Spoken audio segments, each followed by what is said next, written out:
Chapter 1. Ella. They were dead, all of them. Ella didn't need to count the bodies to know that all 300 residents of Davenport, her home village, had been slaughtered.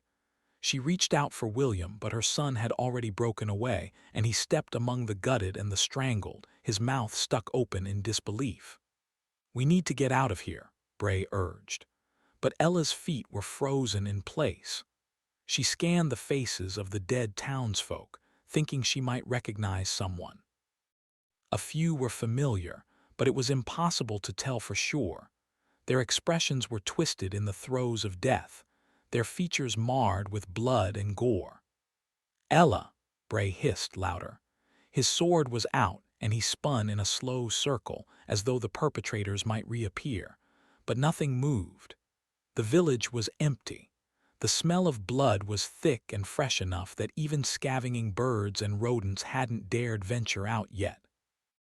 Ella imagined the cries that had filled the air, the panic that must have ensued before the massacre. How could this have happened? "We can't leave," Ella whispered, still in shock. "But we have to. I need to find my aunt and uncle. I need to find—" She broke from her trance and darted down the street, collecting William. She leapt over toppled pushcarts and spilled vegetables, holding onto his hand, pushing the images of gore from her mind almost as soon as she saw them.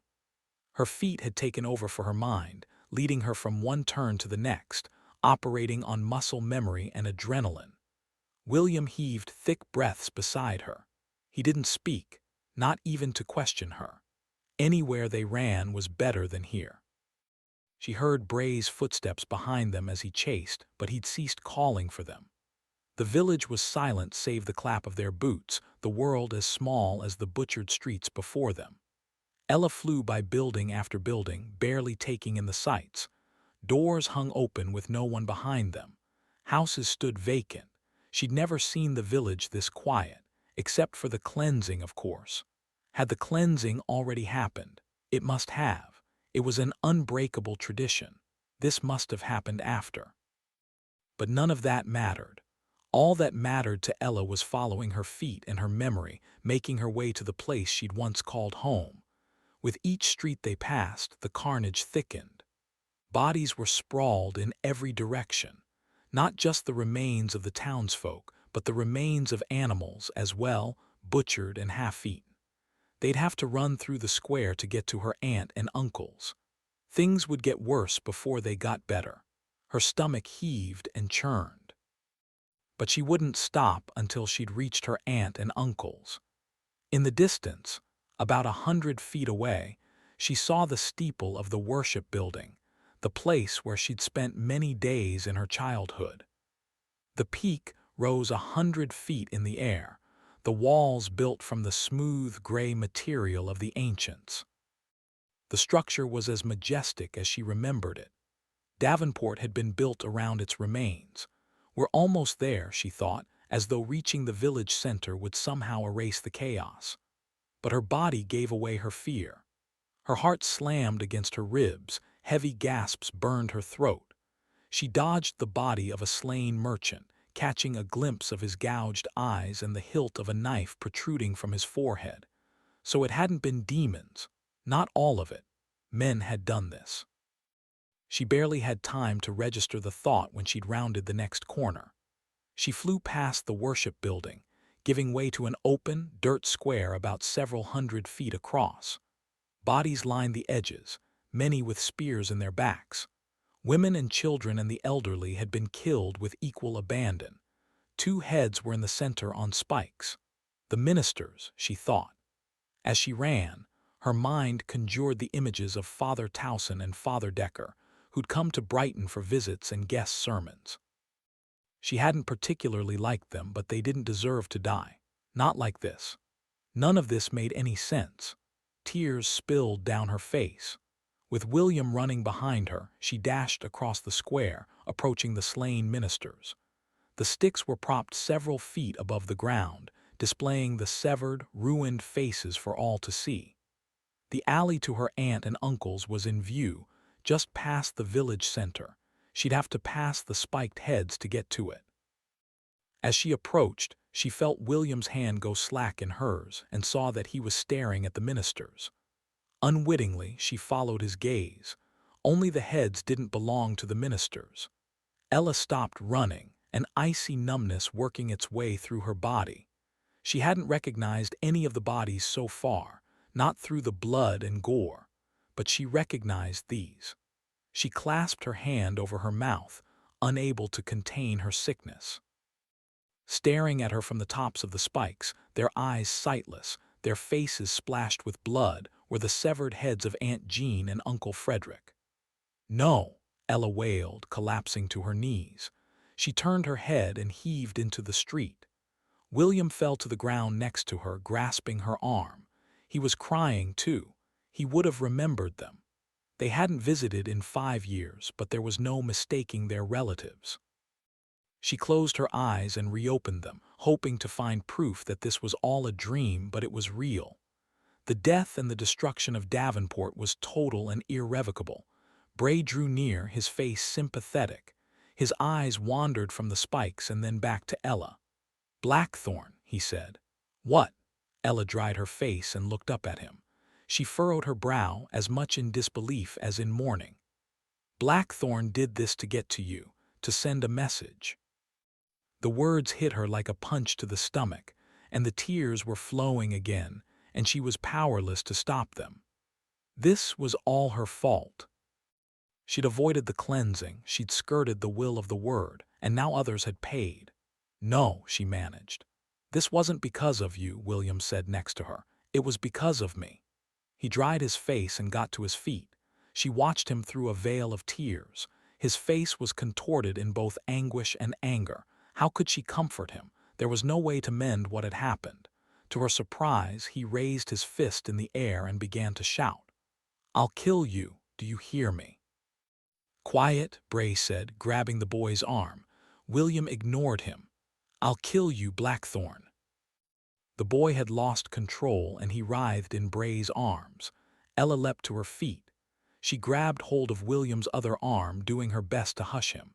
His face was flush and streaked with tears. After a few seconds they were able to settle him down.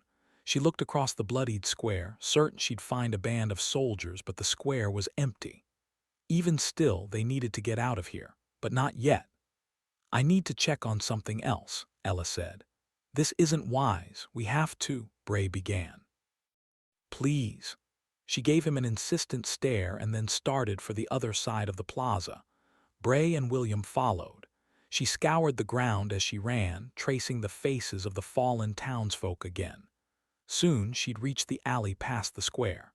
The buildings were small and close together, and her mind jumped to memories of her youth.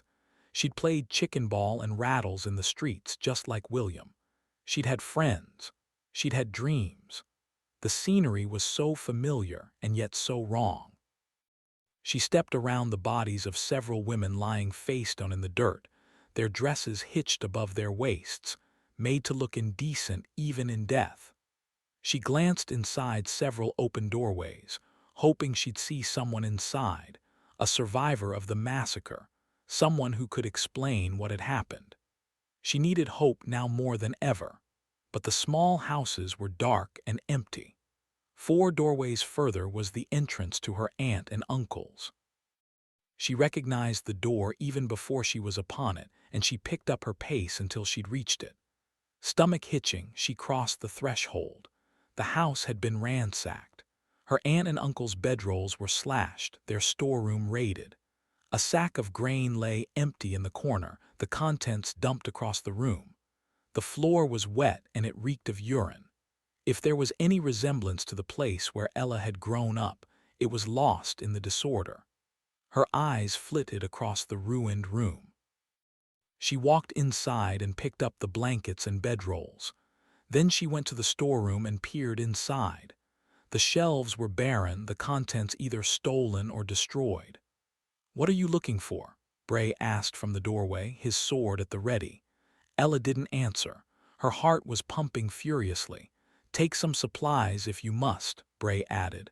"But be quick about it. They'll be back looking for you. We can't stay." Ella ignored him, growing nauseous again. She walked to the entrance, pushing by Bray, and scanned up and down the alley, but there was no sign of what she was looking for. She turned around to find both Bray and William watching her. "What are you doing?" Bray asked. "I was hoping she was still here," Ella said, tears in her eyes. "Who?" "I was hoping I'd find my daughter." Chapter 2, Ivory. Ivory sat beside Jingo, looking out across the peculiar beauty of the decaying city from the top of the old tower. Ivory leaned forward and peeked over the edge at the forest that had taken over the ancient city's streets a few hundred feet below. Demons wandered in those woods, hidden from sight by the canopy of green above them and the deep shadows below. "The snows will come early this year," said Jingo, pointing at the northern sky. "When I was a boy, I used to visit my grandparents on a farm far away from the city. They used to call that a blue northern." Ivory peered at the sky, seeing the darker-than-normal blue color. Noncommittally, he said, "Okay." He fidgeted, though. He had things to say. Jingo almost smiled but didn't turn away from the horizon. "You're not staying long this time." "How did you know?" Ivory asked. "There is much to see in a man that is not said. One only needs to pay attention." Ivory shook his head and huffed. "I have to leave in the morning." "Because of your bag full of medals." "Yes," said Ivory. "Muldoon's gambling again. He has debts that must be settled soon." "Your father, of course," said Jingo. He paused a moment. "Please don't misinterpret what I am about to say. I mean no offense by it." "Yes. That is usually the way with my students. Always so quick to leave." Ivory felt guilty. "I'm not wait, what do you mean?" "I have never told you this before, but I have been a teacher to many from Brighton." "You have." Ivory had thought his relationship with Jingo was unique. Something special passed from his uncle down to him. He felt a pang of jealousy such that, if he were older than his 17 years, he might not have felt at all. But when Ivory was able to think past his petty desire to have Jingo all to himself, he thought of a curious question. "How is that so? I don't doubt you. What I mean is that you've taught me so much about reading and mathematics, about the ancient world. All that I've learned in the 4 years I've been coming here is not known in Brighton." Jingo nodded slowly. "Many men have used the knowledge I gave them to profit from their fellow townsfolk. Some have been burned at your pyres for sharing too much of what they know, for their heresy. Others have died en route. As you know, the journey to this place and back to Brighton is dangerous." "Of course," Ivory nodded.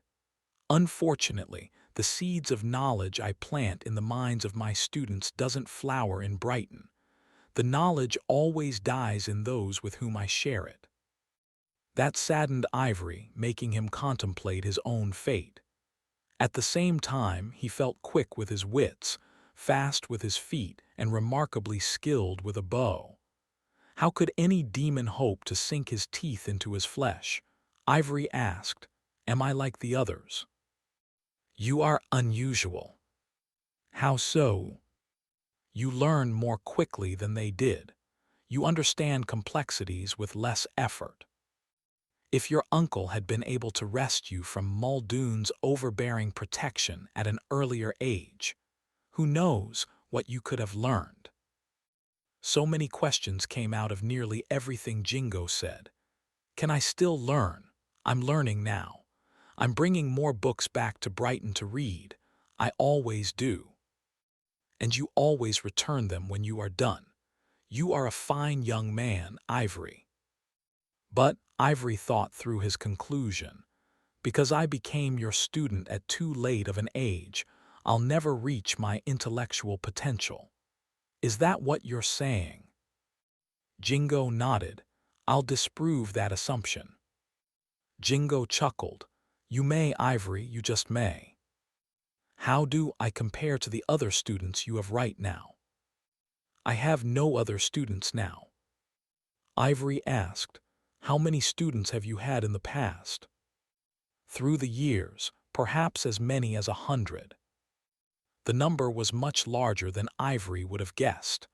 "How many of them live in Brighton? Can you give me their names? Can I meet them?" "They are all dead." "All 100? How is that possible? Did they all go to the pyre?" "They died as I said they died." "You can't know that for sure." "I can." "How?" "Old age." "Were none of them as young as me?" Ivory asked. "Most of them were much younger." "Then how is old age possible? Most of them must still be alive." Jingo turned away from the sky and took a long, evaluative look at Ivory. "You've been coming to me for 4 years. During that time, you were my only student. Before you, I taught your uncle and he was the only one. Before him, I taught your grandfather, and while I taught him, he was my only student. It was in the time of your grandfather's father that I taught more than one student at a time." "What? How is that possible? How old are you?" Jingo laughed. "As intelligent as you are, you sometimes lack in curiosity, Ivory. Boys typically ask that question well before their 17th year." Ivory felt the sting of the seemingly poor measure of some part of his intellect. "Are you going to answer?" "I'll warn you, you won't believe me." "Why do you say that?" Jingo laughed again. "Nobody ever does." "The answer, please." Jingo paused long enough to let the drama build and said, "I'm 343 years old." "You're right." Ivory shook his head with a laugh. "I don't believe you." Chapter 3, Blackthorn. 3 boxes sat on the long table in Blackthorn's dining hall, each constructed of a rich, reddish-colored wood. Inlaid in the lid of each was a rectangle of a different pale yellow wood, with a grain that laid a pleasing pattern of light brown waves. The sides of the boxes were cut in a pattern of rectangles of red and yellow wood that gave the illusion of lines of cubes piled at angles. The surface of each was smooth to the touch, perfectly smooth, like a polished blade. The boxes were among the few of Blackthorn's possessions that he prized, crafted by the hands of an ancient artisan with skills long since lost to time. They'd been in his family for generations. When Blackthorn was a boy, his mother had the boxes sitting on the mantel above the fireplace. Inside, she saved small treasures that were special to her, but otherwise had no value. Blackthorn had emptied the boxes onto the old table in the great room of his father's house on the day she died. Of all the useless, sentimental items inside, the only one that Blackthorn had been able to put a story behind was a lock of hair, his own, taken from him by her when he was a baby. That is what his mother had told him. Blackthorn's face hardened as he thought back to the night he'd learned about the other trinkets. He recalled Uncle Lawrence, wriggling against the ropes that tied him to a chair in front of the fireplace. At Blackthorn's prompting, Uncle Lawrence had revealed the trivial stories that had turned each trinket into a treasure in the childhood heart of Blackthorn's eventual mother. At the conclusion of each tale, Blackthorn tossed the cherished bauble into the hearth, watching the old man's eyes brim with tears, proof of tiny lacerations on a liar's heart, soon to be accompanied by the pyre's pain on old, gray skin. Uncle Lawrence was a traitor, and so was Blackthorn's mother. On that night, the real General Blackthorn had been dead for just a year. The boy Blackthorn was growing into the role of dominating the council, holding the people together to fight the demons, to fortify the walls, to tend the crops, and to maintain order. All the while, his silver-tongued uncle had been reaching into his fat pockets and buying favor from the merchants in town, bending the thoughts of the clergy, and licking his own mother's lips between his lascivious kisses. Together, Uncle Lawrence and Blackthorn's mother plotted to take control of the council, to rule the 3 townships with their weak-minded ideas. Neither of them knew war the way a soldier knows it, from the inside, with blood on his hands and an enemy's guts spilled on his feet. Neither had put their life on war's altar as a sacrifice to the safety of the townships. Neither knew the purity of service. Neither had earned a say in ruling anything beyond their own servants. Both were warts on the township, diseases to be burned away. And they were stupid for thinking they were smart enough to outwit him. It was a fatal stupidity. Blackthorn's suspicions were born at his father's memorial procession. He noticed then that Uncle Lawrence's touch lingered too long on his mother's tearless cheek, that the desperate look in her eyes was not grief, but longing. Blackthorn kept a vigilant eye on the two thereafter. Before the grass had even sprouted in the dirt over his father's grave, his mother and uncle were sneaking through the dark nights to find moments of carnal pleasure. When they started to ask odd questions of the people they thought were their confidants, questions like, "What do you think of the justice that General Blackthorn meted to those barren women today?" Or, "Is General Blackthorn the youngest man to ever sit on the council?" Blackthorn knew. He was also astute enough to understand that those seemingly innocuous questions were saying more than they were asking. They said he was young, inexperienced, and cruel. They were bits of bait that his mother and uncle used to fish for like-minded conspirators. For a long time, Blackthorn let his mother play the grieving widow in the daylight and act like a barren whore at night. He let her and Uncle Lawrence build their ring of collaborators, which unfortunately for them, included more than one spy. Blackthorn believed, or hoped, they'd come around eventually to accept him as their leader. They didn't. As the months passed, Blackthorn came to see in his mother a brutally ambitious woman, who saw herself not just an equal to men, but as some kind of fairy tale queen above all men, and she seemed to have no scruples about how to put herself on a throne. The conspiratorial grumbling she sowed in the minds of her collaborators grew into concrete plans, and they eventually chose a day to put their plan into action, to take control of Brighton. As for Blackthorn, he was to be exiled. Exile had a merciful sound to it, but for most men, exile meant death. As Blackthorn pondered the sting of betrayal by his own mother, he thought about leaving Brighton to the loathsome political snakes. He thought about a simple, brave life, thriving in the realm of the beasts, rather than dying at their hands. He longed for the honest simplicity of it.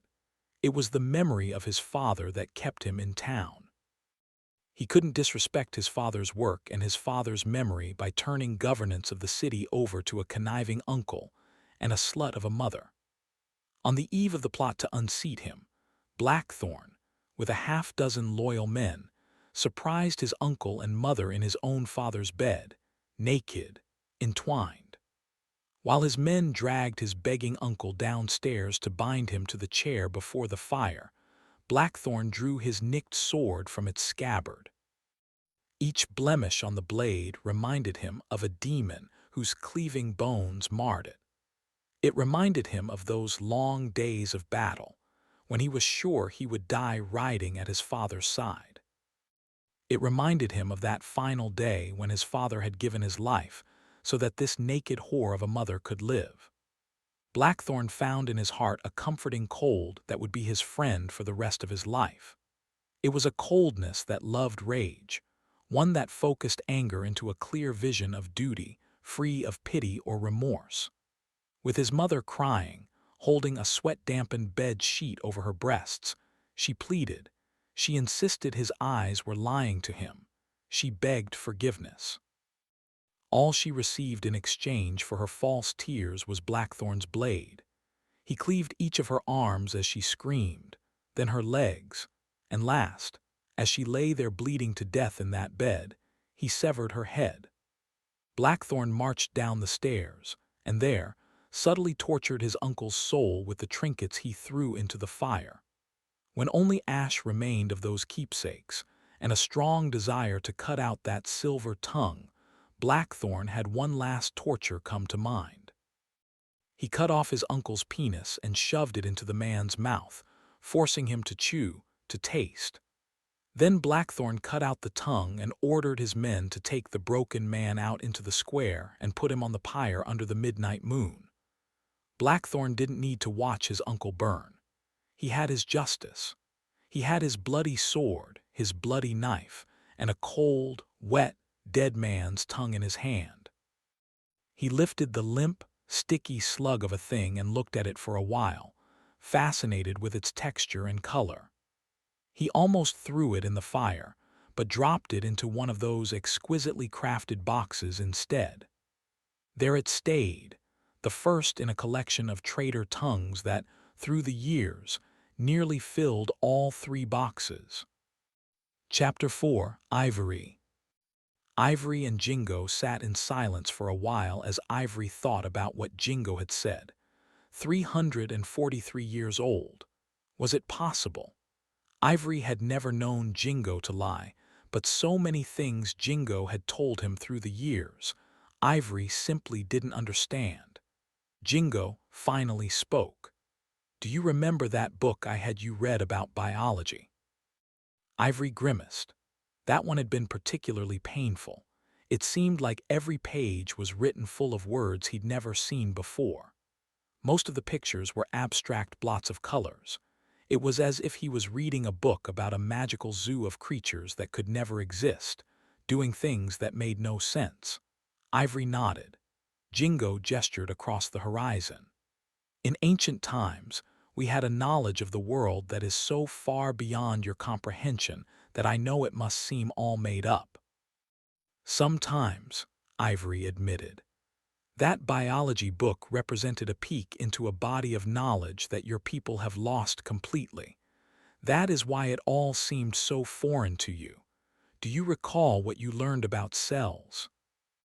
Nodding, and then looking down at his arm as he ran his fingers across his skin, Ivory said, "The book said a body was made up of billions and billions of cells that work together. It called a person an organism, a community of cells." "You recall the pictures?" "Yes," said Ivory, remembering how he'd tried to analogize in his mind that a cell was something like a town with all of its own parts working together to make it function. "The pictures were very strange, hard to believe, even." "I assure you," said Jingo, "every word in that book was true. Perhaps on your next visit I can prove some of that to you." "How?" "I know the location of a microscope that still functions and is powerful enough to see a cell." "The microscope is a device for seeing very small things?" Ivory asked. "Yes." "What does all of this have to do with what you said earlier, that you were 343 years old?" "Your people know about the red spores that blow on the wind, like some plant pollens in the spring." "Of course," Ivory nodded. "The biannual cleansings, perhaps the most enduring tradition in the 3 townships and villages, is based on the red spore. It takes place 2 weeks after the wind carries the red spore in the spring, and 2 weeks after the spore blows red in the autumn." "Those spores," said Jingo, "they infect men at the cellular level." Shaking his head, Ivory said, "But cells are so small they can't be seen. I've seen the red lumps on people before they're burned. Some are as large as a man's fist." "Yes," said Jingo, "that is one way the fungus grows in a person. One of the other ways occurs within the cells that make up a human organism. Specifically, the fungus involves itself in the process by which cells replicate. As part of the process, it modifies an enzyme called telomerase. Telomerase manages the length of telomeres and controls how a cell ages." Waving his hands and shaking his head, Ivory said, "I remember some of those words, but you're talking over my head." Jingo smiled. "Let's simply say that the fungus interferes with the way cells age, It stops them. If cells stop aging, the organism stops aging. That's why you've lived so long. Jingo nodded.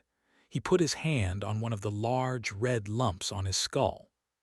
If these don't consume me one day, I suppose I may live forever. That is why you seem to know so much about so many ancient things, said Ivory. You were an ancient. Ivory stood and looked out over the crumbling city. You used to live here when it was alive, Jingo finished. Yes, when 1 million people lived here, people as normal as you. Ivory dropped back down to his seat. All those stories about men flying through the air, driving on the highways, talking through devices to others far, far away. Ivory looked up at the sky, going to the moon. All true. Nearly so. What happened to us? Ivory asked. Us. It was the first time Ivory had thought of himself as one with the ancients. Jingo waved a hand at the fungal lumps on his head. No, said Ivory. I don't understand. The ancients had so much knowledge that the people of Brighton don't have.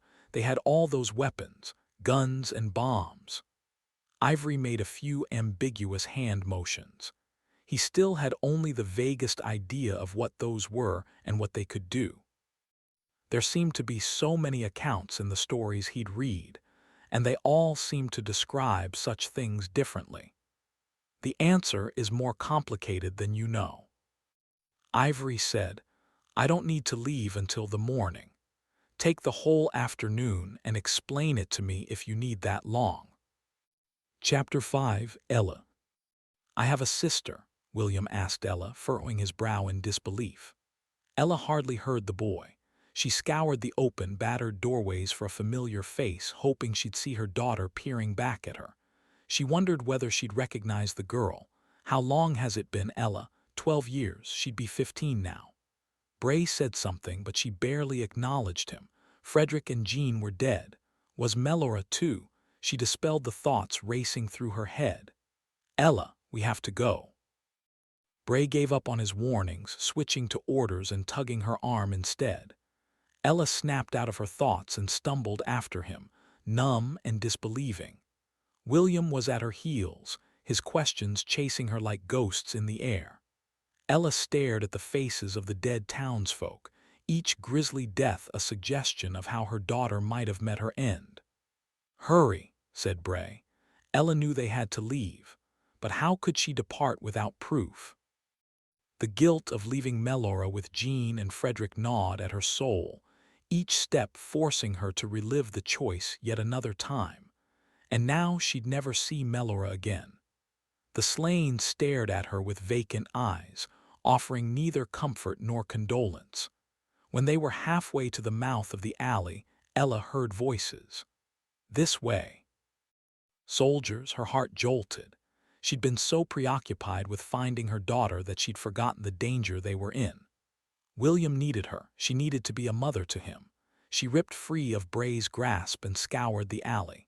The paved walkway extended for several hundred feet, but there were several doorways close by. Bray raised his sword, preparing to fight, but Ella knew better. Too many feet were pounding the street. Too many gruff voices were shouting and grunting. They were outnumbered. Come on. She hissed. She weaved into another alley and led Bray and William through one of the open doorways. The rank odor of blood filled her nose. Bodies were strewn across the floor. A dead woman clutched a bedroll in clawed hands, as if using it for protection. The townsfolk had been struck without warning. These people were peasants, not soldiers. They were more suited for slaughtering pigs than for slaying men. She surveyed the room. The house was similar to her aunt's and uncle's, small and sparse, with a storage room on the right-hand wall. She stepped between the bodies and led her companions to the door on the right wall. She yanked it open. She gasped.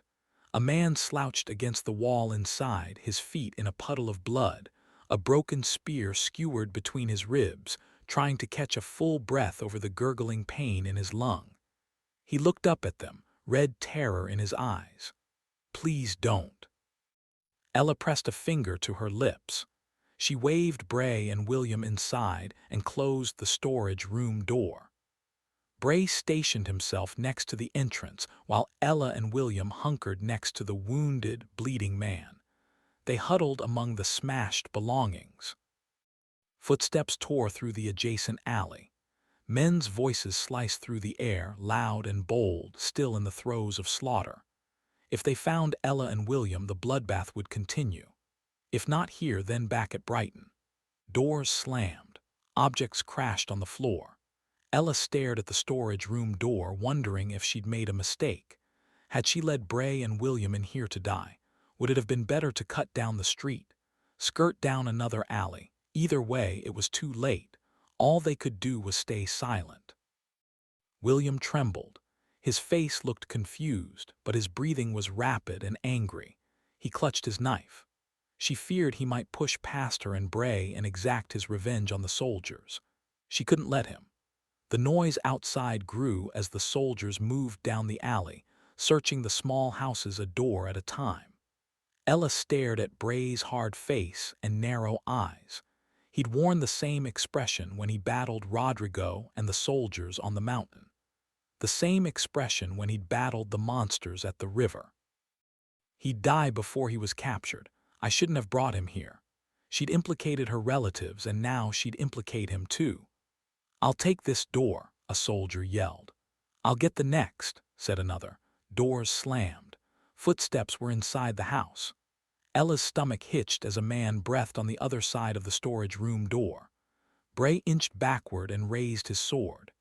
Ella pulled William close, her hands shaking as she stared at the storage room exit, waiting for it to fling open, waiting for discovery. Waiting for death. She pictured the room through the soldiers' eyes, the bodies, the bedrolls, the scattered grain on the floor. None of that would hold his attention. He'd head to the storage room. There weren't many places to search in the shanty. Even if Bray could take care of him, the fight would likely cause a commotion that would draw the others. Soldiers would swarm the house. Ella and William would die before they could. Cries filled the outside alley. "Demons! Treadwell, get out here!" The soldier's footsteps announced his retreat. Men grunted and heaved as swords clashed in the street. Ella stared at the door, afraid to believe that the soldier was gone. Still, it remained closed, leaving their hiding place safe, for now. She exhaled deeply and glanced at the speared man. He groaned, releasing the pain he'd been biting the entire time the soldier was in the house. "It hurts," he whispered, his eyes fluttering. "It's okay," Ella said. "We'll help you." The moment the words left her mouth, she knew they were lies. The man was beyond help. The blood on his clothing was proof of that. Even if there weren't a spear protruding from his chest, he'd been mortally wounded. Even the best healers would wring their hands and surrender at the sight of him. Ella listened to the shriek of monsters and the clatter of swords. For as long as she remembered, Davenport had been a safe haven. Now it had become a stomping ground for both beasts and men. After a few more minutes, the sounds of battle moved farther away. "What's your name?" she whispered to the wounded man. "Samuel." "What happened here, Samuel?" she whispered. "Blackthorn's blue shirts, they stormed the gates." The man spit red blood. "They butchered the Davenport guard and the townsfolk. They killed my wife. They killed Winnie and Patricia." The man crinkled his eyes. He let go of the spear and wiped his face, trying to prevent tears, but only succeeded in smearing his face red. He continued, "I tried to stop them, but—" Samuel looked down at the spear in his chest. "The cursed blue shirt who did this left me for dead. I crawled in here when they moved to another block." Samuel almost laughed, but a spasm of pain cut it short. "I thought I might live through another day." He looked back down at the protruding spear. "It's going to be all right." Samuel shook his head sadly. He knew his time was over. Bray signaled Ella, trying to pull her attention away, attention she wasn't willing to give. She needed information. "Frederick and Jean Abbott," she whispered. "Did you know them?" I saw them fleeing. I'm not sure what happened to them, though. There were so many screaming, so many cut down. Ella lowered her head as she recalled her aunt and uncle's dead, blood-stained faces. Was Melora with them? I'm sorry, there were so many people, everyone was panicking. All I was looking for were blue shirts. Samuel winced.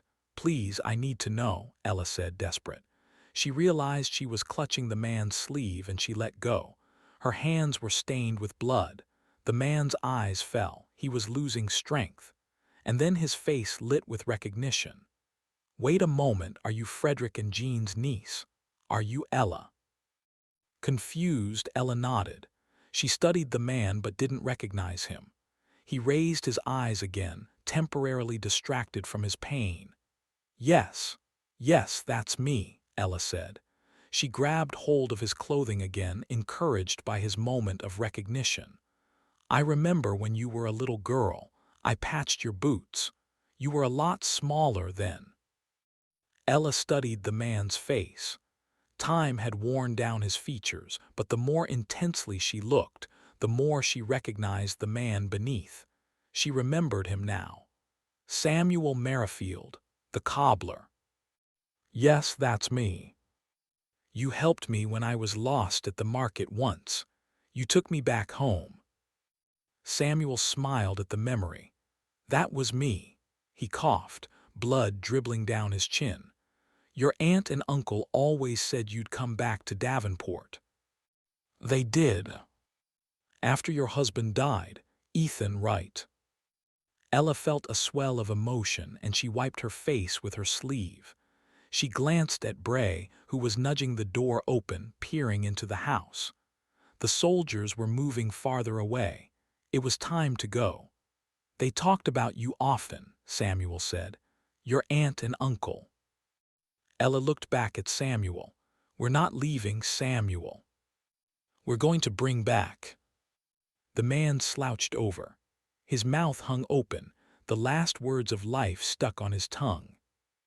Chapter 6, Ivory. After listening to Jingo's explanations, Ivory sat quietly next to his teacher. They remained in silence for several moments until Jingo spoke again. What did you feel when they took your mother to the pyre? Jingo asked. Ivory clenched his jaw and looked away. Pain stabbed through his heart at getting ambushed by the memory of his mother, crying silently as the fire burned her skin away. She was a strong woman. He didn't answer Jingo. It hurts to see our loved ones suffer. Jingo leaned over and rubbed a hand on Ivory's shoulder. There is no shame in it. Ivory bit his lips. If the choice had been yours, Jingo asked, would you have saved her from the pyre that day? Ivory snapped around with an urgency that bordered on anger. He said, of course. Yes, Jingo said calmly. Who wouldn't? Who wouldn't? Ivory thought about that for a second, and though he was sure Jingo's response was a simple platitude, he responded, no one would let their loved ones burn.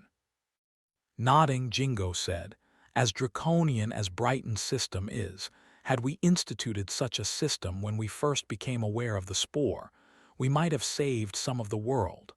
I shouldn't say we. I should say they, as I would have been one of those to burn. Jingo looked sad. What did the people do with the infected? You have to understand, Jingo said. When the spore began to infect people, it was slow and insidious. You know, it often takes a long time for people to change into what they will become. Even then, not all turned into monsters. We all grew a different appearance, but many of us were unaffected in our minds. Some of us became smarter for some odd reason. There were others like you, Ivory asked. Some, said Jingo. The problem, I think, was that over the year or two it took for the spore to infect a substantial portion of the population, the ancients didn't want to accept the inevitability of what was happening. They thought with all of their technological prowess, they could fix it, heal those infected. Another factor in their choice to effectively do nothing was the question people had to face when their loved ones turned into monsters. It's hard to kill your wife or child until they are a real danger to you. Hope finally fades when teeth are trying to tear at your throat. Ivory nodded, wondering how long he would have tried to keep his mother safe after her mind started to go. Because of the interpersonal nature of the problem, all of those bombs and guns you talked about were of little use. By the time the shooting started in earnest, so many people were infected that they easily overwhelmed those who had the guns. All of our destructive technology was aimed at enemies outside of our borders. It was never meant to kill the enemies in our own families. Ivory heard it all, but was stuck on one point in particular. Shaking his head as he thought of what he'd come to see as the symbol of all the evils that live in men's hearts, he said, "The pyre is good, then." Jingo shook his head. "A time existed when it was the only solution. Now I think not." "Why?" Ivory asked. "People who tend to be resistant or immune to the spore tend to live long enough to have more children." "What does that have to do with anything?" Ivory asked. "In the same way that a man and a woman with red hair tend to have red-haired children and dark-haired people tend to have dark-haired children, people with resistance tend to have resistant children." "Is it really that simple?" Ivory asked. Nodding, Jingo said, "I suspect most people in your 3 townships and villages have immune systems that defend them from the spore. A day may come in man's future where the spore no longer affects them at all. After more than 300 years, it is already obvious people have changed. There was a time at the beginning when 3 out of 4 children born never saw their 17th year. They were all burned. Now, only a small portion burn." Ivory said, "There is hope then." "The last survivors of mankind will not be killed by the spore in the wind," said Ivory. "The dangers to man's survival lurk in the hearts of other men, and in the teeth of all the beasts here in the ancient city." Chapter 7, Blackthorn. In the middle of the afternoon, a most unusual time to be there, Captain Tenbrook drummed his fingers on the table and looked around at General Blackthorn's dining room, one of the most immense private rooms in all of Brighton. "I'll stay here and stare at these boxes all day, if that's what you want," he said. "Is it safe to assume you have something in mind?" Blackthorn looked at Tenbrook and tried to forget his hate. No, hate was too strong of a word. Dislike, perhaps. Tenbrook's manner was irritating. When Blackthorn was feeling magnanimous, he accepted the possibility that he and Tenbrook were simply too different in personality to find one another tolerable. Blackthorn was fairly certain the other captains were in agreement with him on his irritation for the man. Tenbrook's men, however, were addicted to his smiling charisma and decisiveness, to the point that they'd slaughter the clergy if Tenbrook asked. Tenbrook was smart, he was completely without remorse, and he was loyal. But that damn smug smile he always wore, that prissy, superior air, if Blackthorn had liked him, this would be easier. Tenbrook glanced down at the intricately crafted wooden antiques on the table. "If you're going to put my tongue in one of your boxes, would you do me the courtesy of explaining the sin I've committed?" "You know about the contents of these boxes?" Blackthorn asked, concealing his surprise. Blackthorn prided himself on being aware of all the goings-on in his army. "Whispers."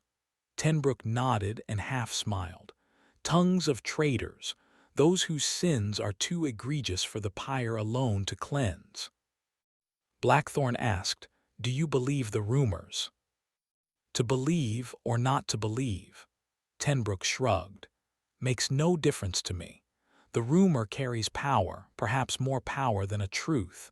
Fear and respect can put a leader in an unassailable position." "Unassailable, interesting choice of words.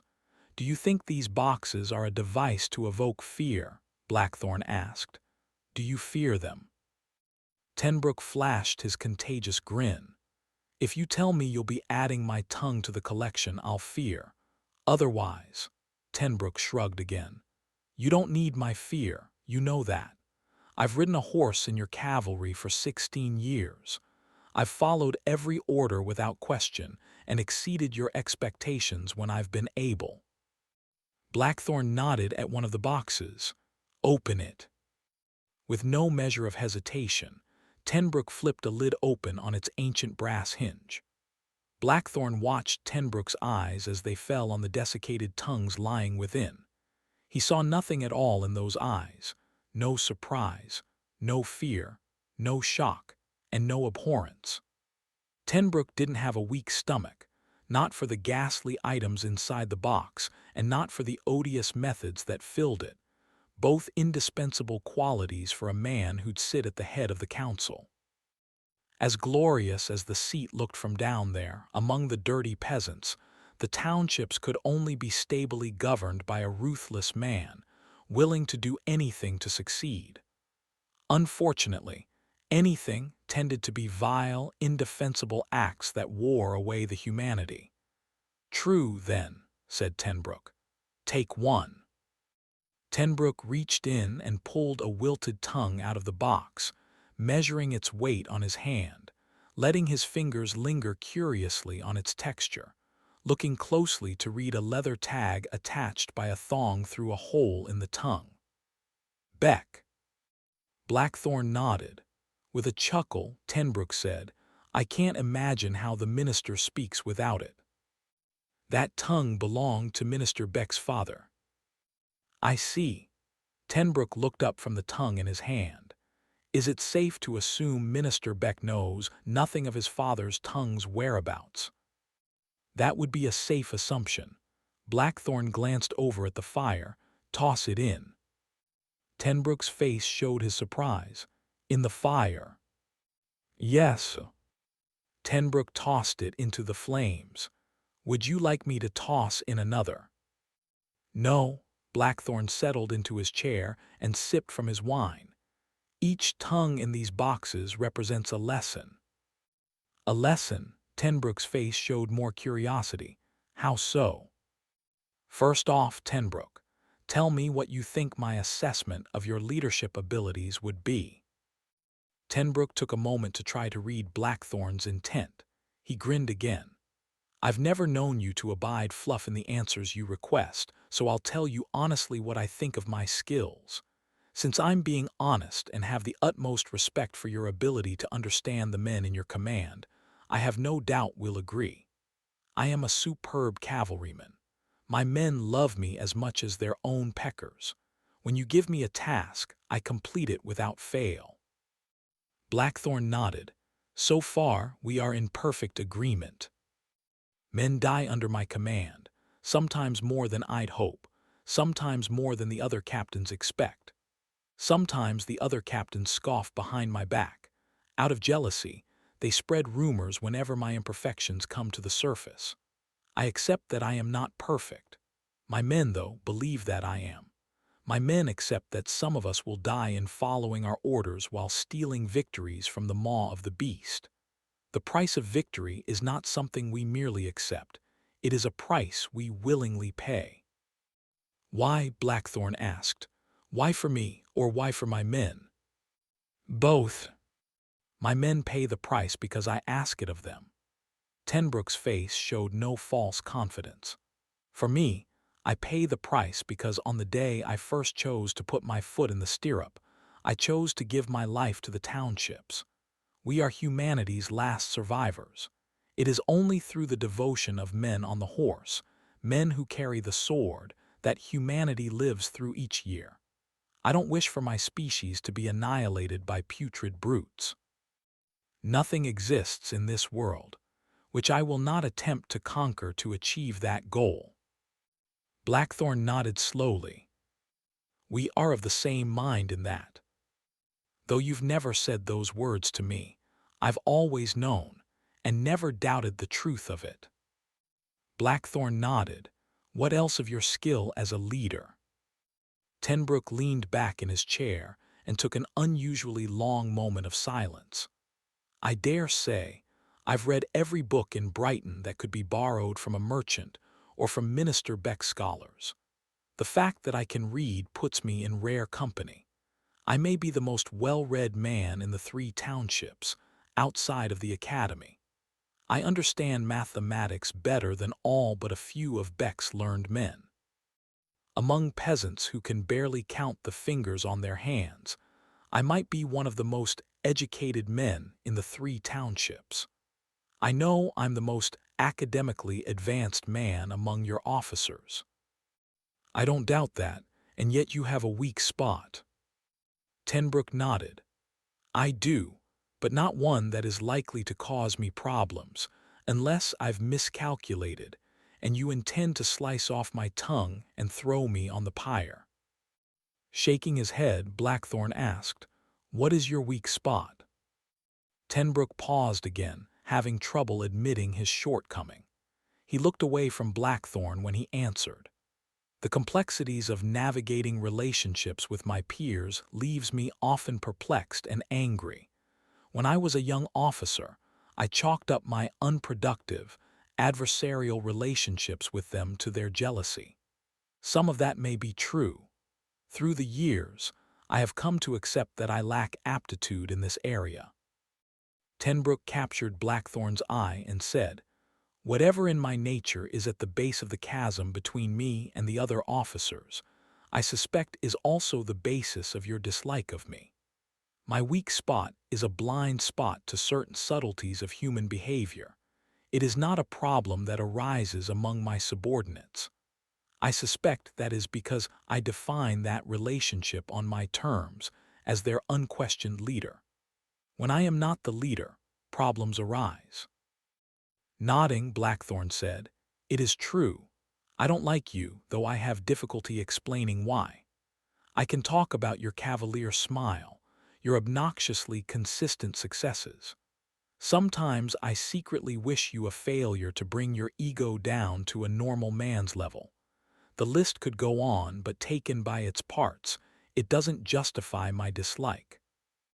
Tenbrook straightened in his seat and acknowledged Blackthorn with a nod.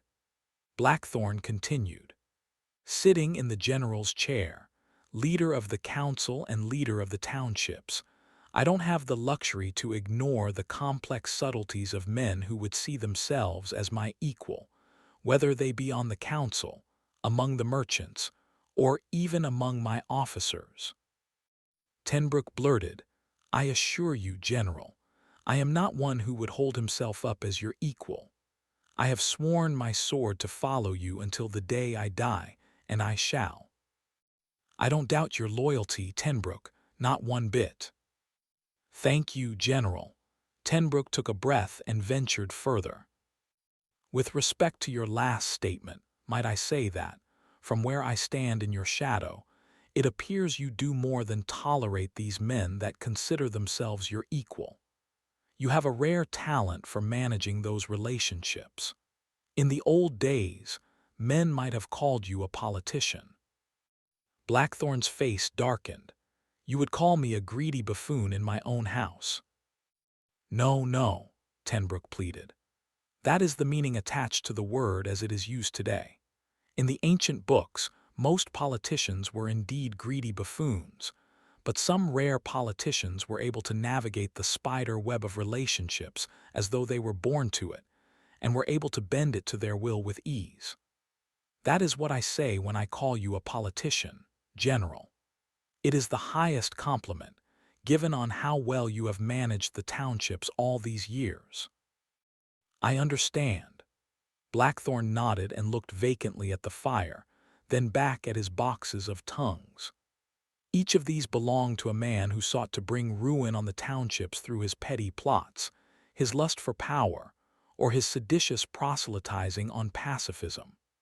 Each of those is a story and a lesson that an intelligent man, if paying attention, might listen to, might understand, and might put to use as he manages the power seekers among his peers. Tenbrook looked at the fire. Minister Beck's father's tongue would represent just such a lesson. "Yes. Why have we burned it?" I intend to teach you the lesson I learned from the episode with Minister Beck's father. Tenbrook was confused and trying hard to hide it. Why? Is this solely for my benefit in smoothing the bumps out of my relationships with the other captains? Blackthorn shook his head. I don't understand. Blackthorn pulled in a deep breath and took the first step on a path that he dreaded, necessary though it was. I intend for you to fill my shoes as general when the day comes that they must be stepped into. Chapter 8, Ella. We have to get out of here, Bray urged. Come on, the soldiers won't be distracted long. Ella, William, and Bray fled the storage room, sidestepping the spilled belongings, exiting the house. The alley was clear, but it reeked of demons. For the first time since Ella had smelled them in the forest, the stench was a welcome one. The demons were keeping the soldiers at bay. Ella stuck next to Bray and William, creeping around the bodies, heading for the end of the alley. She blotted her tears. Seeing Samuel made everything real in a way seeing her aunt and uncle hadn't. He'd confirmed what had happened. He'd given voice to their pain. Just a few hours earlier, Frederick and Jean had been alive, walking and breathing. She'd come to Davenport too late. If only she'd saved her silver years ago and moved to join them. Now she'd never see them again. She'd never see Melora. She glanced back in the direction of the square. Ella, Bray cautioned. We can't go back there. Ella swallowed, fighting her heartache. I don't know this area too well, Ella, Bray tried. I need your help. Stay with us. Stay with your son. Help us get out of here. Ella wiped her tears and concentrated. Okay, she whispered. I'll lead. Following her childhood memories, Ella led them through the streets, holding William's hand. She guided them past the houses as if she'd built them herself. She dodged barrels and debris, steering clear of the main roads. Bray kept a lookout. Several times Ella heard cries from adjacent streets, soldiers battling demons, demons raising homes, but she continued moving away from the noise.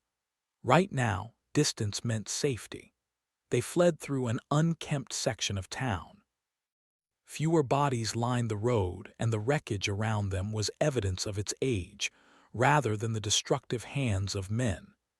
She'd played in these areas as a child, in street games and races. Had Melora? I'll come back. I'll find her. Ella swallowed the sick feeling in her stomach. Though she might have saved William by fleeing Brighton, she'd condemned others to die. This is my fault. How can I live with myself? They reached the end of a row of buildings. Ella paused at the edge of one of them, leaning around to inspect an open field of dirt. 100 feet away was one of the rear entrances to Davenport. To her relief, the gate was open and unmanned. 2 soldiers lay slumped on either side, shock contorting their dead faces. Let's go. She mouthed to William and Bray, the guilt heavy in her stomach. They broke out into the open, casting glances in all directions. It sounded like the soldiers were still entangled with the demons. Whether more soldiers lurked in the woods, she didn't know, but they'd face that obstacle later. Right now Davenport Village was a graveyard for the unburied, a monument to Blackthorn's cruelty, a side effect of the decision she'd made. Ella swallowed her bile and kept running until they'd reached the gates. She fought the words that kept repeating in her head, the voices of 300 souls echoing in her ears. You did this, Ella. You killed us all. Chapter 9, Blackthorn.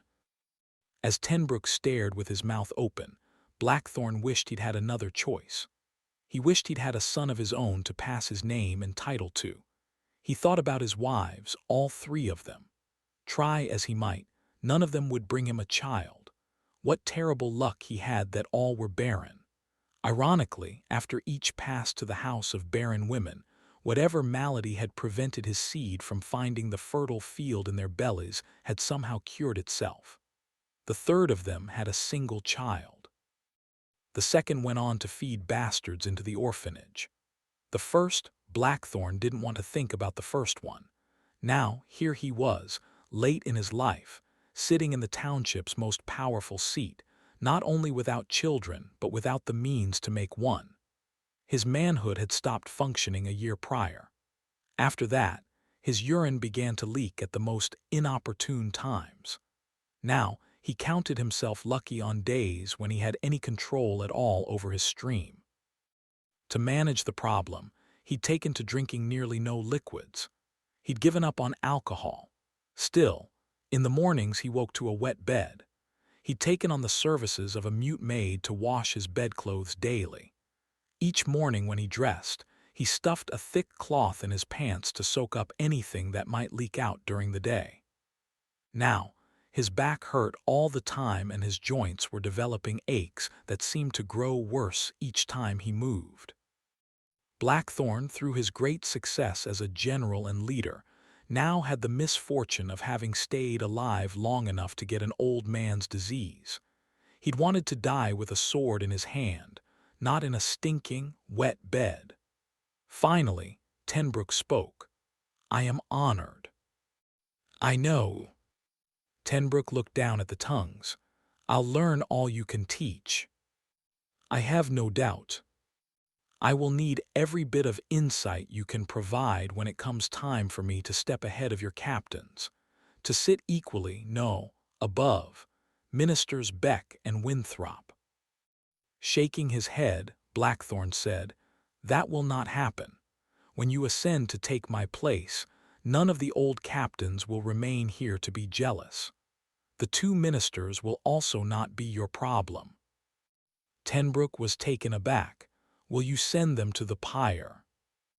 "If necessary." Blackthorn shook his head. "I don't think it will be, though. I am developing a plan to handle all of them." Nodding, Tenbrook said, "At your convenience, I'd be pleased if you could inform me of this plan. First, let me ask you, given your knowledge of numbers and your education, what do you think of Minister Beck's theory that we will all starve unless the weather takes some very favorable turn for us?" Tenbrook cast a glance toward the door. "When I arrived, an early snow was starting to fall, though I think the ground is too warm for much of it to stick. I was afraid the chill, and the wind today bode badly for that eventuality." "What of Beck's other points?" "I would like to review the mathematics behind Scholar Evans' analysis, but he is not one to make mistakes in either process or prediction. I fear Minister Beck is right. Famine is coming." "I also believe that to be the case," said Blackthorn. "The plan you asked about. You and I will talk many times about it over the coming weeks. I intend to activate the militia to support our cavalry. 22 cohorts are at our disposal. I'll leave it to you and Beck to tell me how many men I must take with me so that the rest of the townships survive. Fewer mouths to feed, you know. I will take this army, along with the older captains and the two ministers, to the ancient city, under the pretense of clearing the demons from that city and ridding ourselves of demon hordes for all of our future days." Shaking his head, Tenbrook said, "Stories from the wardens who have had the misfortune to get lost and find themselves in the ancient city say the demons are beyond number there. You may do little more than ride to your death." Nodding, Blackthorn said, "Or to glory. If all of us die, the townships will avoid a famine. The transition from an old leader to a young one will proceed without skullduggery and violence. We may succeed in clearing out the ancient city, or we may not. If not, we will kill so many that we might preemptively protect the townships from hordes for another generation or two." Tenbrook nodded gravely. "So this is the plan you have decided." "It is what must be done." Chapter 10. Ella. Ella, William, and Bray ran until the cries of soldiers gave way to a bitter wind whistling through the trees. Pine and oak branches hid them from any eyes that might be looking. A light flurry had begun to fall, and the air had grown colder, invading the lungs of the travelers. Though their legs protested, they pushed on for miles, dodging thick strands of thorny bushes and streambeds that threatened to twist their ankles. Finally, they climbed a rocky incline to the crest of a small hill. They halted. Ella placed her sword on her lap, catching her breath while Bray watched the forest across the tops of the trees. "Winter's coming early," the warden muttered, staring at the falling snow. Ella was barely listening. William leaned down beside his mother. His face was contorted with emotional agony. "You didn't tell me Melora was my sister, Mom." "I couldn't." Ella's eyes watered, unable to contain the grief. "What does that mean?" "I just couldn't. You said she was my second cousin.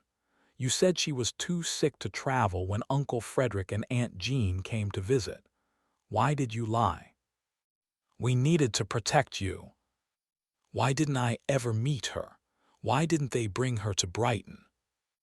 Ella paused. She'd expected the questions, and William deserved the answers. She just wasn't ready. How could she ever be? She'd always envisioned this day, but she didn't think it'd come until later. She brushed a lock of hair from William's eyes, wishing the discussion could have come under different circumstances. William deserved to meet his sister, but Blackthorn had robbed him of that chance. He'd robbed them both. William stared at her impatiently. "How come I didn't meet my sister?" he demanded. "Answer me, Mom." The anger in William's eyes was the same anger she'd seen when he'd found Frederick and Jean on the spikes. But unlike the anger directed at Blackthorn, this was directed at her. "An awful thing happened to me when I was a child, William. We had to keep it a secret. We did it so I could marry Ethan. We did it so I could move to Brighton and have you." "What awful thing?"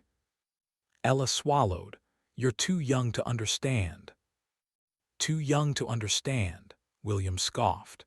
"Too young to understand. I'm old enough to kill a man. I'm old enough to carry a sword, but not old enough to know the truth." William stomped the ground. For a second she feared the demon spore had caught up to him, that his mind was succumbing to madness. But the tears in his eyes argued that he was human.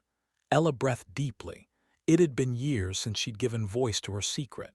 She hadn't said the words since the night Frederick and Jean had confronted her when she was scared, pregnant, and ashamed. She stared at the pale sky. "When I was 13, I was attacked." She paused, unable to say the words. She glanced up and noticed Bray staring at her. Her cheeks reddened with shame. She couldn't do this. Not here, not now. "We'll talk later, William, I promise. I need to find the best way to explain this to you." William shook his head and walked across the hill. He clung to a neighboring oak and stared out across the landscape. Ella clenched her eyes shut. She felt awful for the boy, but she knew no way to rectify it. "Give him a minute," Bray suggested. Ella nodded. She got to her feet and stood next to Bray, listening to the keen of the wind and the conversations of birds. They stared off over the hill, watching flakes of snow melt on the ground. After a few moments, Bray stuck his sword in the dirt. "I'm sorry for your loss," he said. "We all know about Blackthorn's temper, but this is the worst I've seen it." "This is because of me," Ella whispered, lowering her head. "All of it. You can't blame yourself. He's a twisted man. No one can be certain of his reasons." Bray bowed his head. They both knew the truth. There was no need to argue it. Jean's and Frederick's heads on spikes were all the proof they needed. "If we'd gotten to Davenport sooner," Ella started. "What would you have done? Fought an army of soldiers?" Ella shook her head. "But how can I live with myself? All those people, my daughter. If I let all the things I've done haunt me, I'd never sleep," Bray said. He spat in the dirt and peered into the forest. "We should be on our way. There's no telling where the soldiers are. They've probably been searching the forest for hours. If they've come this far from Brighton, they'll keep looking until they find you. Their fear of Blackthorn will spur them on." Where will we go? Ella glanced around her, as if she'd just woken from a trance. She realized she had no idea where they were. I know a few places, Bray said, but we need to keep on the move. Ella stared at the warden. He had no more obligations now than he had back at the river or at the cave. What if he chose to abandon them? She pictured herself and William defiled by demons, tormented by soldiers. She expelled those morbid thoughts and walked over to William. The boy had left the tree and was peering down the hillside. His eyes were locked on the ground. "We have to get going, William," she told him. William didn't move. He didn't look back. She clung to his shoulders, embracing him while he heaved a thick sigh. Melora would have been 15 years old. William would have had an older sister. In another world, they could have grown up together, kept each other safe, but not in this one. Ella heaved a guilt-ridden breath. "I'm going to explain this to you," she told him. "I owe you that much, at least."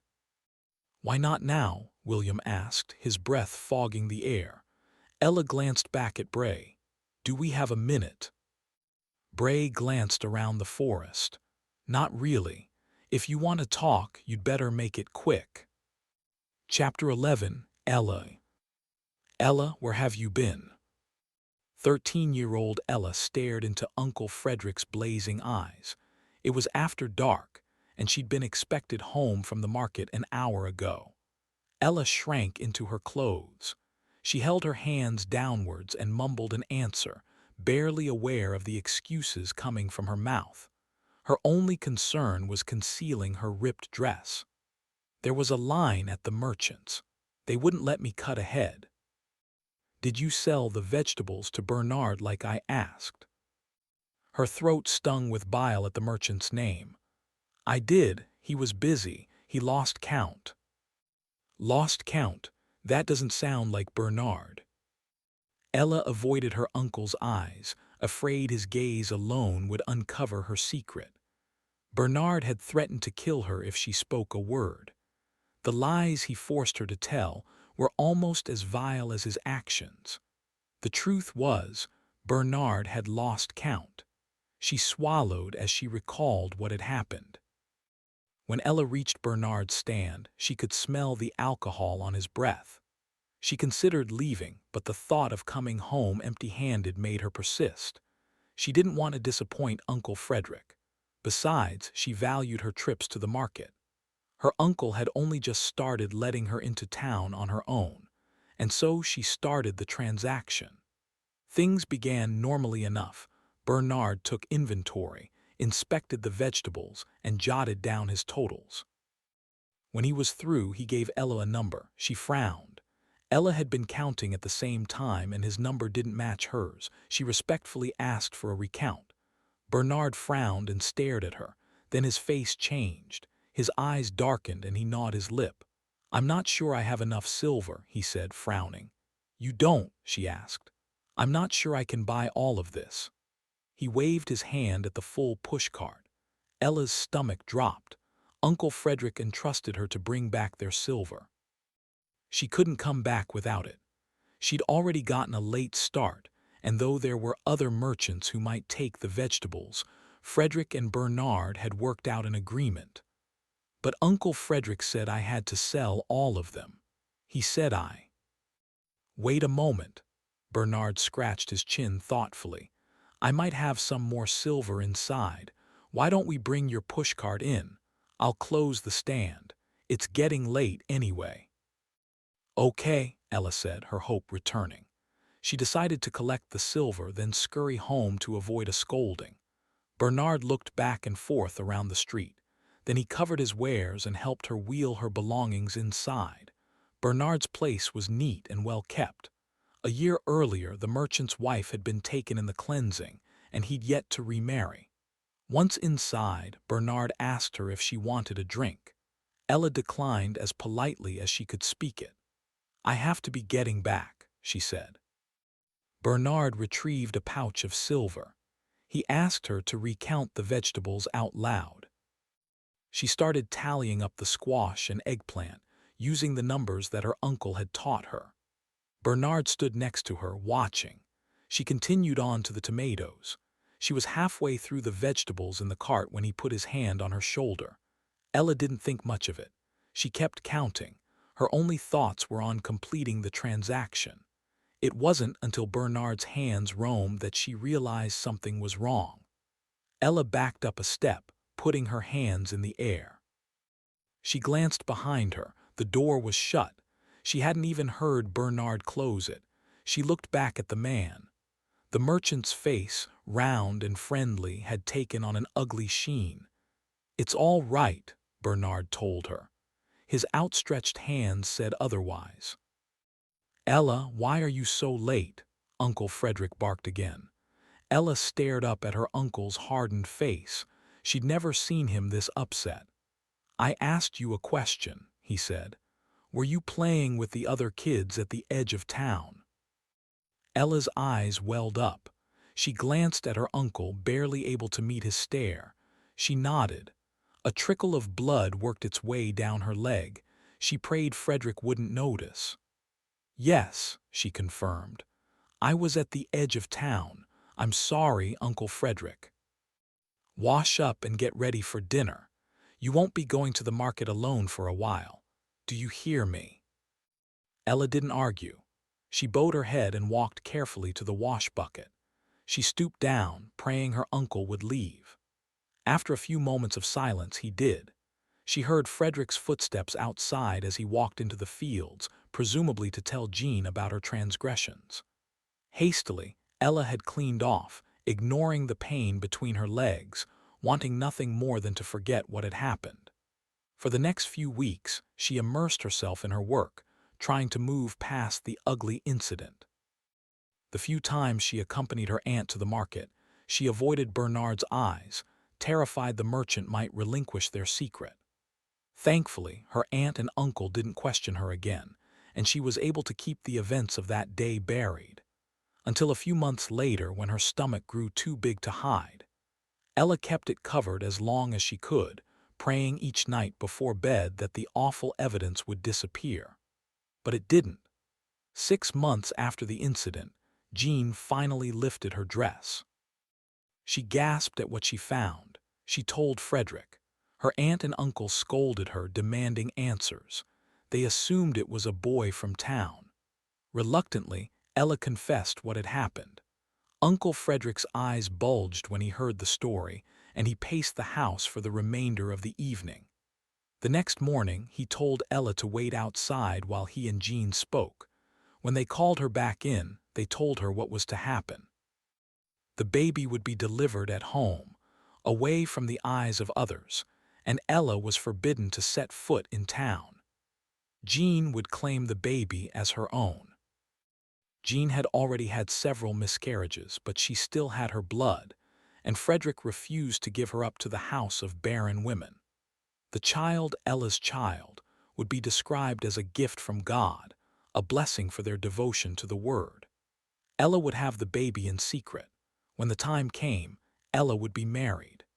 Frederick explained his reasoning to a distraught, tear-ridden Ella. Eligible young men wouldn't want a woman that had been impregnated, he said, and they wouldn't want one that had been defiled. By raising Ella's baby as their own, Frederick and Jean would give her a chance at a normal life. The decision tore at her soul, but Ella heeded the words. She had no choice. And so Jean and Ella lived quietly for the next few months, avoiding the town's gossip. Frederick attributed Jean's absence to complications with her pregnancy, and he said Ella was helping her aunt. Thankfully, the spring cleansing had already passed. When the baby was born, Aunt Jean took the lead in caring for her, but she allowed Ella to name her. Ella chose the name Melora, her mother's name. When Ella finally returned to town, she noticed Bernard was missing. The townsfolk said he'd snuck out past the wall, that he'd borrowed more silver than he could pay off, or that he'd fled the cleansing. But Ella knew better. A year later, she married Ethan and moved to Brighton. Chapter 12, Ella. After explaining to William, Ella hugged him. He hugged her back but didn't speak. It took her a second to determine that William wasn't ignoring her but studying the landscape. The hill they'd run up was covered in rocks and debris. A few flurries clung to the ground. "What are you looking at?" she asked, after several moments' silence. William sucked in a breath and pointed. "Someone else came through here." "How do you know?" Ella stared more intently, as if the rocky ground might give her a clue, but it seemed as common as any other patch of forest. William crouched and showed her. "See how the gravel was scraped away here. Someone was running uphill and they dug their heels into the ground. You can tell by the snapped twigs and the compacted soil." William walked sideways, examining the ground. "There are more traces this way. I think several people came through here, actually." Ella glanced back at Bray. "What is it?" he asked. "What did you find?" He walked over to join them, analyzing the ground where William was pointing. "Those are probably just our track marks," he explained. "This is the way we ran up." "No," William shook his head. He pointed a few feet to the right. "Those are our track marks there. These are from another group." Bray hunched over and studied the ground, resting his sword in his lap. He scowled. He got to his feet and scanned the opposite side of the embankment. "Is he right?" Ella asked Bray. "Did others come through here?" "It looks like it," Bray admitted. "But it was probably just soldiers. We'll have to change direction." "But why were the soldiers running?" William asked. "I see no fresh demon tracks. It looks like someone was fleeing the same way we are. It looks like they were headed away from Davenport." William's face flashed with triumph. Ella watched her son. She'd never seen him pick up things so fast. "Could there be survivors?" Ella questioned Bray. "Is he right?" Her heart filled with hope. Bray didn't answer. He strolled the ground, tracing a path over the small hill and to the other side. He returned a few moments later. "There are more scuffs on the other side. A few of them overlap. It looks like one person was leading and two were following." "What does that mean?" Ella asked. Bray paused. "The boy is right. Some people must have escaped the slaughter in Davenport. The tracks are fresh." "Survivors?" Ella gasped. "It looks like it." "We have to follow them," Ella insisted. "What if it could be?" She held her tongue. She didn't want to give voice to the hope. Of the 300 people living in Davenport Village, what were the chances that the 3 escapees included her daughter? Bray stared into the distance. He held his sword at chest level. "If we follow them, we'll be making a larger target for ourselves. There'll be more evidence for the soldiers to follow. It wouldn't be smart." "We can't lose track of them," Ella said firmly. "If there are survivors, we have to find them." "I agree," William reiterated, stepping close to his mother. His eyes betrayed his hope. "I don't think this is a good idea," Bray warned. "We should go another way." William puffed his chest. "If you won't help us, we'll go by ourselves." Bray stared at them, his eyes wandering from one to the other. He lowered his sword. "If you're intent on catching up, we better get going." Chapter 13. Blackthorn. Having finished his business with Captain Tenbrook much earlier that day, General Blackthorn watched a cohort of the militia practicing its drills in the square. Captain Swan, who'd been sent several days prior with his squadron of cavalry to deal with Davenport, climbed the steps up to the dais.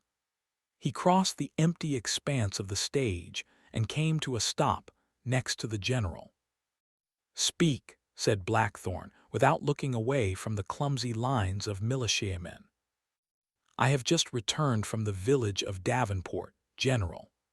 As you instructed, not a single man or woman was left alive." "All were complicit," said Blackthorn. "All were guilty." "All were guilty," Swan repeated. "We spared Fathers Decker and Townsend until the end. We persuaded them to identify each of the townsfolk from a list provided by Minister Beck's census takers. Many children were among the dead who were not on the list. As expected, said Blackthorn. I presume some of the younger ones were not accounted for. Were Ella and William Barrow present? No, they were not. Do you have cause to believe they were present when you arrived and managed to escape? Swan's jaw clenched. I believe they were in Davenport prior to our arrival. Whether they escaped as we cleansed the abettors or, through good fortune, stole away before we arrived, I am not certain. Besides the obvious family connection, and the fact that Davenport was Ella Barrow's home, why do you draw that conclusion? 3 other villagers were missing, 2 young boys and a girl, a cousin of Ella Barrow's. I don't like the coincidence of the matter. My belief is that Ella Barrow spirited her young cousin out of Davenport before we got there. Did any of the residents of Davenport see Ella or her boy? No, Swan said. We went a great lengths to convince them to tell us the truth of the matter. None, not even her aunt and uncle, would admit to seeing her. Either they are all strong people, or Ella made her way into the town and out again, collecting her cousin before anyone else had knowledge of her visit. Blackthorn nodded. Your squadron is still in the field, searching for them. They are, Swan confirmed. I brought 5 riders with me to report to you. I'll return to my men as soon as you dismiss me. Do you have any guess as to where Ella Barrow went? We have obtained the services of a warden who claims to be a good tracker. We are searching the area now, looking for a sign of their trail. With luck, we'll pick it up. Short of that, we are purging the unsanctioned settlements in the area. None have yet provided information about Ella Barrow, but they are all in violation of our law by being out in the forest where the spore will turn them into twisted men. All so far have been slain and burned. Good, Blackthorn nodded again. What of the traitorous fathers Decker and Towsend? They have been sent to meet their God. Chapter 14, Ella. Ella stuck close to William and Bray as they followed the tracks. For the past few days, she'd been running or chased, subsisting on meager meals and very few hours of sleep. Her mind was rejuvenated by the prospect of survivors. On the way to Davenport, she'd been driven by a destination, but now she had a new mission, to find the people who survived the ugly massacre. She prayed the people they were following were survivors, and not soldiers, wardens, or someone else. She prayed one of the survivors was Melora. She kept a wary eye on the forest as they walked. Her mind conjured beasts in every direction, and she questioned everything she saw. She blinked away a few snowflakes that landed on her eyelashes. William chatted excitedly with Bray, each new piece of evidence akin to cherished treasure for the hopeful boy. Broken branches were expensive metals, disturbed rocks were pieces of silver. Their pace was slower than before, but the mood had changed to optimism. The prospect of survivors gave them something to strive for, a goal where there had previously been none. It allowed Ella to forget the home she'd left behind, and that she and William were orphans of the wild. Their mission kept her from dwelling on the horrors they'd seen. They wove through miles of thick forest, navigating between tree trunks, over hills, and through ravines.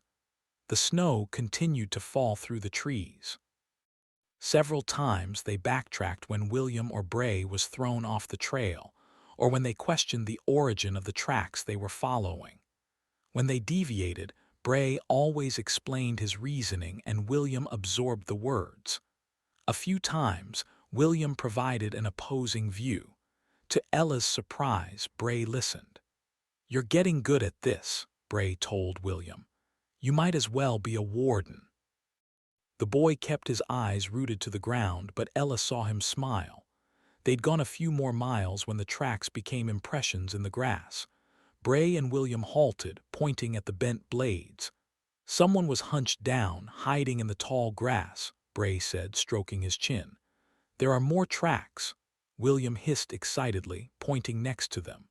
These tracks aren't from grown men, Bray said. Adolescents, maybe. Teenagers? Ella stared at the crushed leaves and grass, trying to visualize the people crouched there. Melora, imagining her daughter was almost as difficult as imagining demons before she'd seen one with her own eyes. Why had the survivors stopped? The impressions deepened her anxiety. Are they injured? She asked, afraid of the answer. Bray shook his head. It looks like they stopped to rest. They got a little farther than us, probably because they have more energy. They haven't been running for as many days as we have. I don't see any blood, William affirmed. I've been looking. Ella sighed and stared at the ground. Bray and William's words made her feel better, but she longed for proof that someone was alive. Keep on the lookout for full boot prints, Bray suggested. That'll give us more insight. The ground in this area was dry when they passed through it, but up ahead, there's a stream.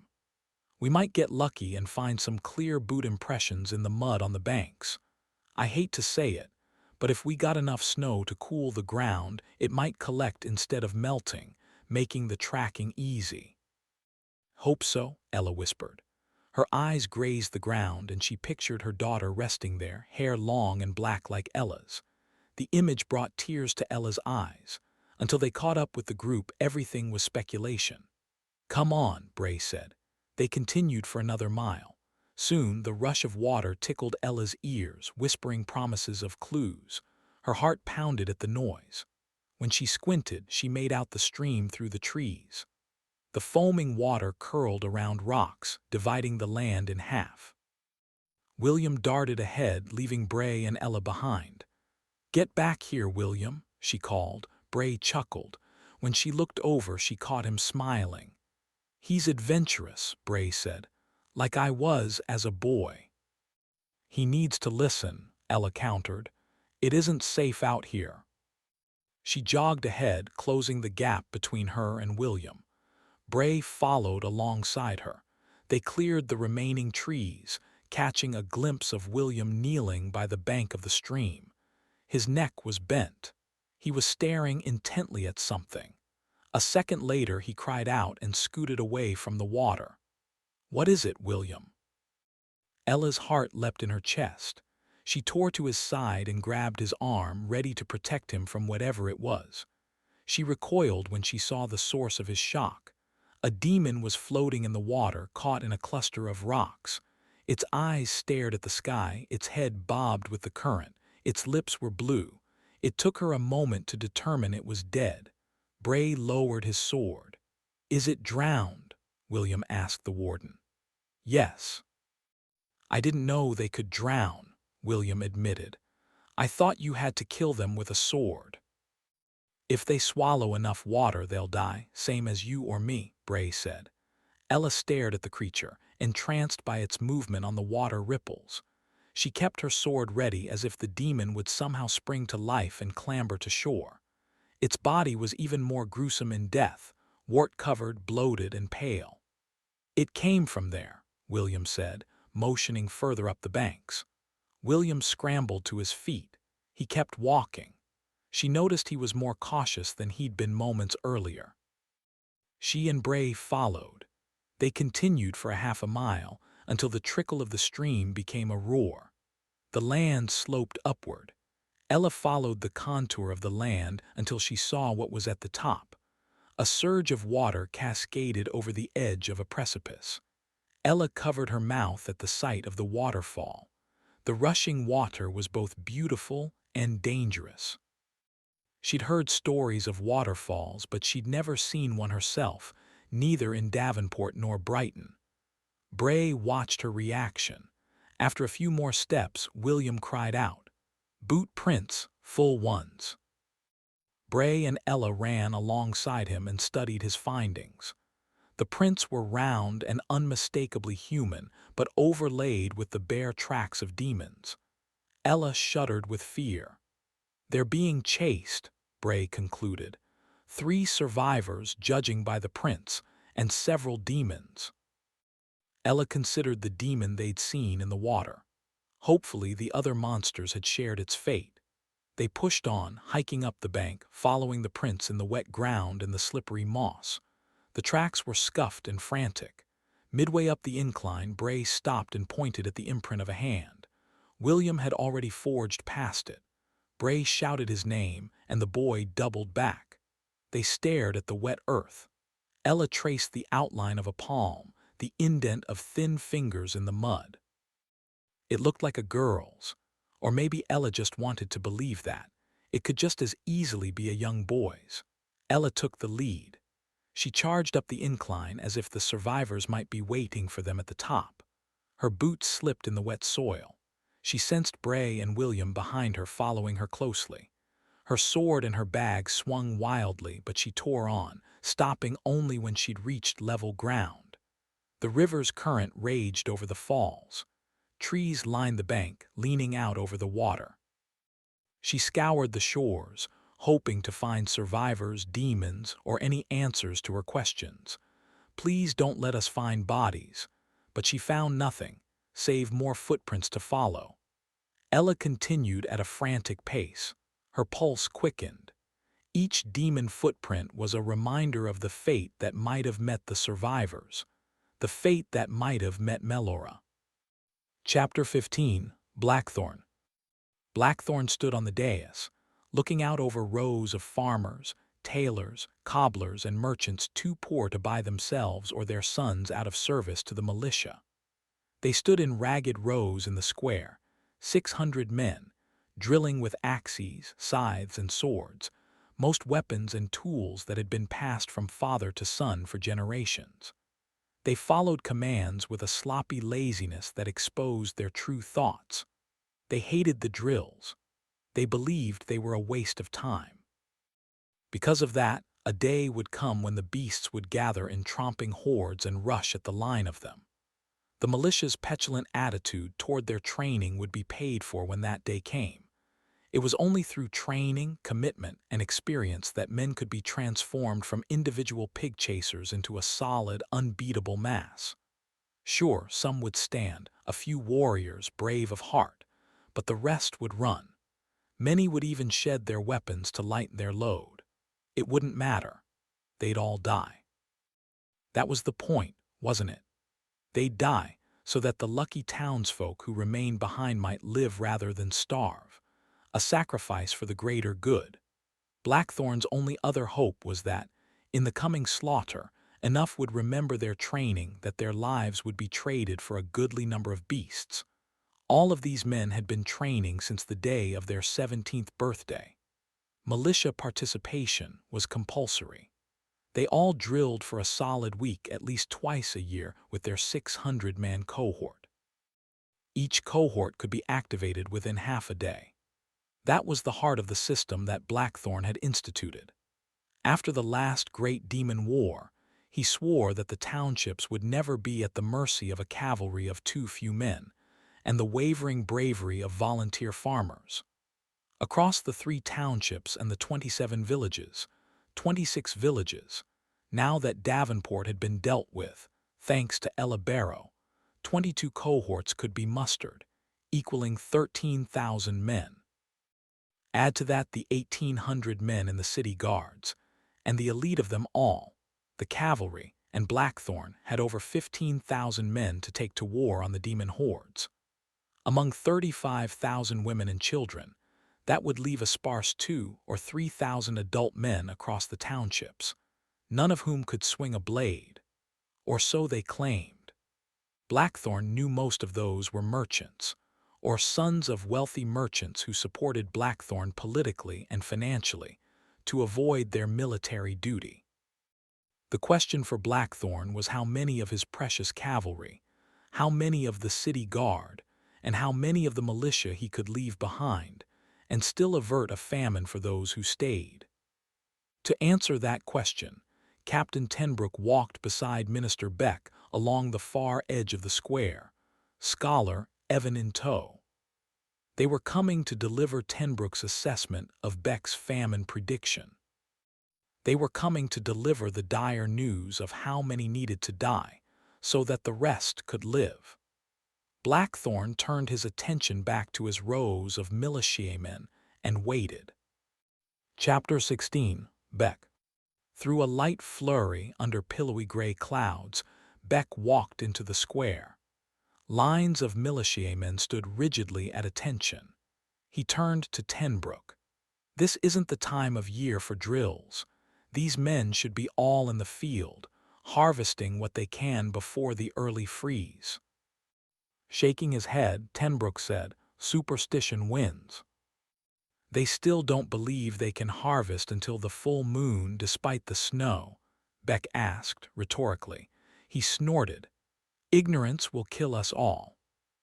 "It's what they believe," offered Tenbrook. "Will General Blackthorn do nothing to force them?" "Though most of us would like to believe otherwise, General Blackthorn's power is not absolute." Beck shook his head and looked back to Evan. "How pervasive is this devotion to superstition?" Evan's face turned thoughtful. "Interestingly, Novice Franklin came to me with a similar question." "And?" Beck asked, irritated to have to ask twice. "I don't have a full answer yet. It's not as black and white as it seems. May I provide you with some conclusions in a day or two?" Beck frowned and looked back at Tenbrook. Tenbrook took the opportunity to switch topics. "While I was sitting with Scholar Evan this morning, he spoke of his ideas about mortality rates and population levels." "Though?" "Yes, due to punitive measures taken to enforce our laws." Beck glanced harshly at Evan. He'd have preferred not to have this discussion with any of Blackthorn's lackeys. It was on the table, though, so it made no sense to avoid it. He stopped walking and turned to Tenbrook. "Evan told you how excess executions in one generation leads to smaller populations in subsequent generations." "Yes." "What about that do you question?" Tenbrook looked at Evan and said, "My understanding is that, if not for the excess executions, we'd have more people alive to fight off any demon horde that might come before our walls. At least, according to your scholar here." Scholar Evan stood quietly, hands at his sides. "Yes," Beck said, nodding. "It follows that more people will give us all a greater chance for survival during a war." "Yet we face famine," said Tenbrook. "We can't feed the people we have. It seems the executions have been good for us. If not for them, famine would have come to our doorstep many years ago." Beck hadn't thought of the two contradictory problems in that light. Perhaps this Tenbrook was smarter than he'd given him credit for. He looked at Evan. "What are your thoughts?" "It would have made no difference," Evan answered. "How is that possible?" Tenbrook scoffed. Evan looked at Beck, waiting for permission to speak. Beck nodded. "You see," Beck began, "if 1,000 more people were alive right now, some would be soldiers, some would be merchants, and some would be farmers. More farmers produce more food. It is simply a question of proportion. We would still face the problem we face, only we would have more people to face it with." Shaking his head, Tenbrook said, "Why do we face this problem now after 300 years? What has changed?" Beck cut in. "As well-read as you are, you know this isn't the first time we have faced famine." "No," answered Tenbrook, "but on the other occasions there was some proximate cause, was there not? One time an infestation of rats ate through the grain stores. One time a demon horde came over the wall in winter and ruined our supplies. There has always been some specific event." "True." Beck nodded. It was true. "The only proximate event we have is the weather." Tenbrook held out his hand, letting a snowflake alight his palm. "We have always had weather fluctuations. Why is this cycle so different?" "Proportion is the proximate cause," Evan answered. "After the last great demon war, General Blackthorn reprioritized military service. My belief is that an unintended consequence of this was a larger clergy class to shepherd the souls of men whose consciences were not hardened for war. It also resulted in a more influential and larger merchant class as a support system for the general's militarization. Please explain further, Beck told him. Yes, Tenbrook agreed. Evan rubbed his palms together, a nervous habit that preceded something he'd rather not say. You opened this line of questioning, Beck told him. Out with it, man. Evan looked at the ground. Let me start with a hypothetical. Suppose you have a lone village of 100 men, women and children, 25 men, 25 women, and 50 children of various ages. Roughly the proportional mix of our population, right? Tenbrook asked. Roughly, Evan confirmed. The children do what they do. They help with the chores, they eat, they play. Some learn, but most don't. The women tend to the children, prepare the meals, assist in the fields, and see to the needs of their men. The men are the farmers or soldiers or merchants. Evan looked at each of the other two. We understand so far, Beck told him. You are not talking to simpletons. Yes, of course. Evan looked around nervously again. Suppose all of those 25 men were farmers. In that case, they could produce more food than was necessary. They could store food away to feed them during drought or blight. They would likely never go hungry. All available resources would be allocated to food production. Shaking his head, Tenbrook said, in that hypothetical village, everyone would die. Exactly, said Evan. Why? Beck asked, irritated he hadn't already reached the conclusion. There'd be no one to fight the demons when they came, said Tenbrook. Exactly, Evan confirmed. Nodding, Beck said, of course.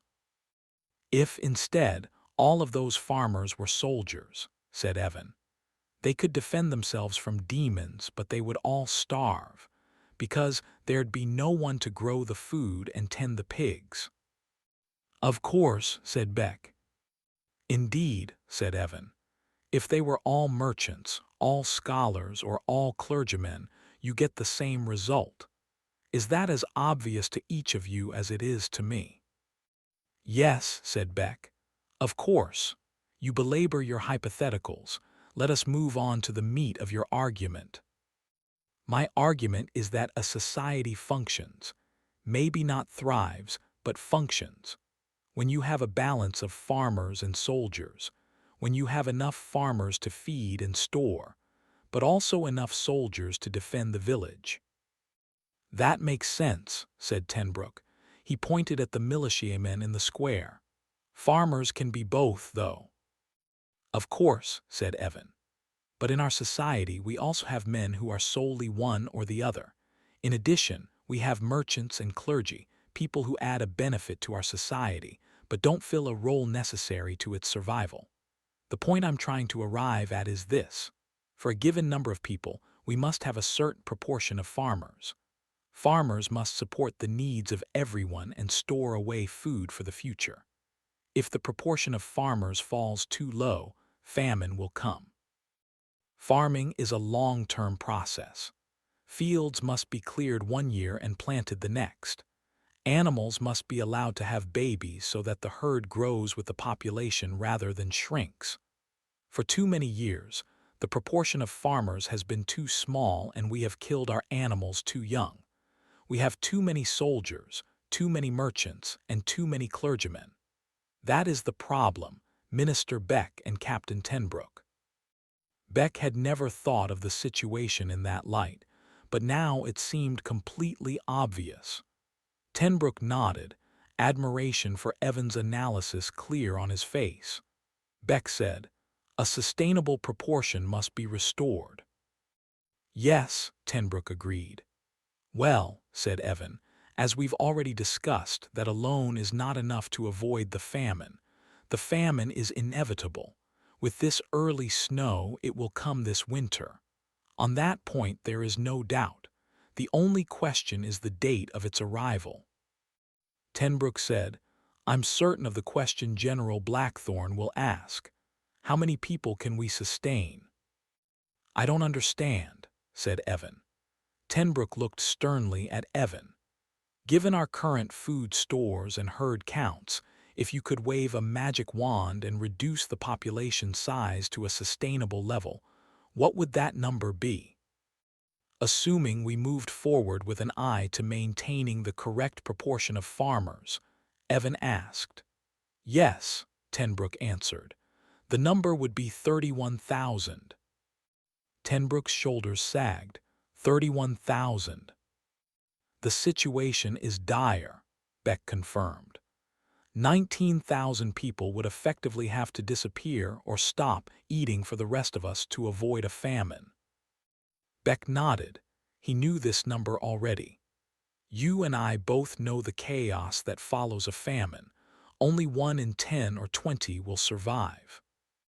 If we don't find a solution, at least 45 out of 50,000 people might die.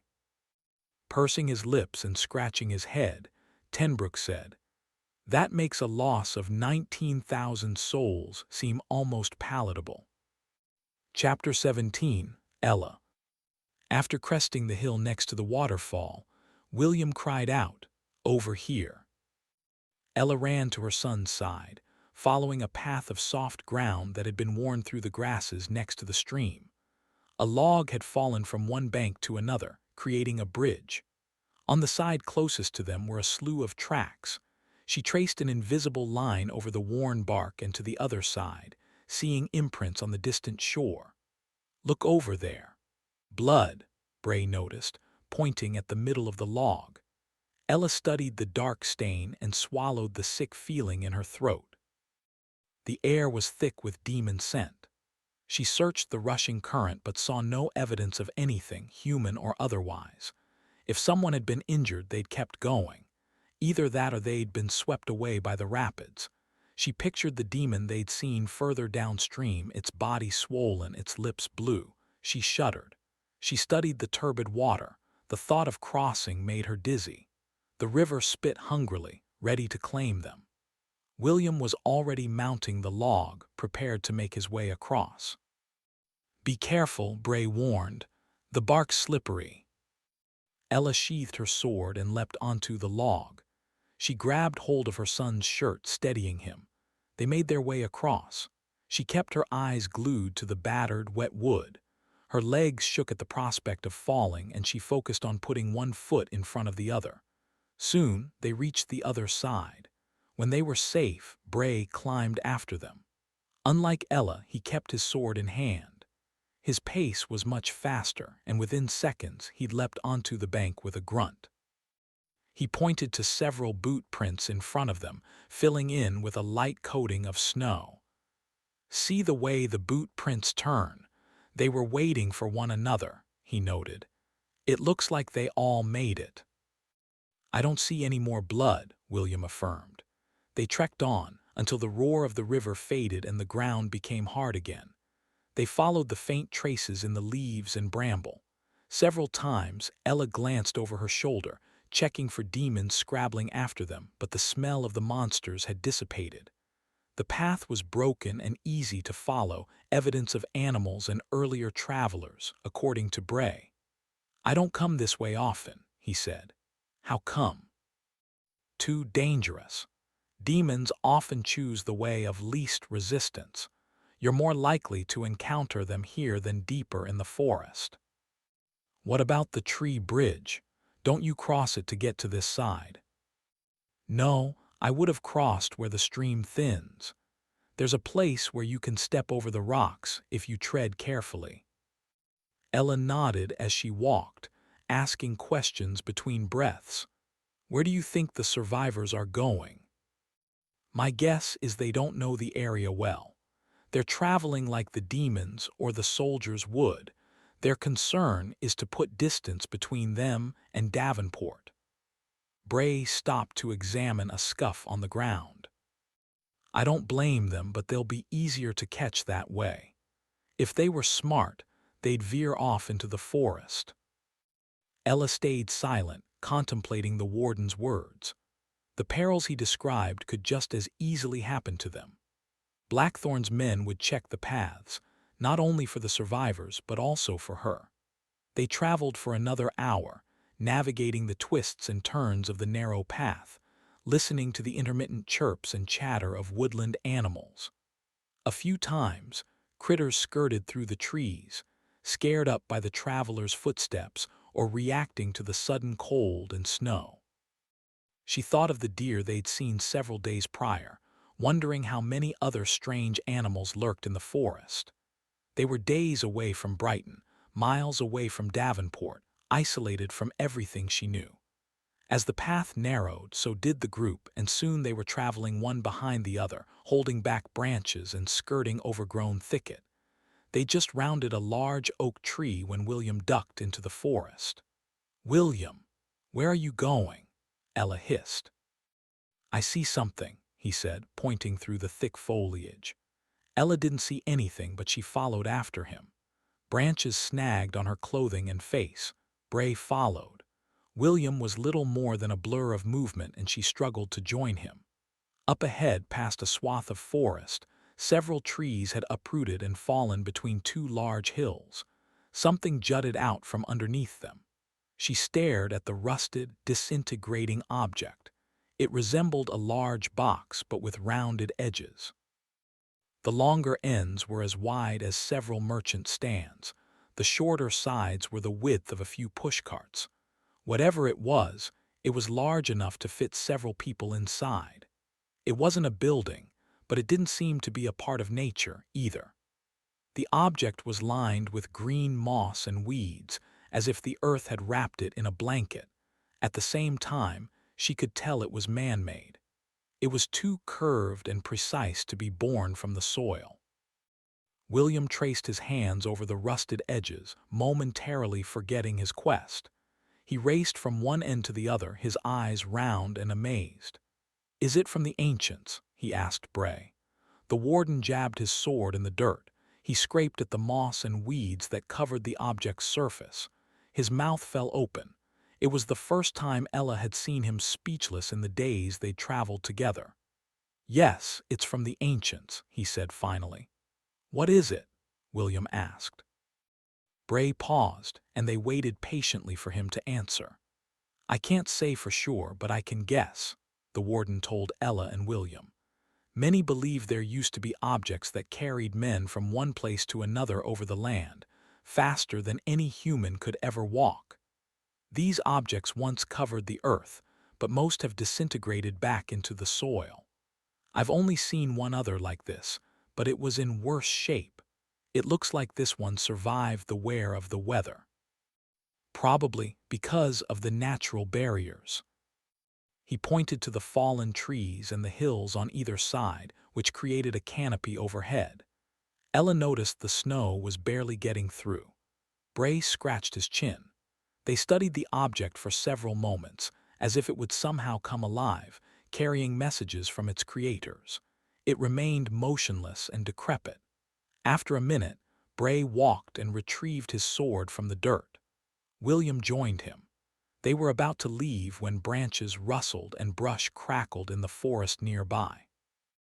Ella stared down the broken path they'd walked, seeing motion through the foliage. Hands parted branches, twigs snapped. She saw hints of blue fabric, flashes of swords and skin. Her heart plummeted. "Damn it," Bray hissed. "Blue shirts." Ella leapt for her son, her only concern to protect him from the bloodied blades of Blackthorn's soldiers. But the men hadn't spotted them yet. She heard the murmur of calm, conversational voices, as if the soldiers were on a stroll, rather than carrying out a murderous mission. Ella, Bray, and William skirted around the object they'd been observing. They ducked behind it, underneath the cover of the fallen trees, and sank to the ground on hands and knees. They spun so they could peer through the 2-foot-wide holes on the side of the object of the ancients. The men hacked at the underbrush, their attention divided between the forest and their conversation. One was older and bearded, the other younger and falling behind. Both of their outfits were stained with blood. At the moment, They were a few hundred feet away. Ella stared inside the crumpled interior of the ancient's machine, wishing it could do its tech magic, that it would whisk her and her son away. If she were one of the ancients, she wouldn't have to worry about these men and their cruel orders. The soldiers approached within 100 feet. Ella crouched lower. She scanned over her shoulder, noting the thick tangles of underbrush. The men were too close to attempt an escape. If Ella, William, and Bray fled, they'd be heard. Ella held her breath and waited. The men's conversation filled the air. The bearded man dragged his sword next to him, kicking up leaves as he walked. "They won't get far," he told his comrade. "How do you know?" "Villagers don't survive in the wild. If they don't die at the hands of the demons, they die of starvation." The younger soldier scratched his neck. "How many hunts have you been on?" "Enough to know the outcome. I've heard there are people who live outside the towns and villages. Is that true?" The bearded man laughed. "Traitors.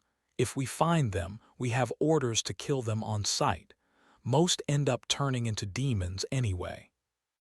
The soldiers halted next to a cluster of trees, staring at the ground. They were far enough away from the moss-covered object that they hadn't noticed it yet. "What else have you heard from the other soldiers in town?"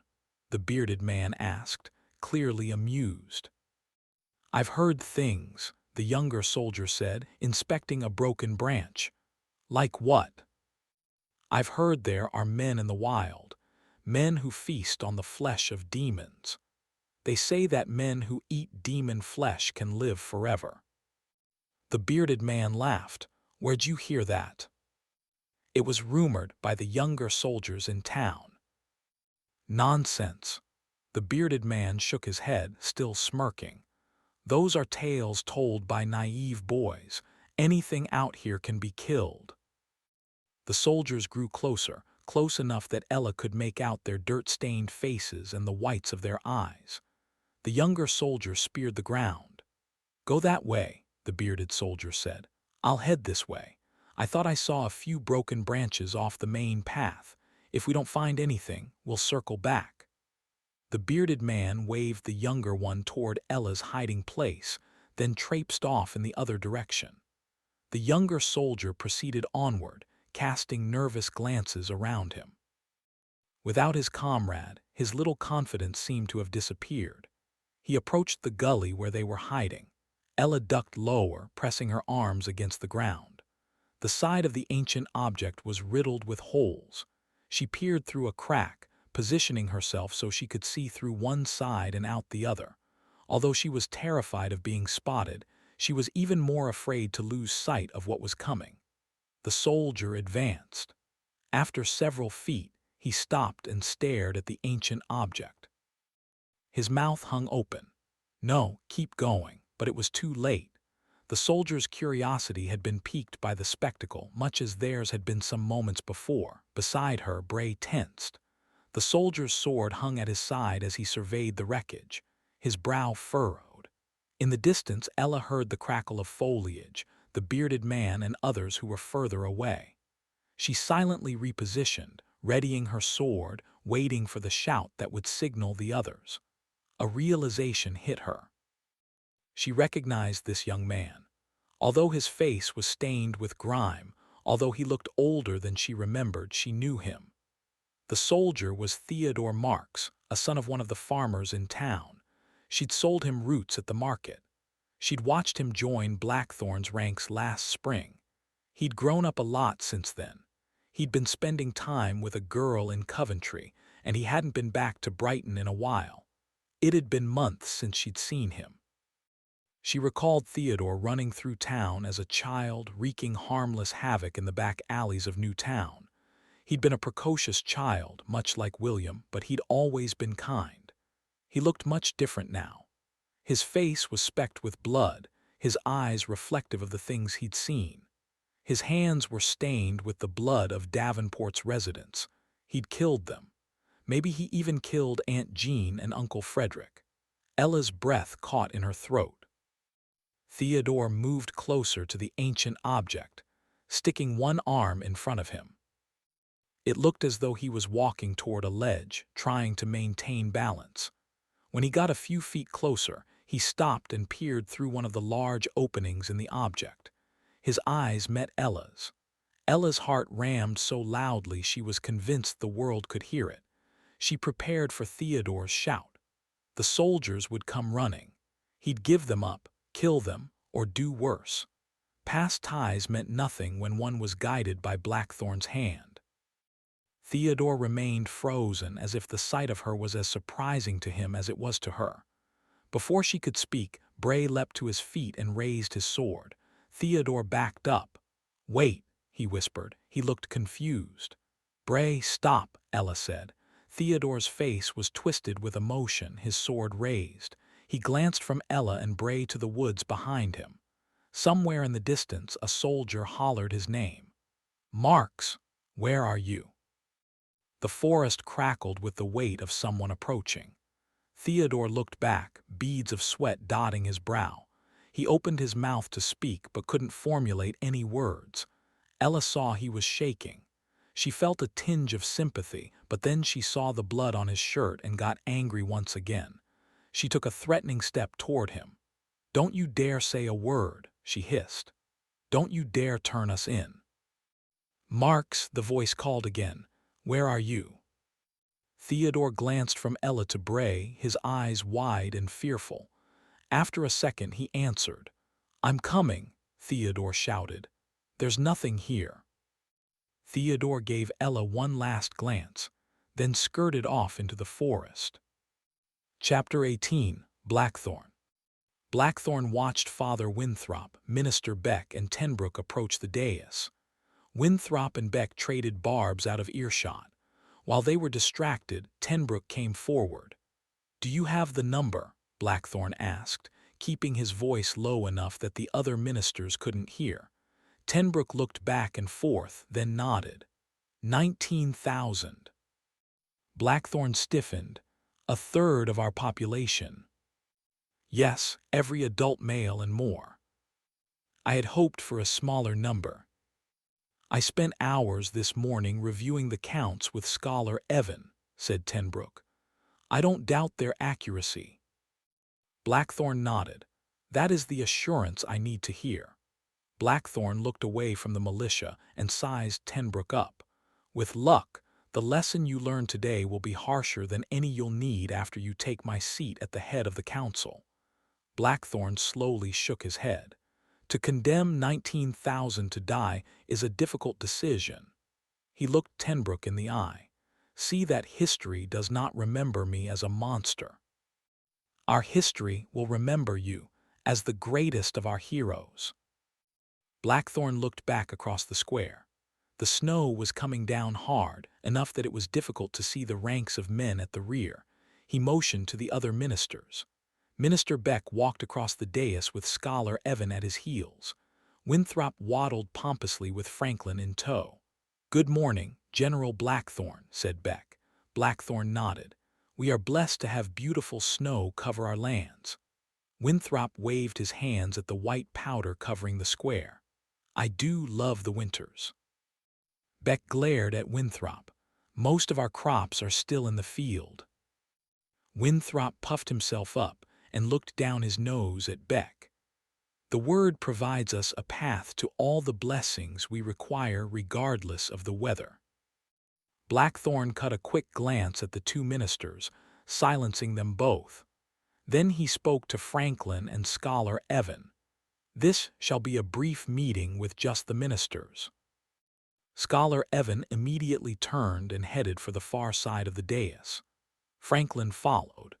Winthrop made a show of staring at Tenbrook as if to ask why he was staying. Tenbrook made no effort to move away.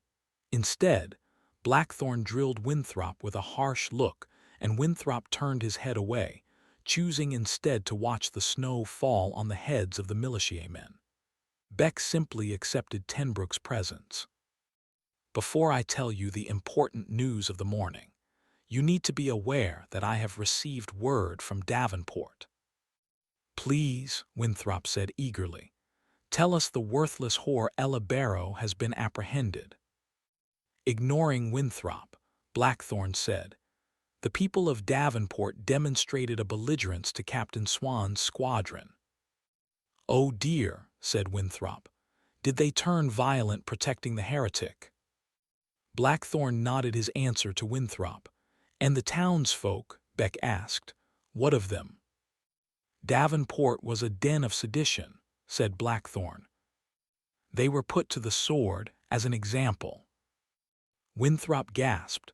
How many of them? Beck asked. Blackthorn answered with a stony silence, making it clear to both ministers that all Davenport residents were dead. And the whore? Winthrop asked, his eyes twitching as his thoughts seemed to wander to other things. We do not yet have her in our custody, answered Blackthorn. What of the town's stores? Beck asked. That village produces a decent volume of crops. Oh dear, Winthrop scoffed. Not this famine talk again. Blasphemous numerals and shuddering fear. You allow your scholars to feed you too many of their nightmares, Beck. Blackthorn said, the stores will be confiscated to feed the army. The army? Winthrop asked, turning toward the militia drilling behind him. We are calling up the militia to deal with one worthless whore. No, Blackthorn told Winthrop in a tone that put enough fright into Winthrop to keep him silent for a moment. A horde is massing near the ancient city. Blackthorn looked at both ministers for a moment. The largest horde counted by the eyes of men in 3 centuries, larger than any seen since the ancient times when Lady and Bruce founded Brighton. Our walls will stand against any horde, Winthrop said with confidence. The army will go to meet this horde in the ancient city.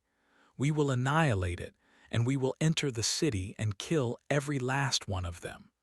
We will end this demon problem once and for all. Winthrop looked back at the militia, then at Blackthorn. With one cohort. No, Blackthorn pointed at the drilling soldiers. These are the first. All the cohorts will be called up as well. All, Winthrop gasped. Who will protect the city? 2 squadrons of cavalry will remain. The Brighton City Guard will remain. 2 cohorts will remain in Brighton. All other squadrons, city guards, and cohorts will go.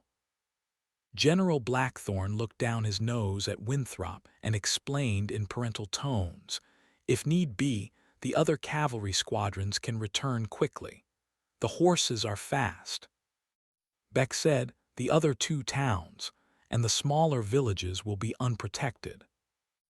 All will be called into Brighton to remain protected behind the circle wall while we are gone. There aren't enough roofs in Brighton to put over so many heads, Winthrop protested. Then he turned rebellious. I'll not stand by while our temple is turned into a boarding house. You will not have to stand by, Blackthorn told him. You will be coming on the expedition. Winthrop nearly choked. Outside the walls. Exactly, Blackthorn leaned forward as though to threaten Winthrop with his fists. Winthrop shrank back. This will be the largest army ever to go into the field. For that reason, it will not be just soldiers. We ministers must stand together on this. We must take our leadership out beyond the walls. Our brave soldiers and cavalry deserve no less. How many soldiers? Winthrop mumbled. 14,000. We'll also bring girls from the house of barren women, and women to cook for the men and tend to their gear.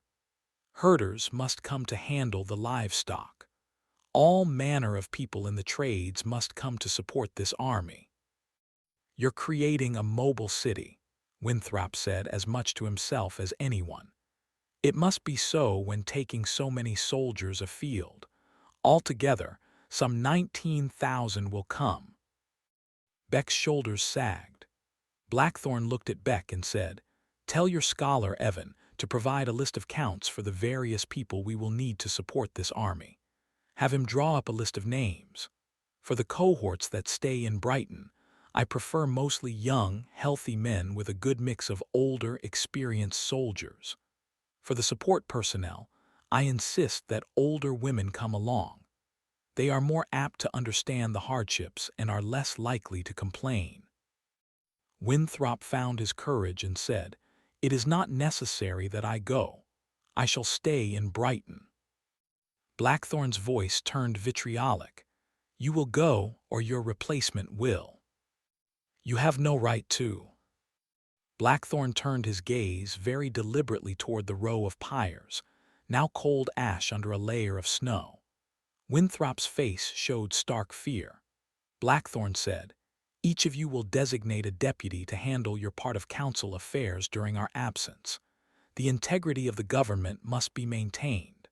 Father Winthrop, bring enough of your clergy that the men and women of our expedition will have the solace of the word to keep their hearts soothed when the road grows difficult." Blackthorn looked at Tenbrook. "Tenbrook will be deputy in my stead while we are away. Are there any questions?" Beck simply said, 19,000. That is a curious number." Blackthorn aimed his withering gaze at Beck. "It is the number the solution requires." Chapter 19, Ella. "Let's go," Bray whispered, charging through the underbrush and away from the gully.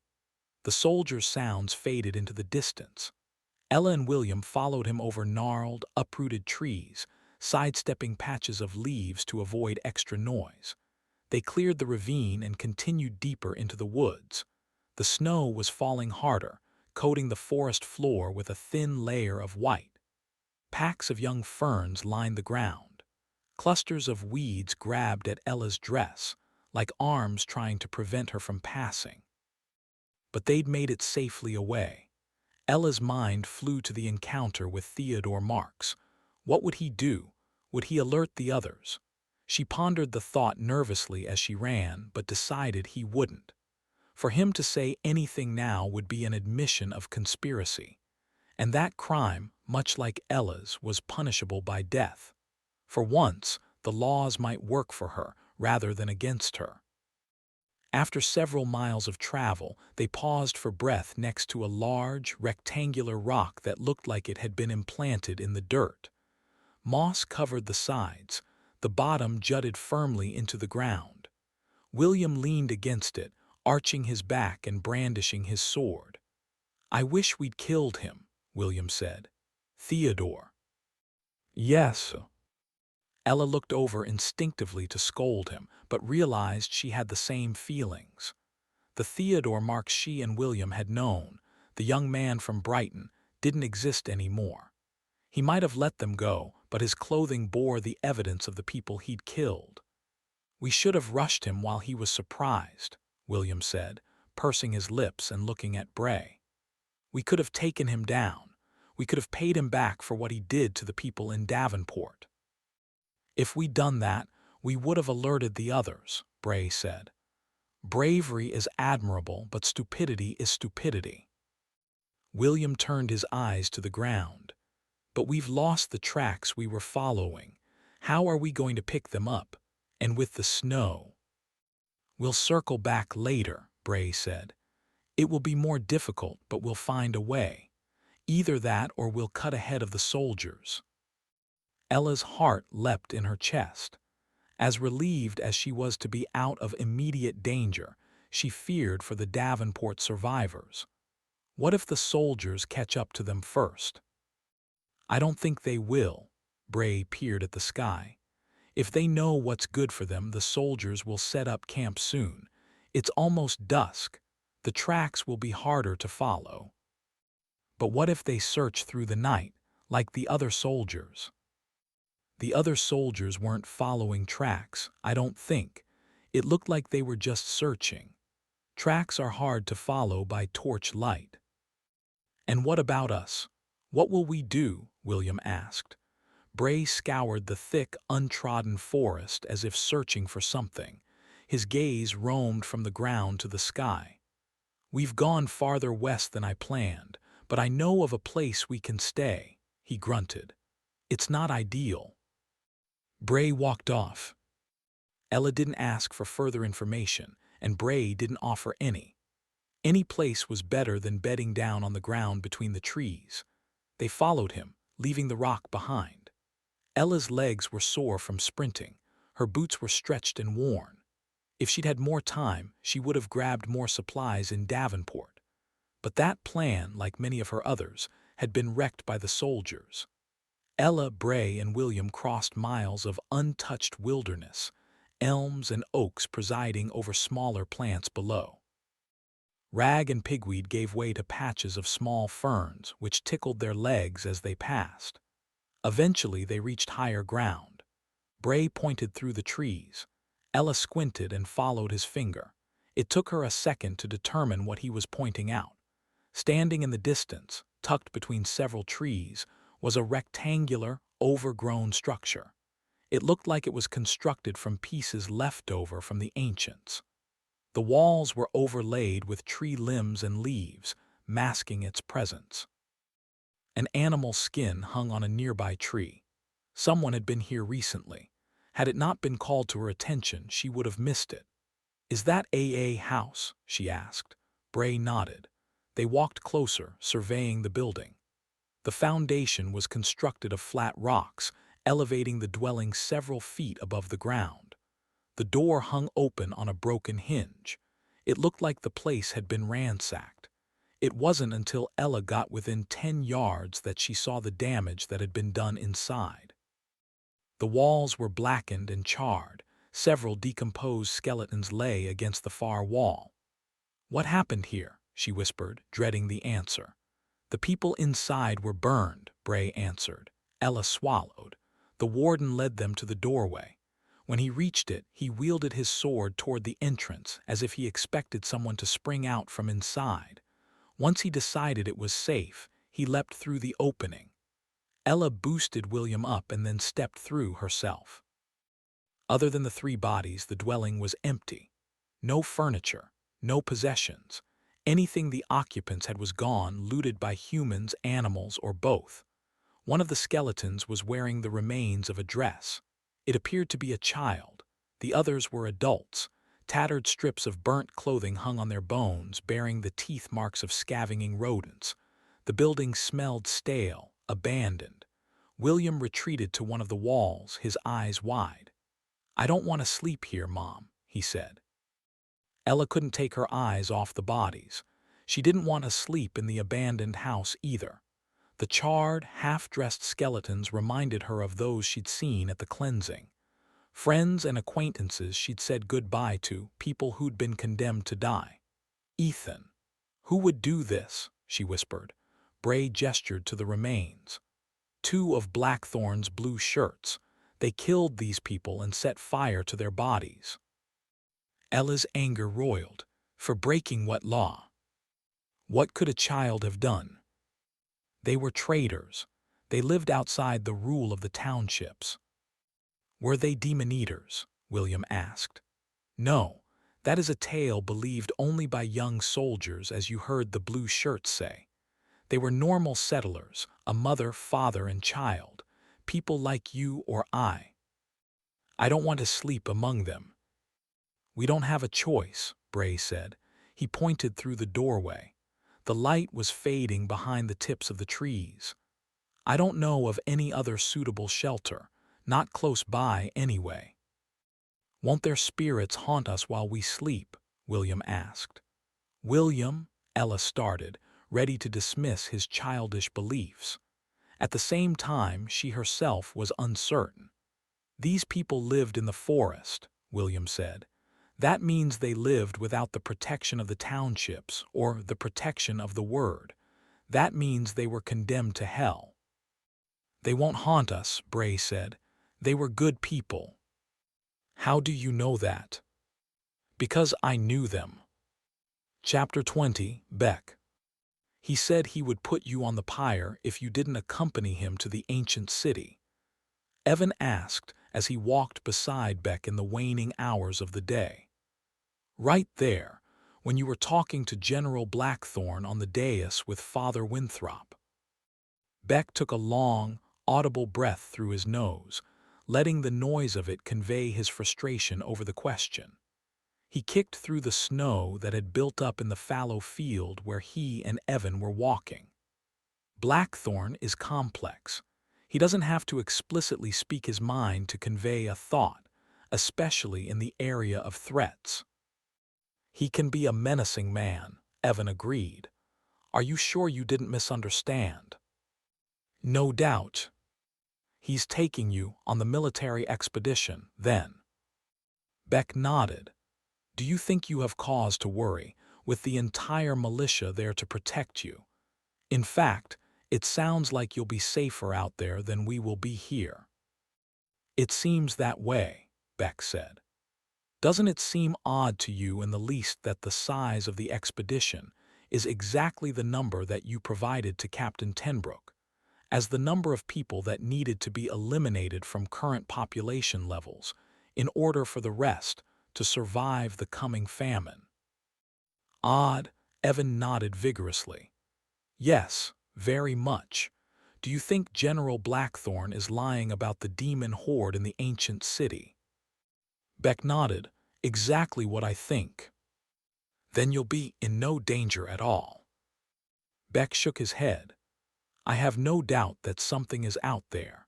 I also believe that something is capable of killing 19,000 of our people. People that are going to die anyway, Evan said as he dragged his feet through the thin layer of muddy snow. We can't feed them. Beck let his attention linger a moment on the furrows left by Evan's feet in the snow. With winter coming, perhaps he intends only to lead them far enough into the wilderness that he can abandon them to starvation and cold. It would be an expeditious, ruthless solution to the problem, said Evan.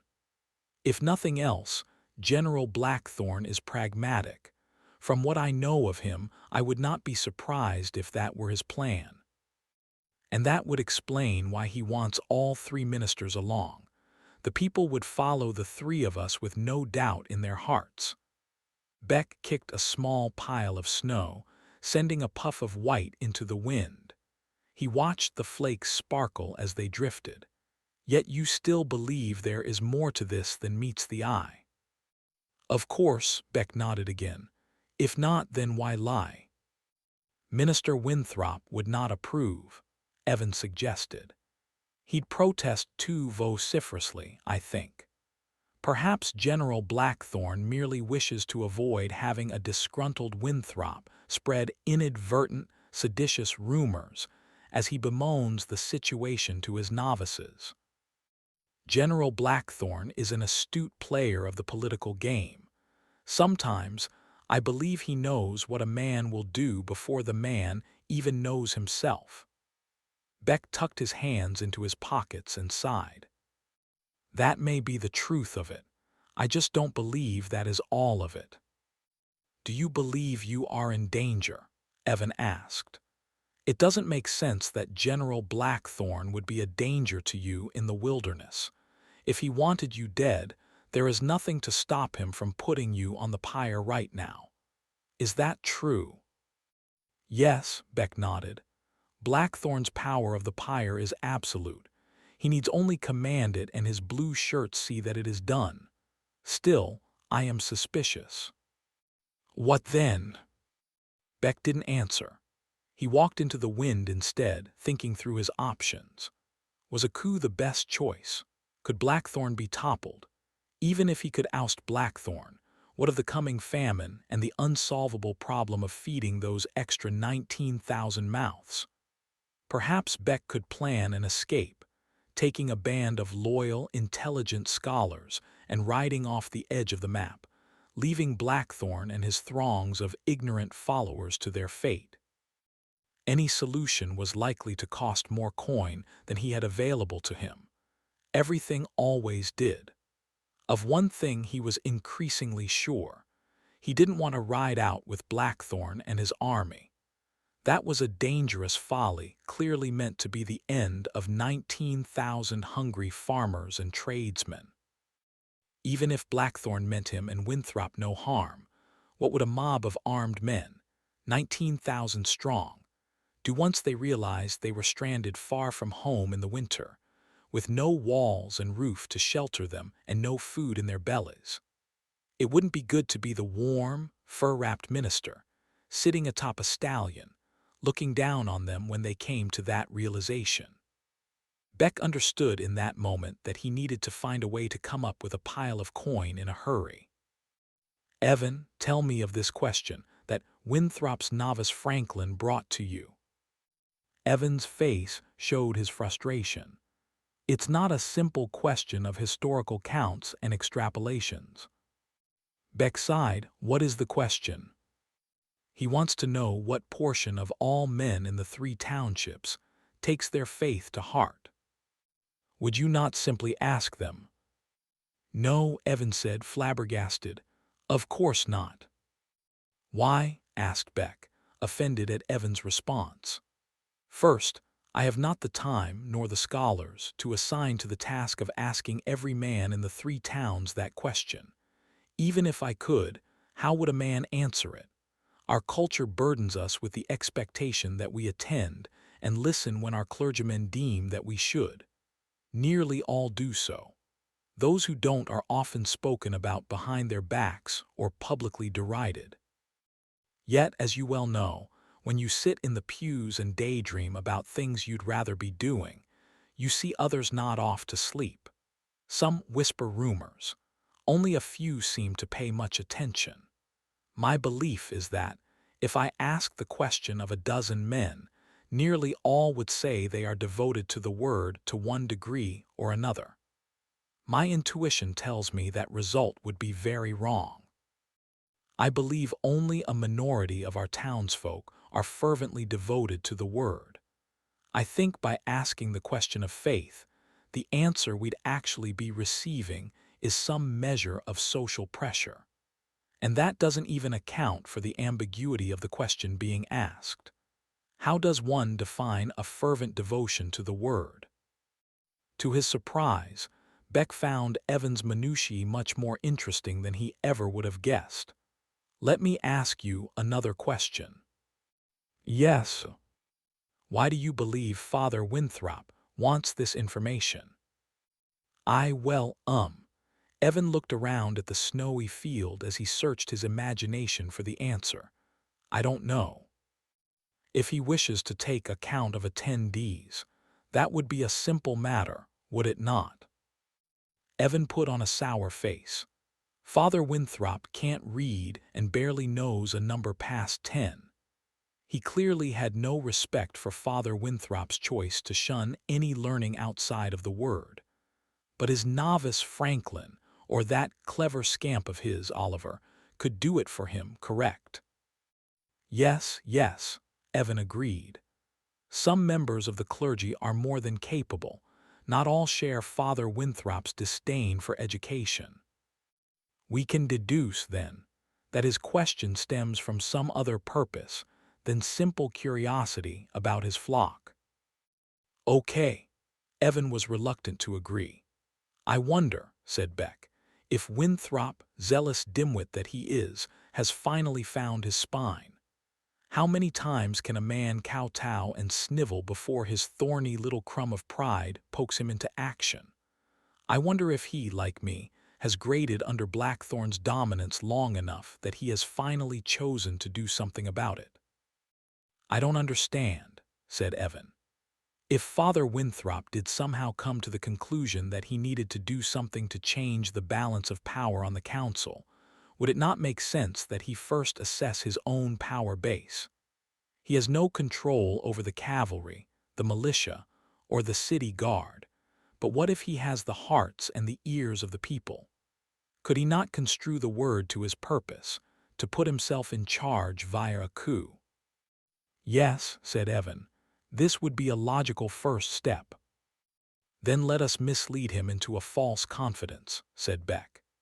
Tell novice Franklin that you have concluded your study and that you have found that 9 of 10 men are devoted to the Word, devoted beyond question. When you find yourself pressed for what that means, you tell them that 9 of 10 would do anything, and emphasize that part, that Father Winthrop, through the Word, instructs them to do. I don't feel comfortable with the lie, but I will do as you instruct." "Of course you will," said Beck. "You'll also take this one step further. We have many tasks to perform. Tell me what you know of that clever boy, Oliver. I think he may be of use to us." "How so?" Evan asked. "For now, I'll keep that to myself. Let's walk back to the square and watch the militia finish up their drills. I believe we may find some curiosities there." Chapter 21. Ella. "What do you mean you knew them?" Ella asked Bray. She looked back and forth over the bodies of the settlers. She focused on the smallest one. "You let a child die and you did nothing to help." Bray was silent for a moment. All of the sudden, he jabbed his sword into the floor and his eyes lit with anger. "They chose to break Blackthorn's laws. It's not my fault they were killed." "You said 2 soldiers did this. That means you saw this happen." Bray hefted his sword and took a step toward Ella as if to threaten her. He turned in the other direction. He walked to the barren doorway and pounded the wall, then stared out into the forest, his shoulders heaving. He remained silent for several minutes, staring vacantly into the wilderness while snow fell past the doorway. Ella inched over to William and drew him close. She clung to the boy's arm, suddenly fearful and protective. The warden had scared her. "It's okay, William," she whispered. "It'll be okay." After a moment of silence, Bray spoke. "I'm sorry," he said. "I didn't mean to do that. It's not often that I—" "It's all right," Ella said. "He'd been through a lot, they all had. You said you knew them." Bray drew a deep breath. "Yes, the mother and father were named Henry and Tabitha. I met their daughter by the river about a year ago. Her name was Harriet. When I came upon her, Harriet was collecting water for her mother, but her mother had lost track of her. When Harriet saw me, she tried running, but I convinced her I meant her no harm. I brought her back to her mother and helped them carry their things. When we got to their dwelling, they took me in and gave me a meal. I repaid them with weapons and protection. Every so often, I stopped and checked in on the family, trading belongings from the townships that they couldn't get on their own. In return, they gave me food and a place to sleep when I needed it. The last time I saw them was a few months ago." Bray paused, heaving a thick sigh. "I just returned from a trip to Coventry. I warned them that Blackthorn's blue shirts were sweeping the area, searching for settlers. I'd seen them on the way.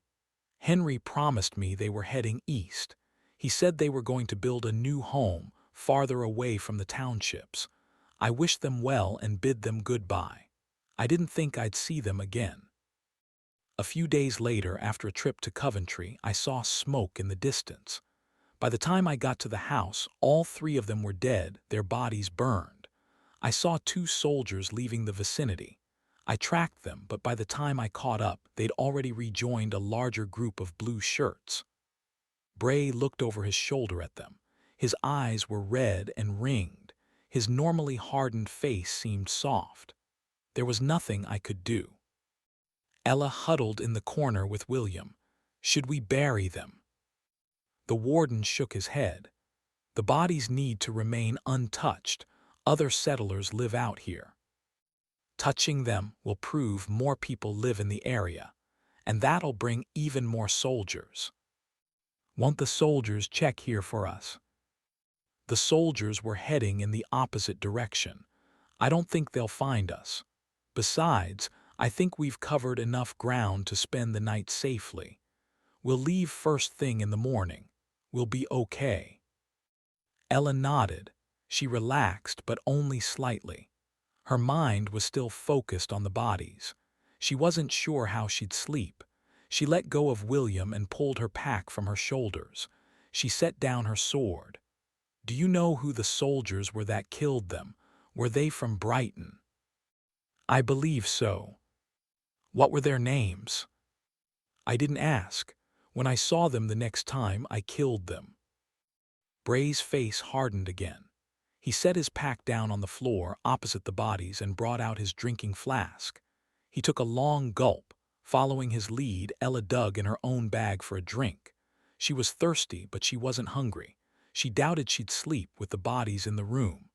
William slid to the floor beside her, tentatively unstrapping his bag. He dug through the contents and pulled out Xander. Then he looked across the room at the smallest skeleton. "How old was Harriet?" he asked the warden. "About your age, maybe a little younger," Bray answered. "What did she look like?" "She had blonde hair and blue eyes, fair skin." "What did she like to do?" "The same things the rest of the kids in the townships do. She played games with her mother, collected food and water, climbed the trees. She did that even with the demons in the forest."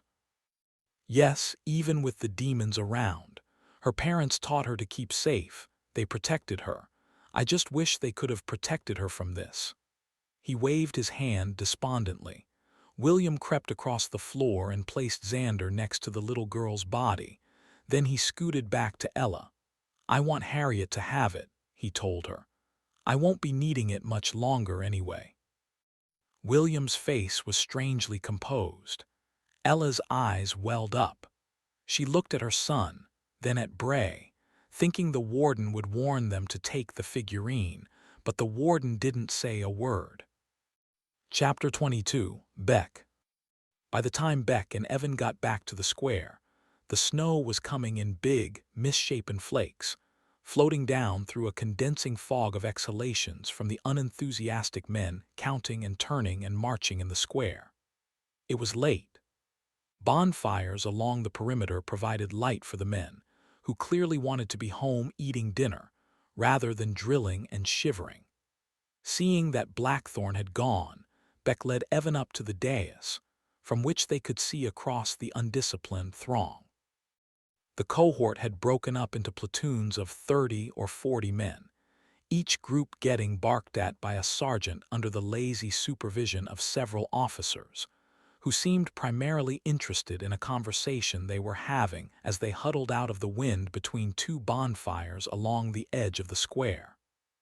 "When you look at these men, do you see anything unusual?" Beck asked. Evan rose immediately to the challenge.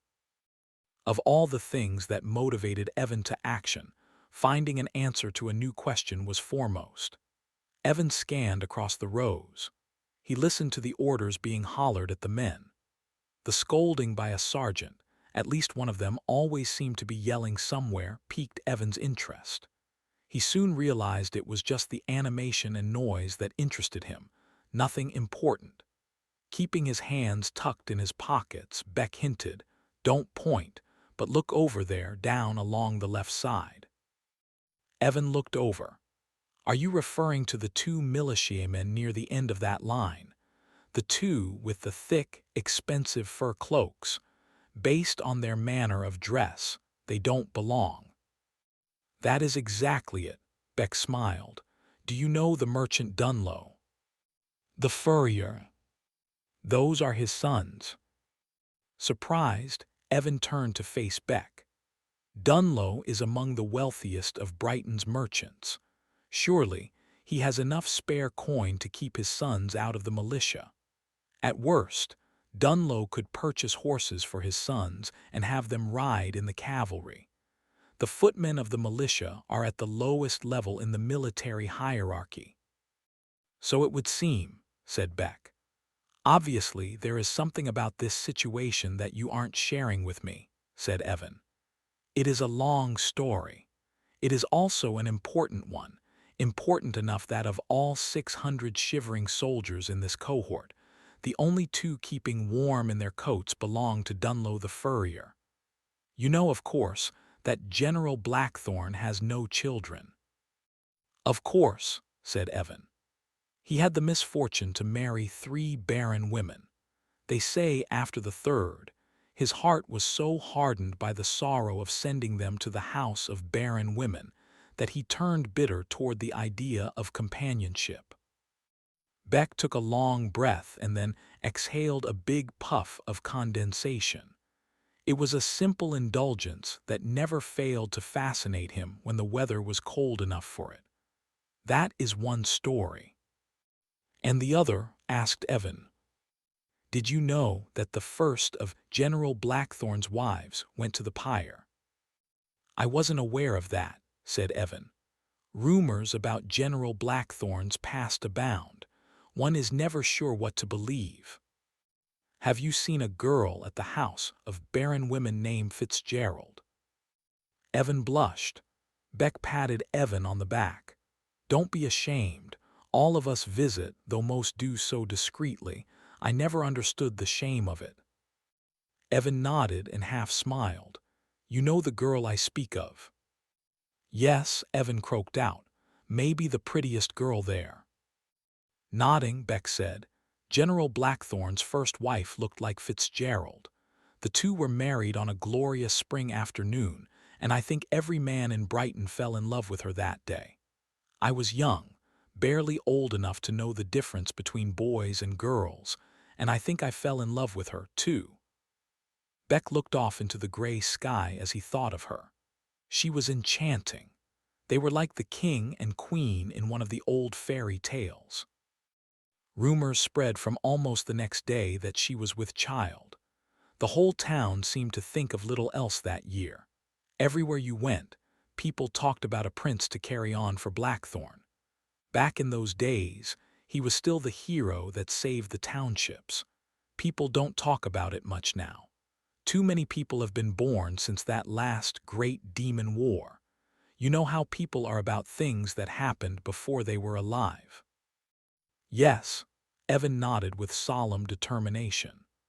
Some days I feel that thinking is at the root of all the problems I face when answering questions about our history as a means to try to understand our future. Yes, Beck said, hiding his irritation at Evan's seeming desire to sidetrack the story. Sadly, General Blackthorn's wife, instead of getting a big belly with a baby in it, grew gaunt. Her smile seemed to have a more difficult time finding its way to her face. No child came that winter when everyone expected one to arrive. Neither did one arrive that next spring or summer. That autumn, when cleansing day came, General Blackthorn arrived late. The other two ministers were already in their chairs.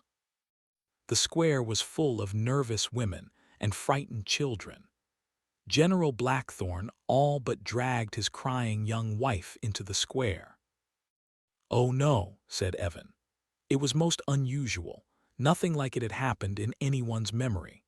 General Blackthorn dragged the girl up the steps of the cleansing platform, ordered her stripped, and with the angriest face I've ever seen on a man, he pointed at the smudges on her back. Beck shook his head at the memory. I was in the crowd, near the front, and I saw that sad woman, and I almost cried. It was so hard to see that beautiful face without a smile. But she was smudged, right? Evan asked. Beck shrugged. To me, her smudges looked like old bruises. In the months after, it was whispered that the inspectors believed them to be bruises as well, but no one dared stand against General Blackthorn's wrath, not in the mood he was in that day. He might have sent us all to the pyre. As it was, his wife and 3 others burned that afternoon, and the town cried for a week. It was the blackest of times in Brighton. It was if our souls had died that day. Beck took a deep breath as the memory of seeing the beautiful woman burn nearly stole away his composure. Rumors spread through the market after that. Many said the woman was barren, and General Blackthorn, because he loved her so jealously, couldn't bear to send her to the house to be slobbered on and kissed by stinking pig chasers and filthy dirt scratchers. That's not love, said Evan, shaking his head. Beck simply stared across the square. Evan asked, what happened to the others? The second went on to the house of barren women and seemed intent on filling the orphanage with bastards all on her own. But the interesting one is the last. She bore a child not 8 months after Blackthorn left her on Mary's doorstep. 8 months? Evan asked. Are you saying that he divorced her while she was pregnant? The timing suggests that General Blackthorn's temper may have been too short on this occasion. However, with the girl in the house of barren women, Blackthorn could never know for sure that the bastard she bore was actually his, or the unlucky seed of one of the first men to partake of her services. Unlucky. Nodding, Beck said, the poor girl died of birthing.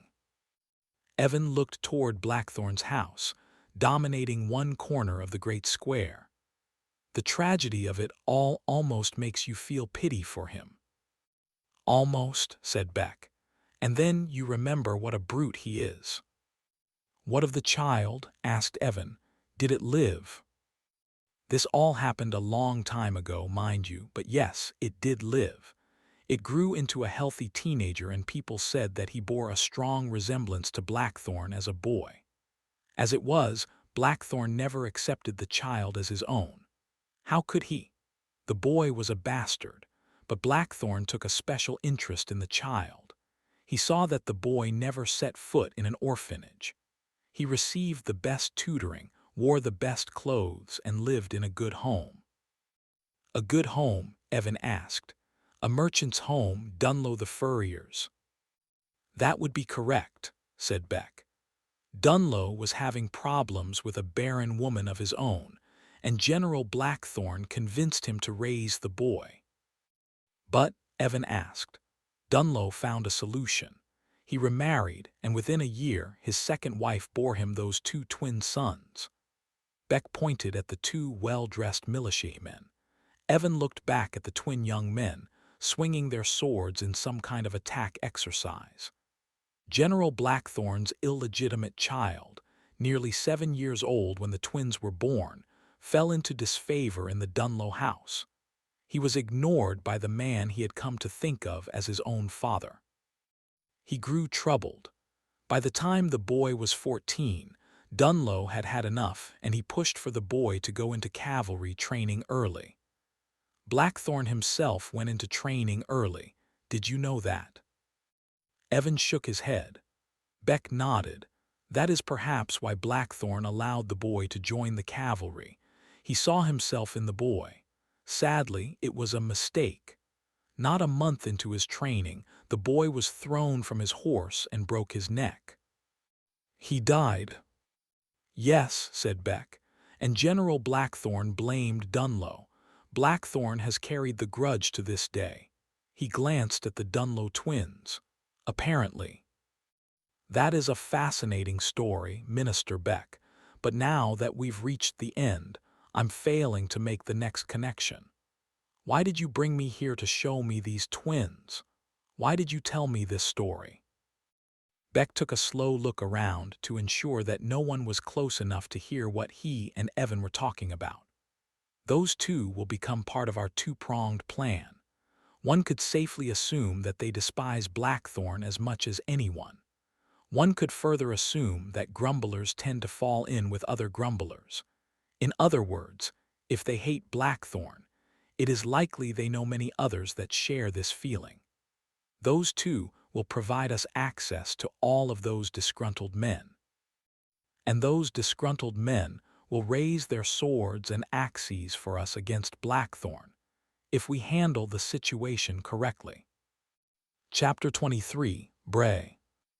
Bray lay awake in the dwelling, unable to sleep. It wasn't the threat of demons or soldiers that kept him up. Memories haunted him. It wasn't my fault, he told himself. Bray closed his eyes and fought back the guilt.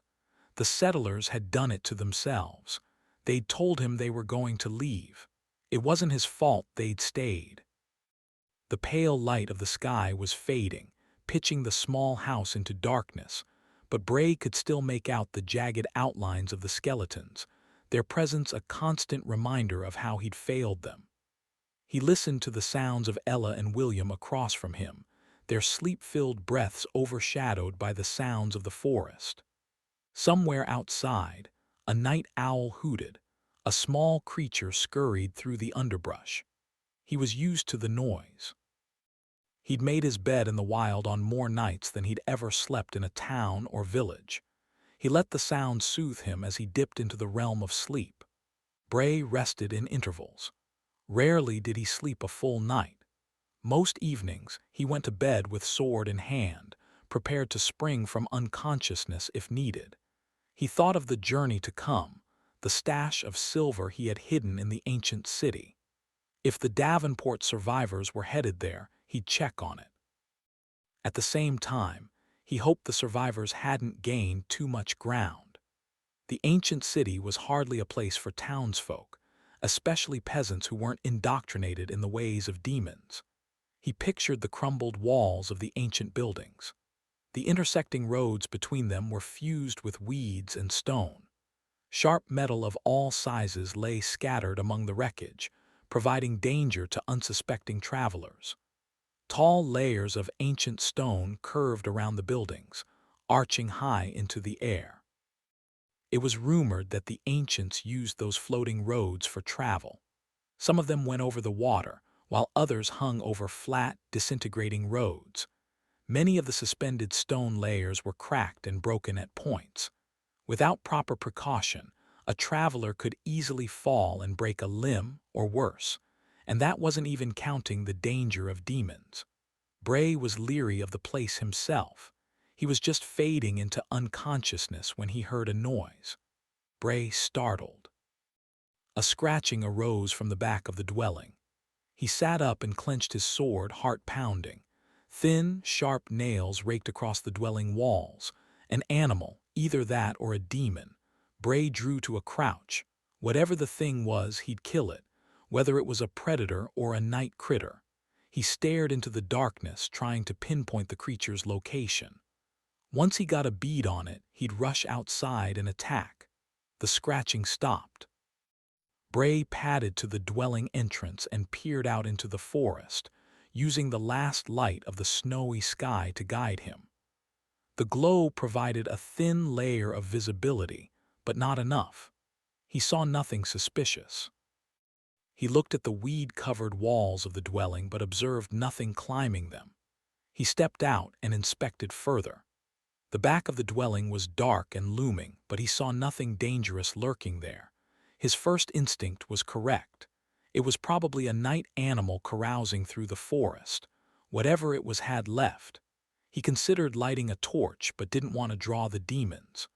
Relieved, he ducked back inside the dwelling and lay down. He kept his eyes open, just in case. His thoughts drifted back to his collection of silver and metals. He'd stashed it inside one of the more intact buildings in the ancient city, covered with rubble and debris.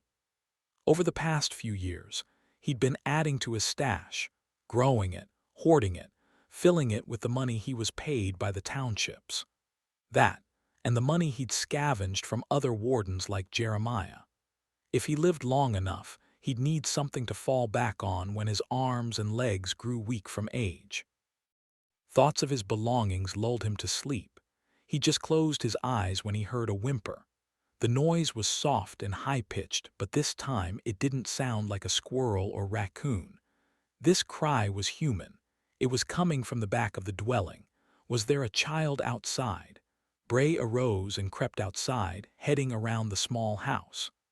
After a few seconds, the noise abated. The sounds of the forest resumed, as if the animals were playing some trick on him. Bray stared through the darkness, waiting for the noise to repeat, but the dwelling remained silent. The whimper repeated in his head long after it stopped. The more he thought about it, the more it grew familiar. It sounded like someone he knew, Harriet, but that couldn't be. The name hit him like a punch to the stomach. He pictured the little settler girl at the river, the bucket he'd helped her carry. The nights he'd spent at the settler's dwelling, his grief at finding them dead. But that wasn't possible. Her body was on the floor next to him, her bones scavenged by animals. Their burnt bodies had been riddled with slash marks. But what if she survived? What if? Bray wrinkled his nose, the smell of charred ash reminding him that Harriet was gone, not just gone, but brutally murdered. Darkness encircled the dwelling, and for a second, Bray was certain the building had been transported to some nether region, a place where the living had no control and the spirits reigned. But he couldn't believe that. Those were settlers' myths. He'd never bowed to superstition, and he wouldn't give in to it now.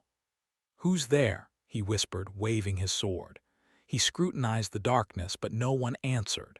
He swiveled in all directions, trying to pick out a figure in the blackness. Someone was here. Though he couldn't see them, he sensed them. Someone was watching him, waiting. He got to his feet, certain he'd been snuck up on, and that someone was waiting for the right moment to strike. He backed against the wall in an effort to defend himself. "Who's there?" he called again, louder. "Show yourself." No one answered, and then a little girl whispered his name. "Bray." "Where are you? What do you want?" he demanded. He groped around the darkness, trying to find the source of the noise. If a child Harriet had found her way inside, he'd locate her. He lowered his sword and stepped forward. His feet stumbled over his bedding, his bag. He fought for balance. He kept moving, thinking he'd run into his companions, someone, but the room was empty. He found no sign of Ella and William. Even the bodies of the settlers seemed to have disappeared. He just reached the wall when a cold hand grabbed his wrist. Bray screamed and swung his sword. The blade struck the wall. The child blared his name. Someone pushed him to the ground. Bray tried scrambling to his feet, but a flurry of hands were pinning him down, forcing him to. He awoke in a sweat. Bray shot up and swiveled around. "Bray," a voice called through the darkness. "Who's there?" he asked, shaking. It wasn't a child this time, it was Ella checking on him. He exhaled deeply. It had been a nightmare, nothing more. "Are you okay?" Ella asked. "I'm fine," he said, regaining his composure. "I heard you talking in your sleep." Bray grunted. "You must have been mistaken." He didn't ask what she'd heard. He didn't want to know. He lay back down for several seconds, trying to control his heartbeat, and stared at the ceiling. The dwelling was pitch black. The scratches and whimpers he'd heard before had melded into the sounds of the forest, but he still felt the clammy grip of a child's fingers wrapped around his wrist. He pictured Harriet's charred face, luring him into the land of the dead. Bray. Bray gritted his teeth and cursed at himself. He'd never had nightmares. Not since he was a boy and his father was showing him the forest, not since he'd killed his first demon. The nightmares had long faded, leaving him to face real dangers. He had no time for imagined ones. Still, he couldn't wait to get out of this place. It had him rattled. He set his sword down and listened to Ella fall back asleep. Once she'd quieted, he listened to the animals filling the forest with chatter, calming him. He lay awake on his bedding until the first rays of morning gleamed through the cracks in the walls. Chapter 24, Beck. With an ancient book deep in his pocket, bound in old cloth, wrapped in sheepskin to protect it, Beck walked past the stinking Skinner's plots. He thought, as he always thought when he had the misfortune to find himself walking down this particular street, that if the Skinners would exercise the good sense to bury or burn the byproduct of their work, rather than piling the rotting bits of flesh behind their houses in open pits, the smell wouldn't be a problem. It was morning, and the snow had stopped falling, but it was still cold. At the moment, that was a good thing. The swarm of black flies that usually cast a shadow over this part of town was gone. Beck recalled how there had only been a few houses and proprietorships in this area when he was a boy, constructed to incorporate large pieces of ancient stone. The stones, made up of every shape and size, stood on edge or lay flat. Some were crumbled into uselessness. Some single stones made solid walls for houses that were built against them. Many bled rust and crumbled away to expose the remnants of metal skeletons inside. Grandpa Beck, the oldest man Beck had ever known, told him the stones had been made by the hands of the ancients. The ancients had learned the secrets of forming stone into liquid, a liquid that they'd pour into molds, like enormous cakes. In the absence of further explanation, Beck guessed there had to have been ovens even larger than the mold in which to bake the giant cakes into stone. But how could such stones be moved? He shook his head in frustration. Every one of the ancient stories ended that way, in questions that led to more questions. In the end, they could only be answered with an exasperated surrender to the simple, demoralizing truth that the ancients had some kind of magic, some special knowledge that made it all possible. He hated to acknowledge that he and his contemporaries were so profoundly ignorant of the ancients' processes. Every fantastical device the ancients possessed, every marvelous power they wielded, was so far beyond present knowledge that its workings could only be guessed at. All of it might as well have been magic. Tech magic.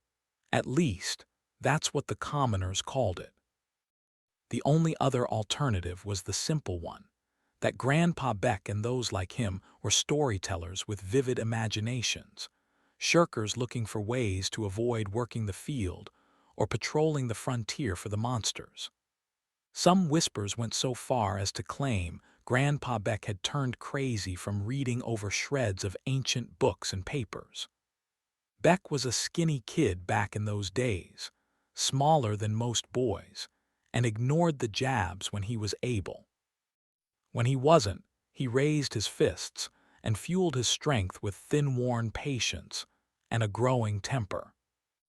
Now that Beck was a grown man, sometimes when he was staring at the ceiling in his dark bedchamber, suffering the weight of his failure to unearth any profound ancient secrets, he feared those whispers from his childhood might be true.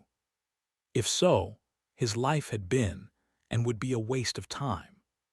To combat the despair that lay always under the surface of his thoughts, Beck put his hand in his pocket and touched the firm book through its wrapper of animal skin. He looked at the tumble-down walls of ancient stone along Skinner's Row. The book and the walls were made by the hands of men, men who lived in the same magical age. If ancient hands could make such things, then so could the hands of future men. It was only the men of the present day who'd misplaced their knowledge of the world's magical secrets. Finding those secrets was Beck's goal. That and ferreting out which of the legends were wrapped around a kernel of truth and worth pursuing, and which were wrapped around a rabbit pellet, exaggerated and not worth anything. Skinner's Row ended where it intersected the Hay Road. Beck walked past modest wooden houses owned by farmers and hunters. Not many of those people were around. They were either in the fields trying to gather up what the snow hadn't destroyed, or they were in the square, pointlessly repeating militia drills. Beck shook his head. Whatever Blackthorn was up to, the drills were only serving to make the matter worse. Chapter 25, Ivory. Ivory opened the door to his father's house, stepped in, and was surprised to a halt. Minister Beck was sitting at his father's table. His father was not in the room.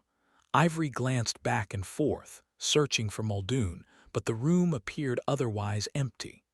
"Don't be alarmed, boy." Minister Beck waved Ivory in and then laid his hand on a stack of 3 books on the table, Ivory's books. Crap. Tentatively, Ivory moved forward, the weight of a backpack full of exotic, smuggled metals enough to set his pulse racing. Which would be worse to explain? The metals or the books? He glanced out into the street as he pulled the door closed behind him. Like every other resident of Brighton, Ivory was apprehensive, terrified of the ministers. They wielded absolute power, and from what Ivory had seen, no good ever came of the ministers' use of that power.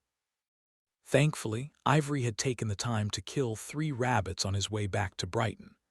He laid them on the table in front of Beck and slowly removed his backpack, trying to hide the awkward weight of it. With his bow and quiver in hand, Ivory contorted and slipped the bag off his shoulder.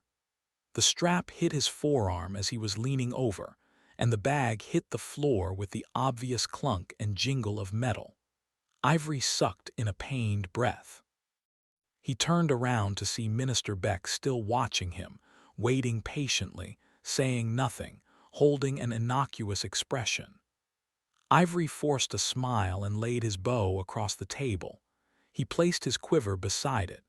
Minister Beck pointed at the bow. "Please, put it away. It is not necessary to leave it on the table." Ivory put a hand on the bow and hesitated, reluctant to have the bow out of his reach. Nevertheless, he turned toward the wall above where he dropped his backpack on the floor and laid the bow across 2 pegs at shoulder level on the wall. He hung the quiver from one of the pegs and turned back to Beck. "Those are good-looking rabbits." Beck smiled.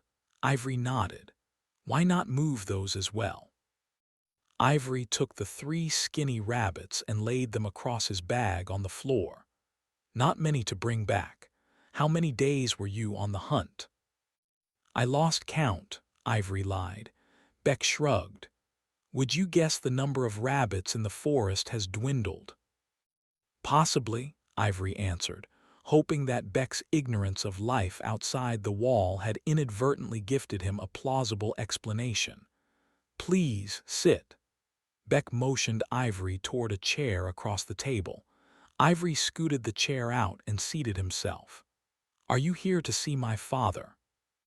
Beck's face seemed suddenly distressed. It turned immediately back to placid calm. "You've been outside since before the cleansing." "I left the day before," Ivory answered. "The day before," Beck repeated. "Some might call that suspicious." Ivory was caught without an exact answer to the implied question. "It was the first cleansing for which I was of age to cleanse myself." "You wanted to feel your freedom?" Beck asked. "Yes," Ivory nodded. "That's it." "You're not infected?" Beck asked. "No lumps, no red skin?" Shaking his head perhaps a little too vigorously, Ivory said, "No, I'm in perfect health." "You knew about your father, Muldoon, no?"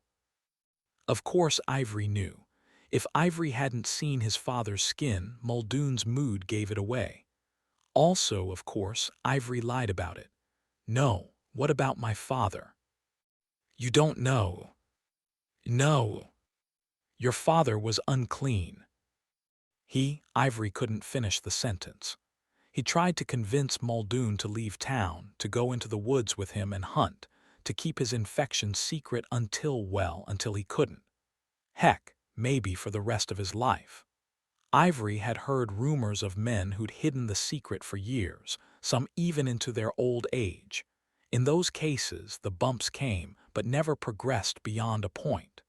People lived normal lives, but Muldoon wouldn't listen to Ivory. The two had argued over it at least a dozen times, as they had argued over many things.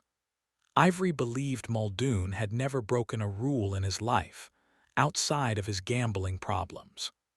Ivory's uncle, the man who'd taken Ivory to the ancient city to meet Jingo, the one who'd taught him how to smuggle metals, was Muldoon's opposite. He didn't believe in rules. Rules, in his uncle's opinion, were simply the way the ministers provided regular men with the hints they needed to use to avoid the minister's wrath. It was an attitude about avoiding the rules rather than obeying them.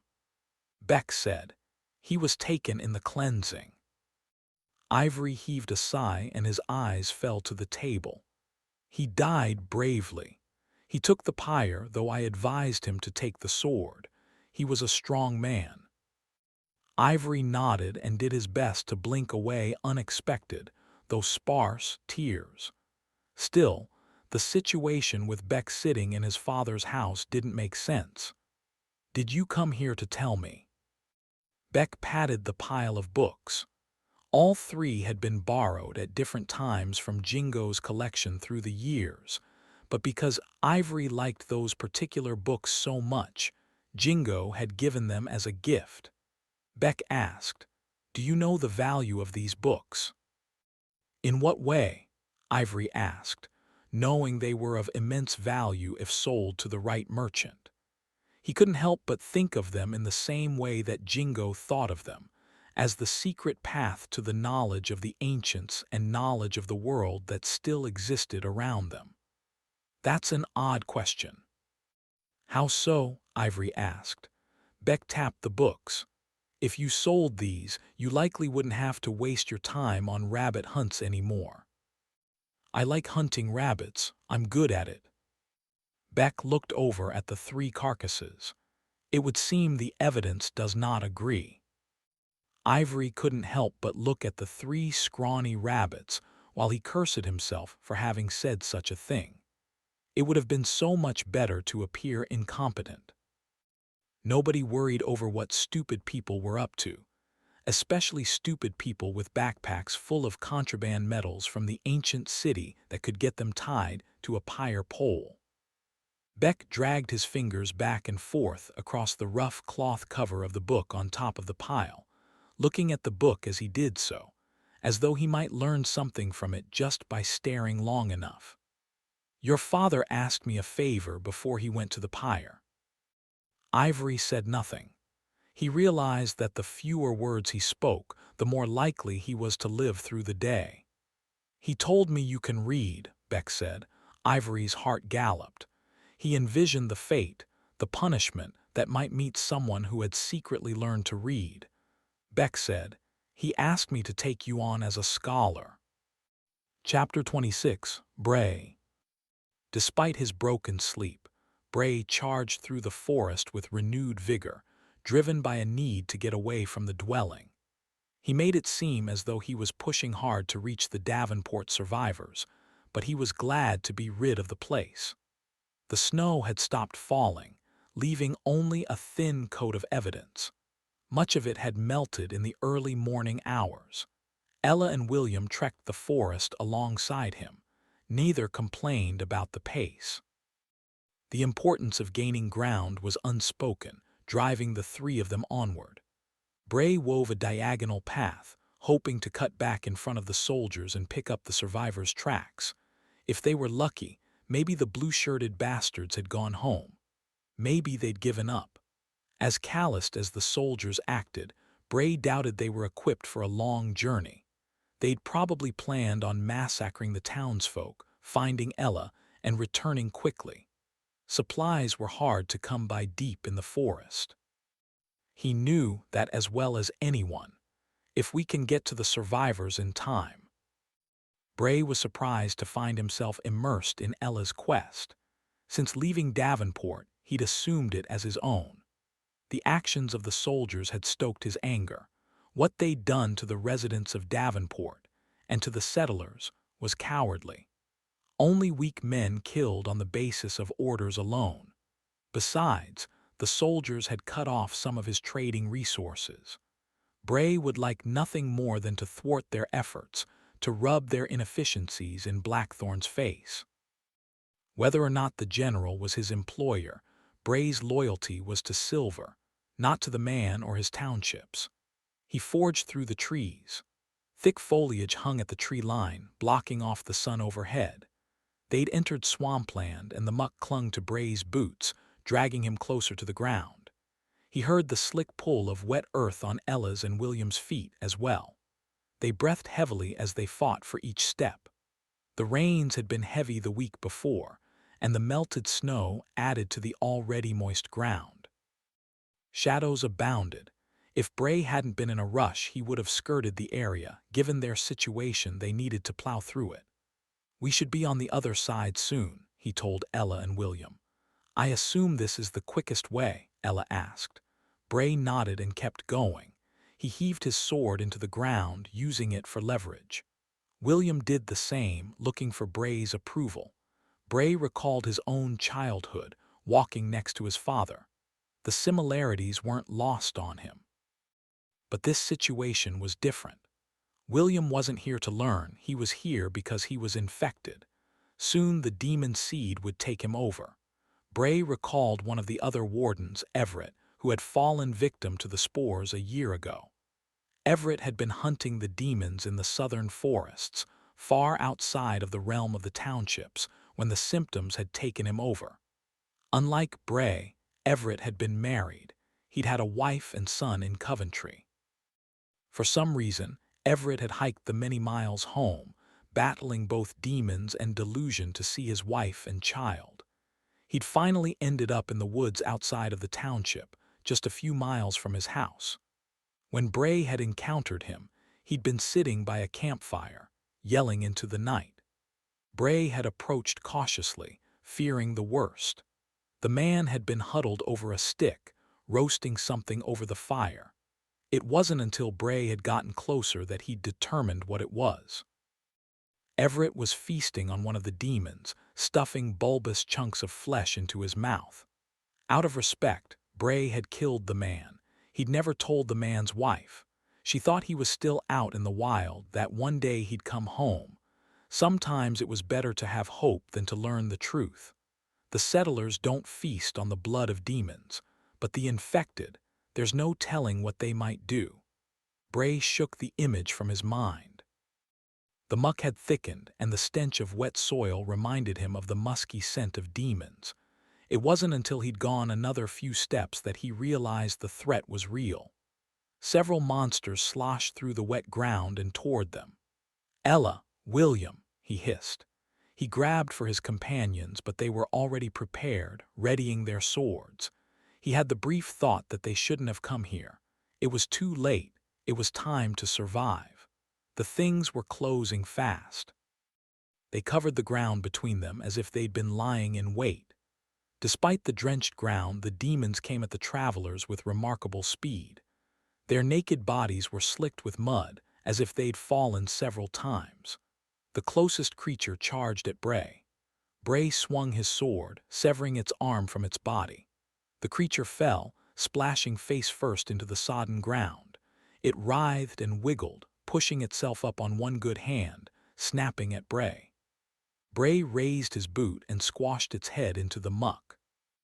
He stabbed it in the back with his sword, finishing it off. "Look out!" he yelled at Ella and William. Two more demons were hurtling toward them, their bare feet kicking up mud from the swamp. Ella and William stepped backwards. Ella was farthest from Bray, the things were homing in on her. They reached her and she swung her sword, slicing the first one's chest open. It toppled to the side. The next bashed into her before she recovered, sending her sideways. She cried out. Bray sprung. "I've got it." But Ella had already brought her sword back, goring it in the neck. The creature pitched to the ground. Blood spewed from its wound. It didn't move. She grimaced. "Keep alert," Bray yelled. Others were close. The monsters had been hunting in larger and larger packs lately. Two more creatures slithered from behind two nearby tree trunks, mouths agape.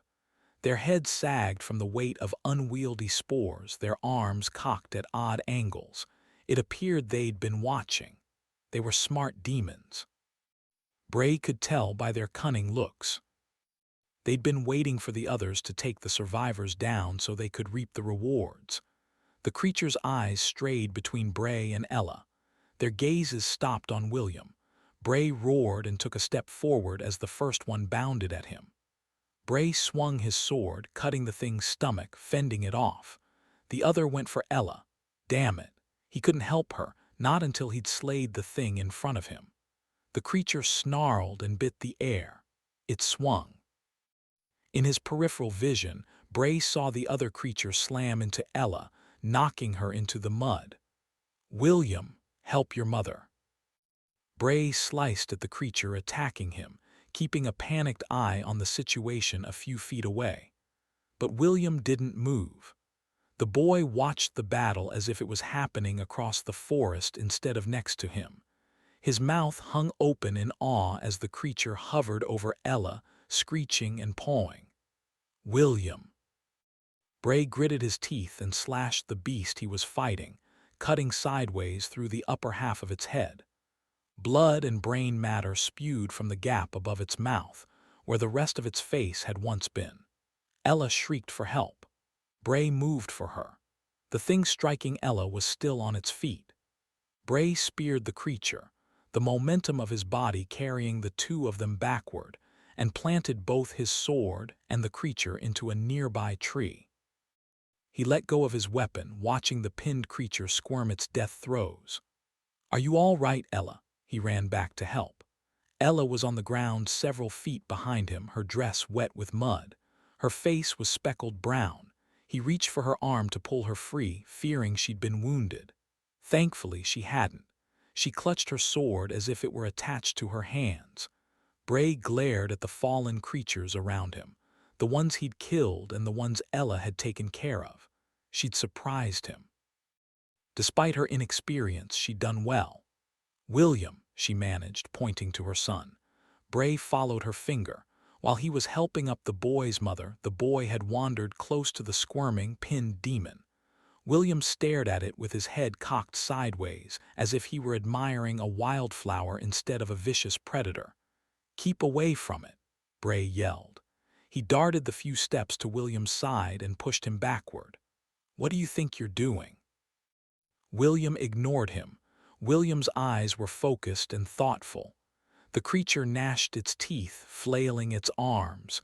It stopped and locked eyes with William. "What are you doing?" Bray asked. "I can understand them," William said. "What do you mean?" "I know what they're trying to say." The creature sputtered unintelligibly. Ella splashed through the mud. "That's ridiculous." She grabbed hold of her son and shook him. "You stay away from them, you hear me." The boy didn't answer. He continued staring at the creature, even as his mother pulled him away. When they were at a safe distance, Bray removed a knife from his belt and held it in front of the creature. Sensing death, the creature snarled, making half-hearted lunges with its hands. Bray listened to its meaningless rambling for several seconds, trying to decipher a sound, then stabbed it in the head. Chapter 27, Ivory. Ivory was taken aback. Through all the arguing between him and Muldoon, he never guessed his father would one day divulge the secret that he could read. What else had Muldoon said? In his apparent desperation prior to stepping up to the pyre pole, he might have said anything. Ivory's grief turned to anger, but he couldn't show any of it to Minister Beck. He wrestled silently with what questions to ask the minister, deciding that asking served no purpose. If Muldoon had said too much, Ivory would learn of it when he got dragged off to the pyre at sundown. Beck picked up the book on top of the stack. He opened it to a random page in the middle, reached across the table, and laid it in front of Ivory. "Could you read that, please?" Ivory looked down at the words on the page as he tried to figure out what to do. "Did your father read?" Beck asked. Ivory shook his head slowly. "Yes, he said as much to me, which leaves the mystery. How did you learn?" Ivory said, "I mostly just look at them." "Look at the books." Beck stood up and paced down the length of the room, making a point of looking down at Ivory's backpack as he went. "Why?" "They interest me. Some of the ancient books have pictures, the expensive ones." Ivory shrugged. "I've heard of such books. Yet those three of yours have no pictures, just words." Ivory nodded. Things were going badly. He cut a glance over at his bow. Could he neutralize Beck quickly, get his bow and a few supplies, and get out of town? If he could make it back over the wall, they'd never find him in the woods. He could go back to the ancient city and live with Jingo. Ivory clenched his jaw and started sizing Beck up. The minister was a half a head taller than Ivory. He looked strong through the shoulders, stronger than he should have looked for an academic. He looked like he could take care of himself in a scrape. Still, Ivory had surprise on his side, and that counted for a lot. Sometimes surprise was everything when words came to blows. Beck stopped at the table and leaned over Ivory, still nothing malicious in his gaze. "What is it you get out of looking at the books?" Ivory ventured a lie. "It makes me feel smart, I guess." He thought about it and decided his lie was working, especially when my father thought I was reading. "Yes," Beck nodded and rubbed at his bare chin. It worked on your father. He believed you were smart. He loved you very much, you know. Ivory nodded, though he wasn't sure he agreed. Even in death, he only thought of you. Thank you for telling me, said Ivory. Then, looking for a way to draw the meeting to a close, he said, Thank you for coming here to tell me about my father. Thank you for considering his last request. I wish I really was what he hoped I was. I'm just a rabbit hunter, though. Nodding, Beck leaned over, closed the book, and put it back on top of the others. He scooted the stack to his side of the table. Given that you possess these books that you cannot read, and that you clearly cannot afford, I'll be required to confiscate them for the academic library. Ivory gasped, but tried his best to hide it. Is there a problem? Weakly, Ivory said, Those are my books. So you say, how did you come to own them? Oddly, in all the time that Ivory had possessed those books, it never occurred to him to construct a lie good enough to explain where they came from. They were gifts from my uncle. Your uncle is rich. Of course not. Ivory couldn't lie that he was. Beck only had to ask questions of the passers-by outside Ivory's door, and within a few minutes, he'd have confirmation of what Ivory's uncle was. He was a rabbit hunter like me. I see, said Beck. Where did he get the books? He found them. Found them? Beck flipped another of the books open and ran a finger across the pages. In the woods. They're in remarkably good condition for books that your uncle found lying in the woods. I don't know where he found them. Indeed, Beck sighed. A liar who stole these books would have come up with a better story. Are you a bad liar, Ivory? Ivory shook his head, then said, Yes, I don't lie. Beck said, When you came in, did you notice several of the city guardsmen standing across the street? No, said Ivory, though he suspected they had to be out there the minute he saw Minister Beck sitting at his father's table. He wondered now whether Minister Beck was bluffing. Ivory had looked. Had he missed them? They came along to protect me, should I need it in this part of town. Ivory understood the threat. Beck pointed at the backpack on the floor. Why don't you bring that over here and let's take a look? Ivory looked at the backpack, but didn't move. I can ask the guards to come in here and open it up for me, but if that happens, your choices about your future disappear. The guards are not intelligent men like us. You are an intelligent man, are you not, Ivory? Yes, Ivory added a nod. The guards only obey the law or disobey it for their own benefit. For you, though, they'll obey it, I'm sure. You don't have a pocket full of coin to encourage them otherwise, do you? No, sir. Beck's gaze returned to the backpack. Bring your bag over here. Sagging under the weight of a guilt that was about to be revealed, Ivory wondered if he could escape, given the guards outside the door, if they were there at all. He picked up the bag and pinned his thin hope to Beck's odd talk of intelligent men. He took his seat back at the table, reached over and selected the book on top of the pile in front of Beck, flipped it open to somewhere in the middle, and started to read. Chapter 28, Bray. Bray kept an eye on William long after they'd left the creatures behind. The boy walked at a distance, ignoring his mother's direction to stay close. He stared vacantly at trees. He dragged his sword along the ground. Worry creased Ella's forehead and deepened the lines around her mouth. Though still attractive, she reminded Bray of the women he'd seen on cleansing day, those who'd seen too many such days pass. The faces of those women bore the pain of all those screams and the worry over the children clinging to their skirts. It aged them in a way that growing old didn't. Bray furrowed his brow as his concerns turned back to William. Bray had encountered plenty of the infected, in various stages of sickness, but the boy was progressing faster than any he'd seen. For the past few days, William had been alert and cognizant. Now he was in a daze.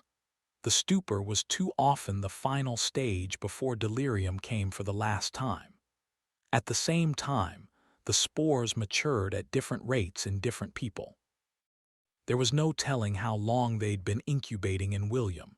Bray would have to watch him closely.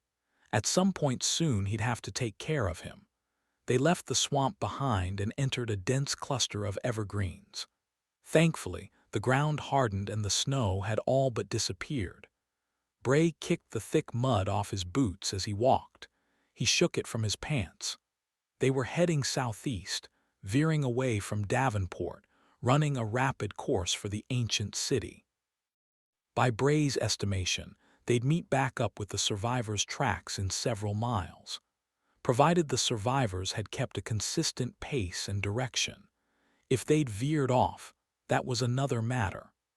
Bray, William, and Ella would have to double back, risking encounters with the soldiers. If that was the case, the warden might consider abandoning the journey. Each day he didn't hunt men a day without earning silver. The few scalps he'd managed to procure from the demons they'd killed in the swamp were a pittance compared to what he usually collected. A man had to eat, after all. He glanced over at Ella. Her dress was soaked. Despite her condition, she seemed more concerned about her son than her appearance, her eyes focused on the wandering boy. Her sword hung dejectedly at her side. Bray asked, "How long has he been showing symptoms?" "I just noticed the other day when we were in the forests inside the circle wall.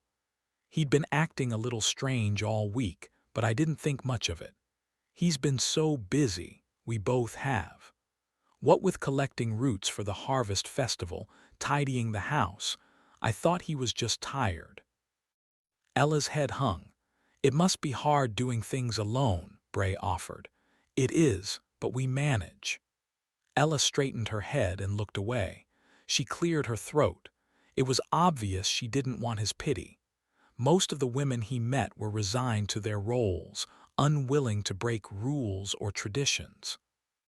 And yet Ella had thrown herself into the wild for an unclean boy, bold and stupid at the same time. She was unusual in Bray's experience. He gave Ella her space while he focused on the limbs and leaves around them. The trees were shedding early, as if they were ready to get the winter months over and done with. Bray couldn't blame them. He enjoyed the cooler weather, but the early snow and the nip in the air reminded him of the long season to follow, all the more reason to save his silver. The demons were slower in the cold months, but cutting scalps in the winter was a loathsome job. He'd much rather spend his winter hours in a warm pub drinking ale, or in a warm bed with a barren woman. He scrutinized the scenery, certain they were nearing the tracks. They traveled several miles quickly, and were approaching what he thought was the survivor's path. A bird rustled in the trees, startling him. He steadied his sword and watched it break from the boughs. It cawed menacingly and fluttered out of sight. If he believed in omens, he might have been worried. Bray and Ella stopped walking and were studying the woods. William walked to a nearby tree. He scraped his fingernails against the bark and examined the flaky residue as if he'd never seen it before. Bray sniffed the air. "Do you smell that?" Bray asked Ella. She nodded. The stale odor of demons lingered in the air, not an immediate threat, but evidence of their passing. Bray took a few steps forward and followed the scent. As despicable as it was, he'd be lost without it. He veered off course while Ella went to collect William. "Be careful," he warned her. His boots pressed against newly fallen leaves, his sword swung at his side. He treaded lightly to avoid making tracks. In the distance, he saw several ferns bent all the way to the ground. He got closer, squinting as he studied the broken foliage. It looked like it had been trampled. Something had been through here recently. Not just demons, but people.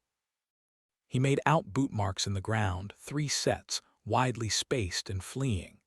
Among them were the bare feet of the demons. He glanced back at Ella and William, a cold fear taking root in his gut. He stalked forward.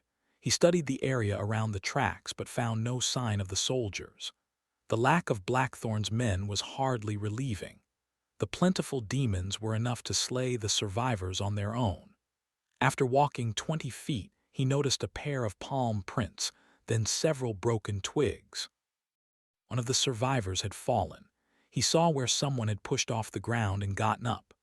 The crunch of a footstep startled him, and he looked back to find Ella and William jogging to join him. Unlike before, the boy's eyes were focused. Ella carried an expression of worry.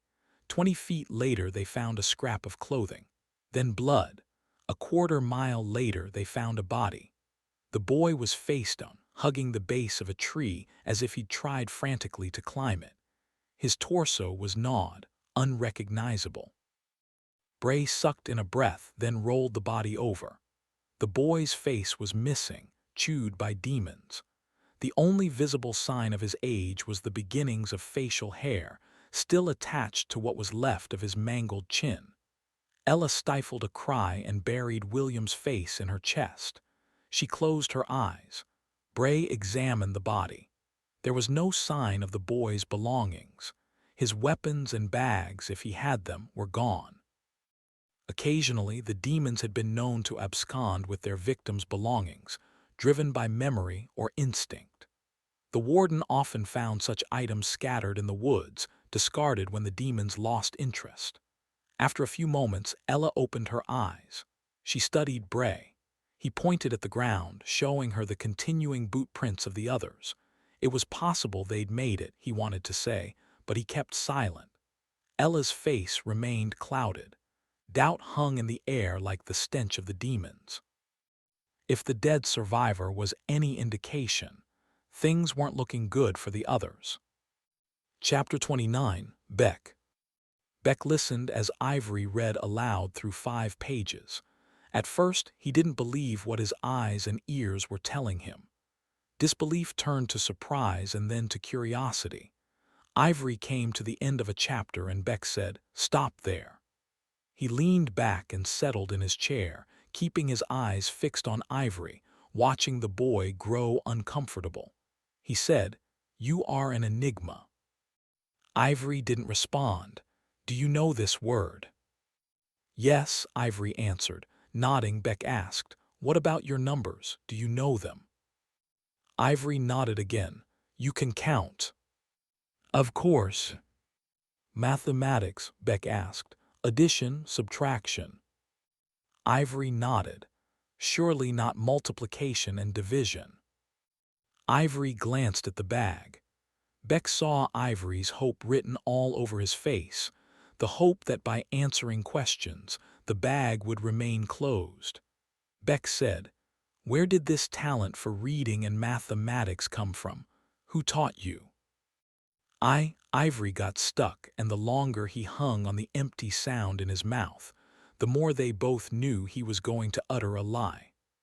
Nodding and putting disappointment on his face, Beck threatened, "If you say you taught yourself, I'll have you put on a pyre pole." Shaking his head, Ivory said, "My uncle taught me. The dead rabbit hunter. He used to live here with us." Ivory pointed up the stairs where the house's bedrooms were located. "How did he learn?" Beck asked. "Who taught him?" "He never said. I assumed he learned as a boy." Beck didn't believe that answer. It was a terrible lie. Reading was such a rare skill. Of course, the first thing one might ask a reader was how the skill was learned. Ivory pointed at the books. "Those books were his. He told me I could have them when he died." Ivory gulped and risked an assertion. "Now they are mine." Beck stood up and started pacing again. "I'm disappointed. Rabbit hunters with books. He walked slowly around the room on the main floor. It was simple, but far from squalid. In fact, it was luxurious compared to the houses most hunters owned. It was nothing compared to the value of the books, though. Any one of them could be traded for enough coin to purchase a larger, much nicer house. Another book could buy the services of a woman to cook and clean for a few years. A young, pretty one might even do a bit more. Yet the boy seemed to have no interest in the monetary value of the books. Something much bigger than a few ancient books was under the surface, and Beck wasn't seeing it. That frustrated him. He stopped at the table. It was time to escalate the game. "Bring your bag over here and empty it." Ivory reached across the table and laid a hand on his 3 books. "You've already confiscated these. We both know you could walk to the other side of town and sell them to any merchant who could afford them, and you'd do very well." "I already do very well," said Beck. "I'm the Minister of Learning. I don't need to steal your books to do well." "Empty your bag." Ivory put his hand on the ties at the top of his bag, but his fingers didn't move. All of his thoughts were racing for ways to get him out of a predicament that was only going to worsen. "As I said," Beck menaced, "I can have the guards come in and compel you to comply." Like a child having a tantrum, Ivory tore at the knots, or it could have been savage anger. Beck took a step back in a casual fashion, just in case. With the ties loosened, Beck said, "Dump it." Ivory sagged as though his bones were softening to jelly. He upturned the bag. Down onto the table tumbled pieces of metal, leather pouches, presumably with some food, and 3 more books, all in apparently better condition than those already sitting on the table. Ivory's head hung as though the damning evidence jumbled on the table had hold of his face and wouldn't let go. Beck was speechless as he looked at the treasure. He'd expected the metals. That was a guess easily made from the sound when the heavy bag first hit the floor. And though he hadn't expected Ivory to be a metal smuggler when he'd been sitting at the table and waiting for him to arrive, he, like everyone else in town, was well aware that most of Brighton's metals, claimed found in the forest, were actually smuggled by the brave from the ancient city. Beck paced again, around and around the room, staying close to the wall, eyeing the items on the table. He tried to piece together how best to proceed. A simple confiscation of all of it was in order. It was an easy path to. Beck stopped and rethought his goal.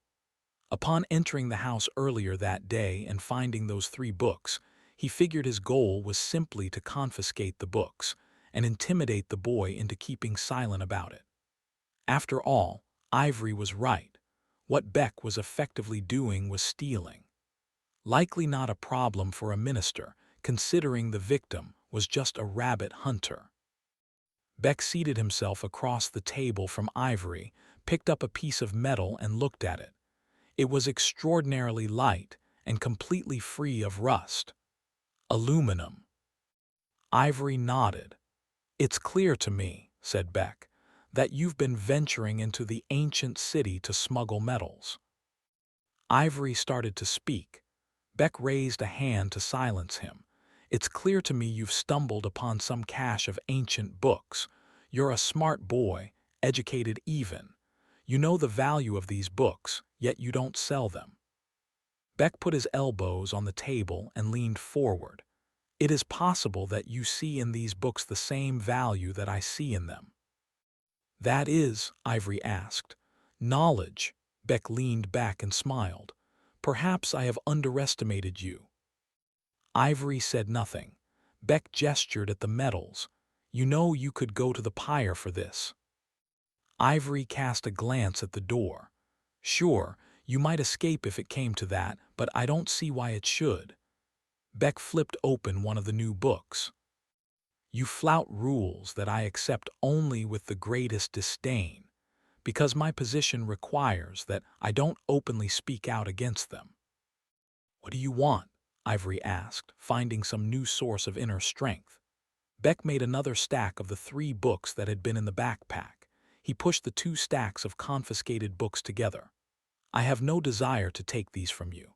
You may see it as theft. I assure you it is not. Reasons exist of which you have no understanding.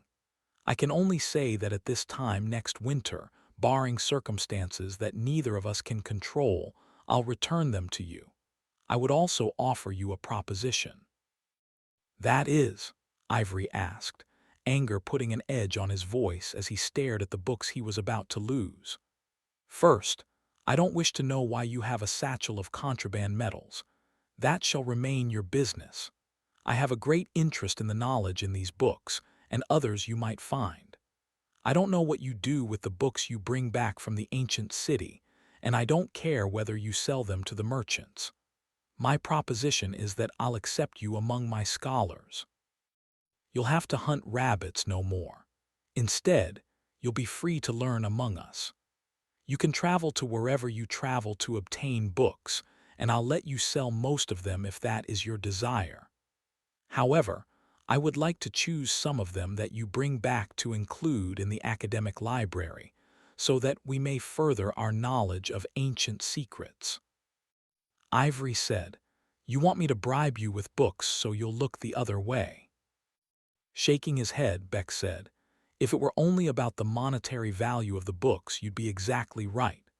The bribes, as you call them, will keep you out of the pyre, not just today, but for the rest of your days. But my offer is sincere. I do wish for you to join the academy. I do wish for you to bring books to help us gain knowledge." Beck stood up and made a show of straightening his jacket. He picked up all 6 books and stuffed them into the bag. He walked over toward the door, stopped, and looked back. "Think about it. As for your business here, I'll speak of it to no one. If you get yourself caught by other means, however, expect no help from me. If you decide to join me, come to the academy. You know where it is. If you don't show up, I'll have your empty bag returned to you." Chapter 30. Ella. Ella plowed through the forest. Her stomach felt empty and starved. But she couldn't eat. Not after what the demons had done to that boy. She pictured his mangled, half-eaten body and shuddered. She called out to William, preemptively keeping him close, determined to keep her own child safe. The survivors' tracks were thick and obvious enough that she could see them. Brush was broken to the ground, drops of blood sprinkled on the fresh-fallen leaves. She prayed they wouldn't find another body. The prospect of locating the survivors alive had been slim before. The chances were even worse now. "How long ago was that boy killed?" she asked Bray. "Hours ago, judging by the condition of the body," he replied. They continued through the forest until daylight waned. The tracks grew harder to follow.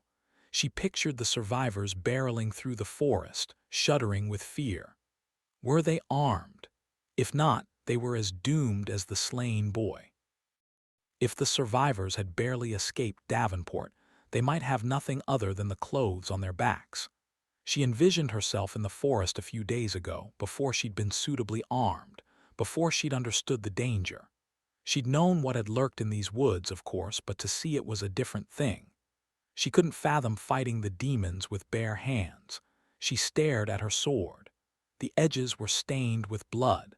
She'd barely thought before she killed the demons earlier. She was learning. The only way to survive was to react quickly. William traipsed next to her. Despite his earlier strangeness, he seemed focused and attentive, keeping up with her and Bray. They kept moving, long after the sun had sunk on the horizon. Chirps of birds gave way to the chatter of night insects and the hoots of owls. Ella refused to stop moving, afraid they'd lose the survivors for certain if she did. She forged ahead, passing Bray and taking the lead. After a while, she could barely see her companion's features. Finally, Bray stopped her. "Ella, we're going to need to rest."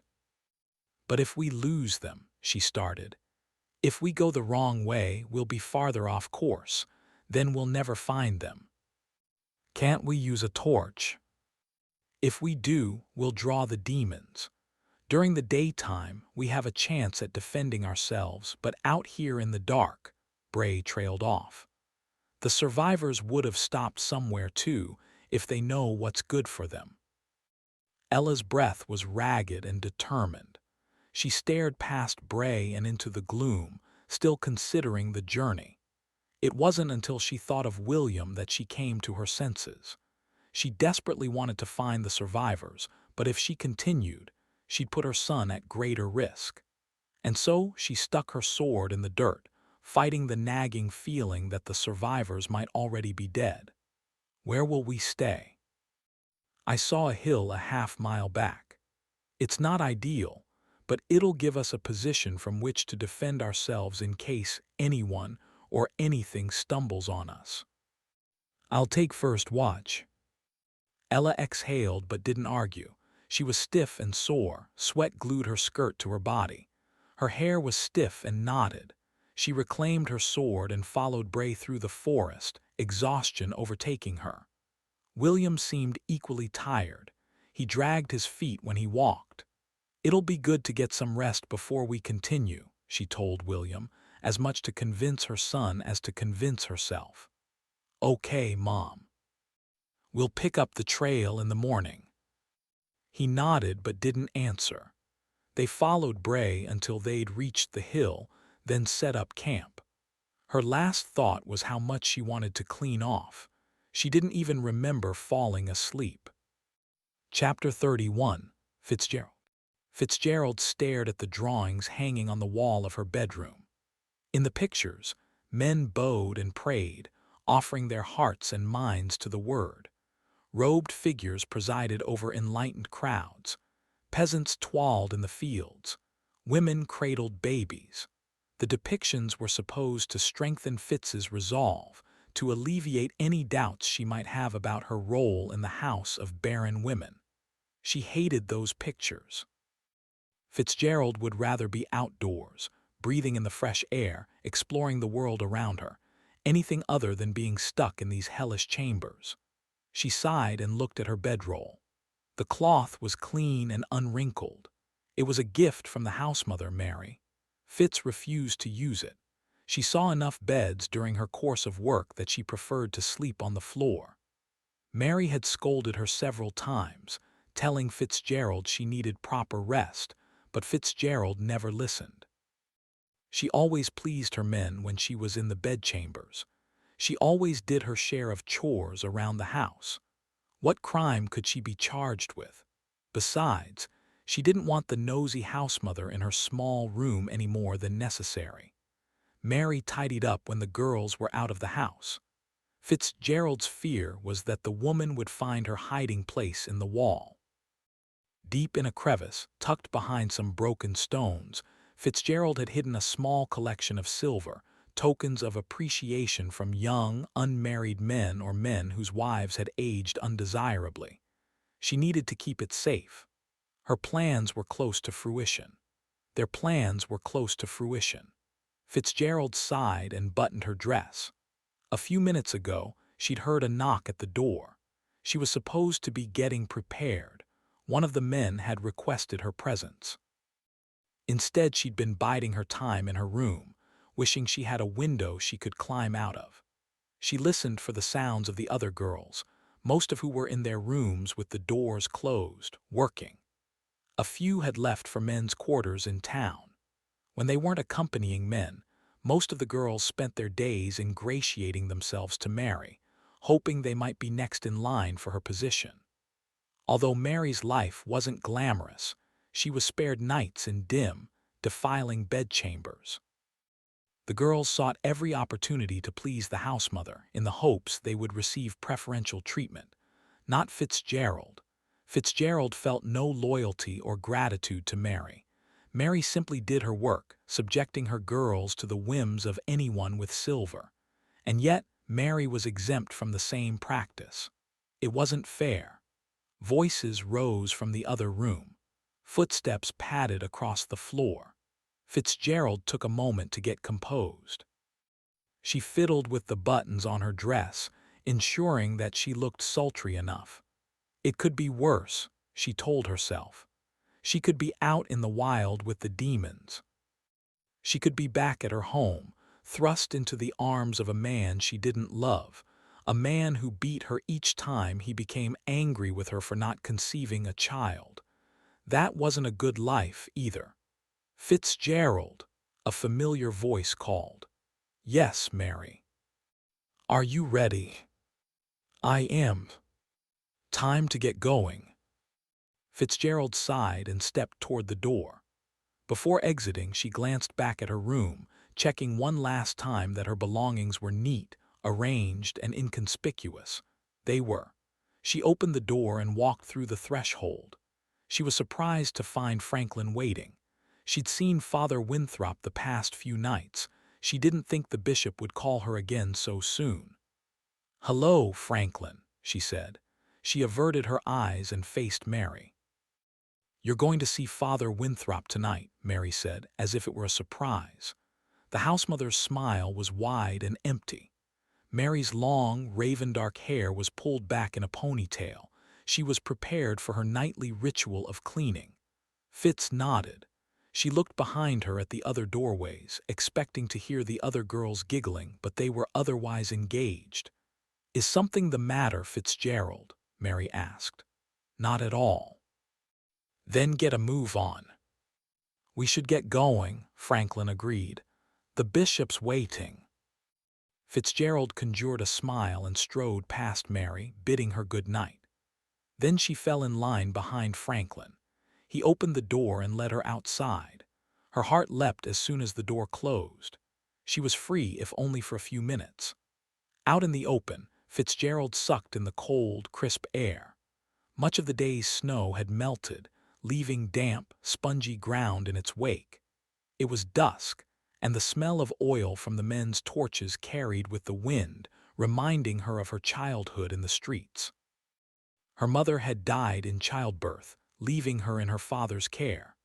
Because Emil was so busy with woodcutting, she saw little of him and spent more time in the streets than at home. Fitz longed to see more outside the walls of Brighton. She'd get there someday. The faint glow of the merchants' lights beckoned from the town center. The house of barren women was built on the edge of town, close enough to keep guarded, but far enough away to avoid a disruption, according to the elders. She walked several steps behind Franklin, keeping an acceptable distance from the man who had come to fetch her. While in public, the women were expected to act holy and demure. It wasn't until they reached the bedchambers that they were expected to act libidinous. "You look beautiful," he said, sneaking a glance over his shoulder. She blushed. "Thanks. If we were alone, I'd kiss you underneath your dress." "Be quiet," she scolded, flashing a smile. "Don't let anyone hear you. What have you been up to today, novice?" "Working on my recitations." "Is that all you've been working on?" Fitzgerald grinned. She looked left and right down the empty, boot-printed street.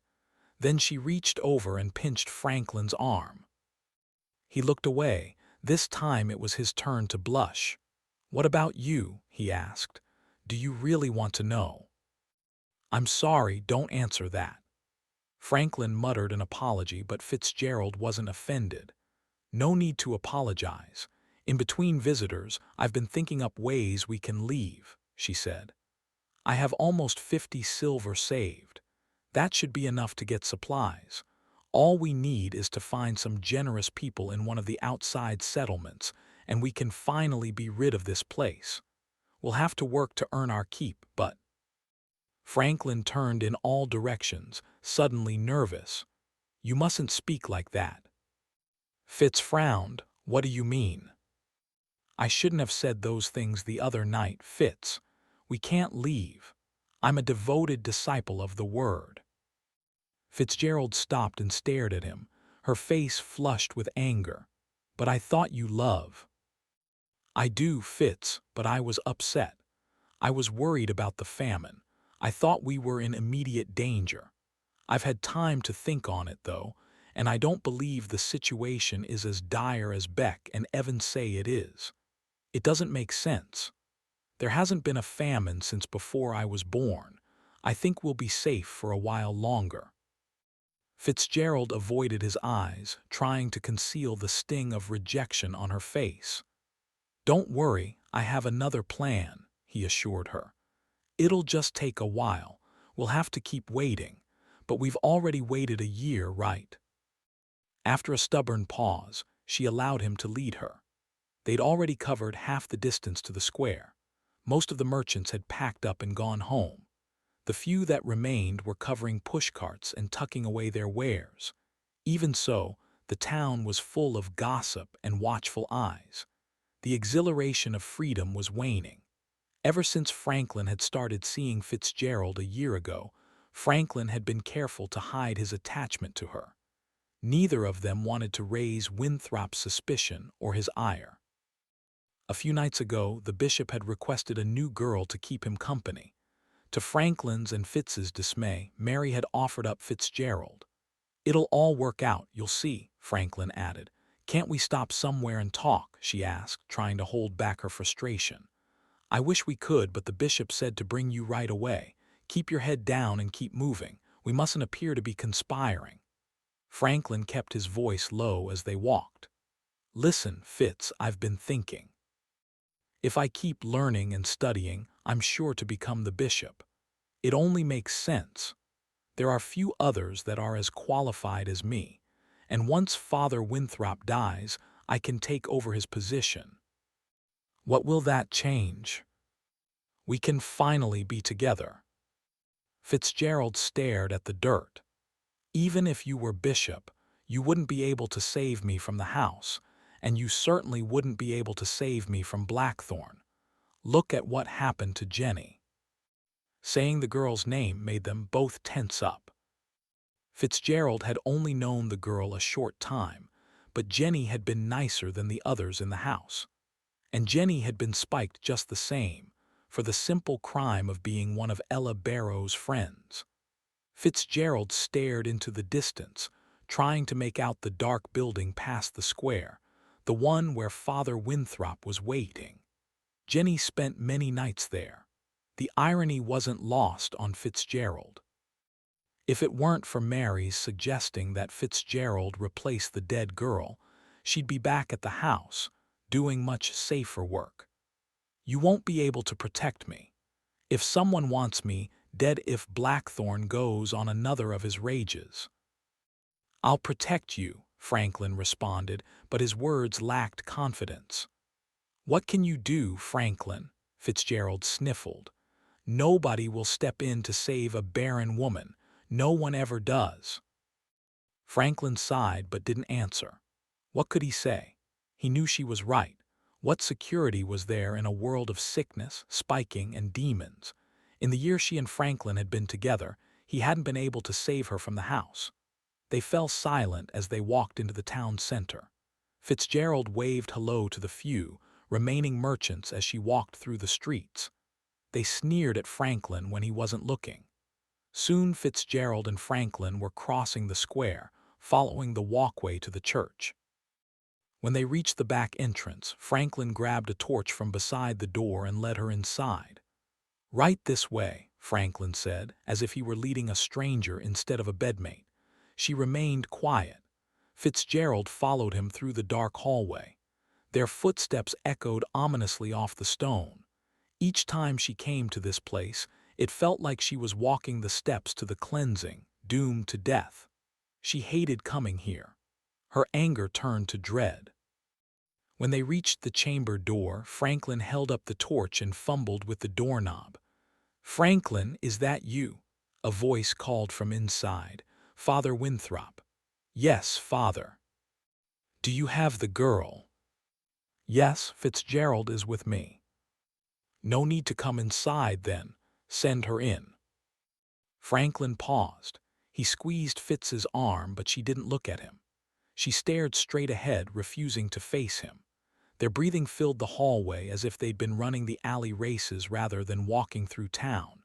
Finally, Franklin pushed open the door. Fitzgerald smiled grimly and entered the room. The bishop was perched on the edge of the bed, his garments half removed. He smiled lasciviously. Franklin hovered at the door. "That'll be all, Franklin," Father Winthrop said. "You can leave us now." She heard Franklin swallow. As the door swung closed, she snuck a glance over her shoulder and met the novice's eyes. His face burned with jealousy, his lips quivered. Fitzgerald mouthed goodbye, and then the door clicked shut. Chapter 32. Beck. With two of his brawniest young scholars to accompany him through the darkness on Tiffany's Row, Beck carried 3 of Ivory's books, double-wrapped in sheepskin. Where Tiffany's Row got its name, he had little idea, but the grandmothers told a tale of a princess named Tiffany, who had so many jewels and other fineries that she sold them just to make room in her vast house. To Beck, it was the street where all the wealthy merchants sold their wares. Unlike the market where the farmers, birders, and hunters sold their products from temporary stalls erected on the day when they had something to sell, the merchants on Tiffany's Row had permanent shops. Cruz's smoked meat market commanded one of the largest spaces on Tiffany's Row, at a corner with double doors opening onto the intersection. If that wasn't opulent enough, each of the doors had set in it 3 glass panes. 3. It was the talk of the town when old Cruz had them installed 11 years ago. How much he paid for the matching set of 6 pieces of ancient glass, he never told. People often speculated as to how deep old Cruz's pockets went as they paid for the smoked meats with his addictive blend of spices, like nothing else in any of the 3 towns. It was rumored that Cruz kept 2 of his sons on a secret farm in the forest, growing special spice plants that had been husbanded through a dozen generations since the time of the ancients. 2 more of his sons kept the fires smoldering in a smokehouse out on the southern edge of Brighton. There, they purchased wood from a family of woodcutters who chopped only certain types of trees, and in special proportions. Old Man Cruz held many secrets for the preparation of his meats, secrets that made the meat so delicious and tender that no other smoked meat market existed in Brighton, though it was the largest of the 3 towns. The other 2 towns had 5 such markets between them, but nothing coming close to the flavor of a Cruz smoked meat. Such were the things on Beck's mind when he selected Old Man Cruz. Cruz had a desire to possess as many ancient artifacts as he could afford with his substantial wealth, and books were high on his list, though as far as Beck knew, neither Cruz nor his sons could read. That was another reason Beck thought these particular books would interest Cruz. They were the 3 that had fallen out of Ivory's backpack. They were full of images, some, of such clarity as to be a mirror of an ancient reality. Beck couldn't even imagine how small the brush was that painted them or how expansive the palette. He couldn't imagine how many years an artist had worked on each picture. And they were all perfect, save the magical, inexplicable devices and surroundings. Stepping up to Cruz's double door, each of the 2 brawny young men opened one, and as the pungent, oily smell of smoked meats flowed out to embrace him, Beck motioned for his 2 men to wait outside as he walked in. Inside, a dozen oil lamps kept the shop in a glow. Shelves and bins of dried meats, near to overflowing the last time Beck had been inside a year ago, were now only half full. A few other customers were inside with their market baskets in hand, examining and selecting pieces of meat for their families. Minister Beck, Cruz's gravelly voice greeted from behind his counter. "Hello, Cruz," Beck said as he crossed the floor. Beck pointed to the walls with the bins and the shelves. "You must be selling everything. I've never seen the shelves so sparse." "Bah," Cruz waved a hand. "Not getting much from my hunters and farmers lately. I had to raise prices just to keep customers from buying out all my inventory." Cruz shrugged. "As it is, I make as much coin as I did, but now I work half as hard." He cackled as he swayed back and forth on his stool. "What brings you here today?" Beck laid his bundle on the counter in front of Cruz and paused before unwrapping the books. He knew the smell of the meats, which seemed to have permeated every bit of exposed wood in the shop, was sinking into his clothing and hair, and would stay there for days. That same wonderful, pungent smell would taint the pages of these books to such a degree that days, weeks, maybe even years in the future, whenever anyone opened them, they'd smell Cruz's smoked meat market. Still, Beck had come with a purpose in mind. "I have something special that will interest you greatly." Cruz's face turned curious and he scooted up to the counter to look at the bundle. Beck untied the twine holding the skins in place. With a reverent flourish, he folded back each flap of skin until the books were exposed. Then, using the open skins as a place on which to display the books, he spread them out in front of Cruz. Cruz's jaw fell open and his voice ran away. He mouthed and pointed at the books as his hand reached down to touch. "Careful, please," said Beck. "From your reaction, I know you appreciate the remarkable condition." "The covers are indeed remarkable," said Cruz.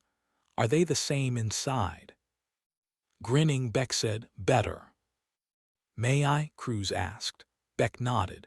Cruz wiped his hand up and down on his pants and then on his shirt. He reached for a book, then stopped himself. He looked up at Beck. "Just a moment." He hurried into a room in the back of the store.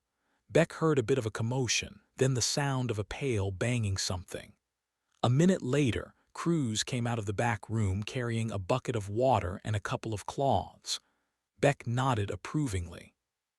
Cruz understood as well as Beck did that soil on the fingers would transfer to the porous old pages and eventually ruin the artifacts. Cruz took his time scrubbing and drying his hands, all the while eyeing the books with the impatience of a child looking at a new toy. When he finished, he positioned himself in front of the books and reverently reached out to open the cover of the first. He gasped. Chapter 33, Fitzgerald. Fitzgerald let her mind wander, ignoring the grunts and thrusts of the man below her. She thought back to the words Franklin had spoken on the way over about his devotion to the Word. What about his devotion to her? She gritted her teeth, quelling her anger.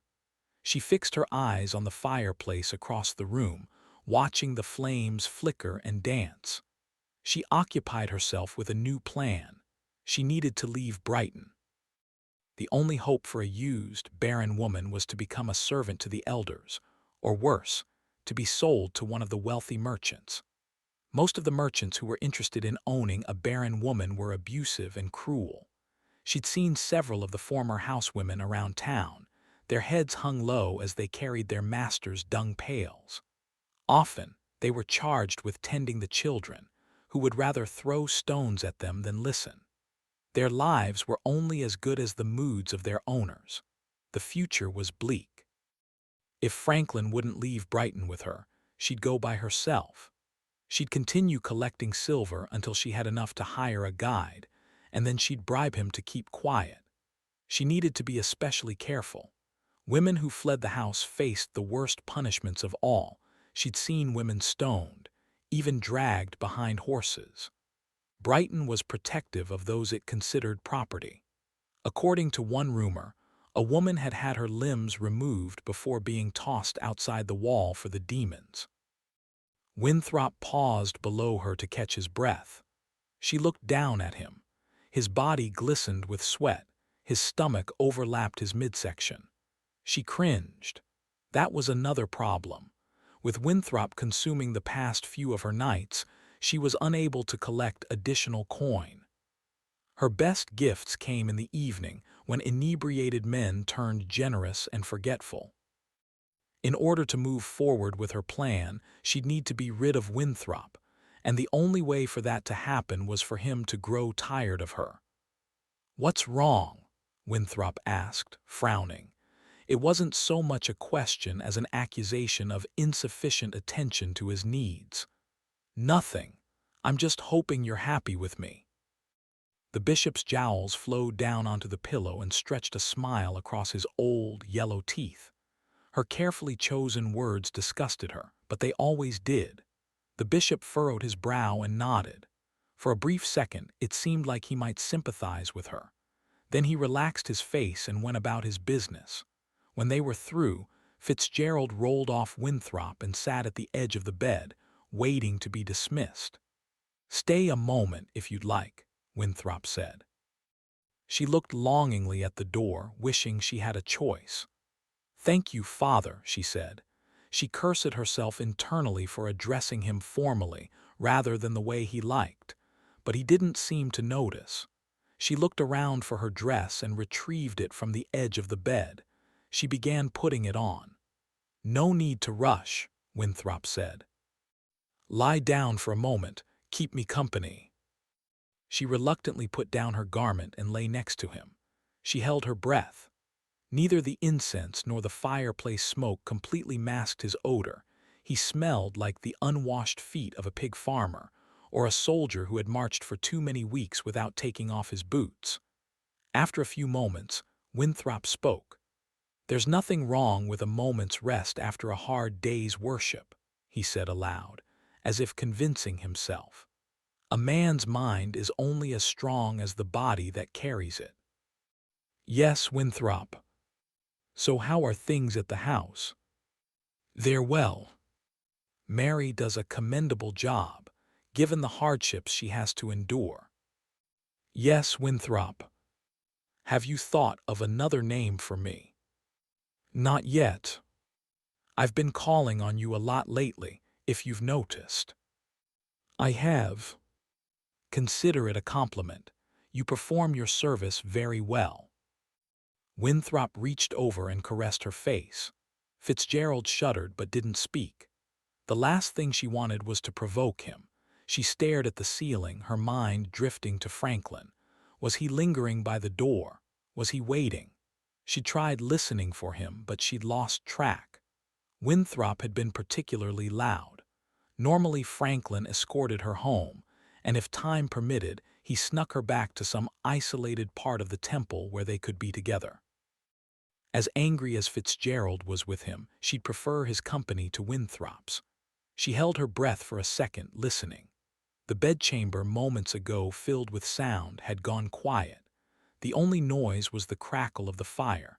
Winthrop let go of her hair and put his hands behind his head. He closed his eyes, dozing. The hallway outside the room was silent. After a few minutes, a low rumble sounded from her left. When she looked over at Winthrop, he was asleep. Relief washed over her. Normally, she'd have to wait to be dismissed, but now she could slip out on her own. She'd have to be sure not to wake him.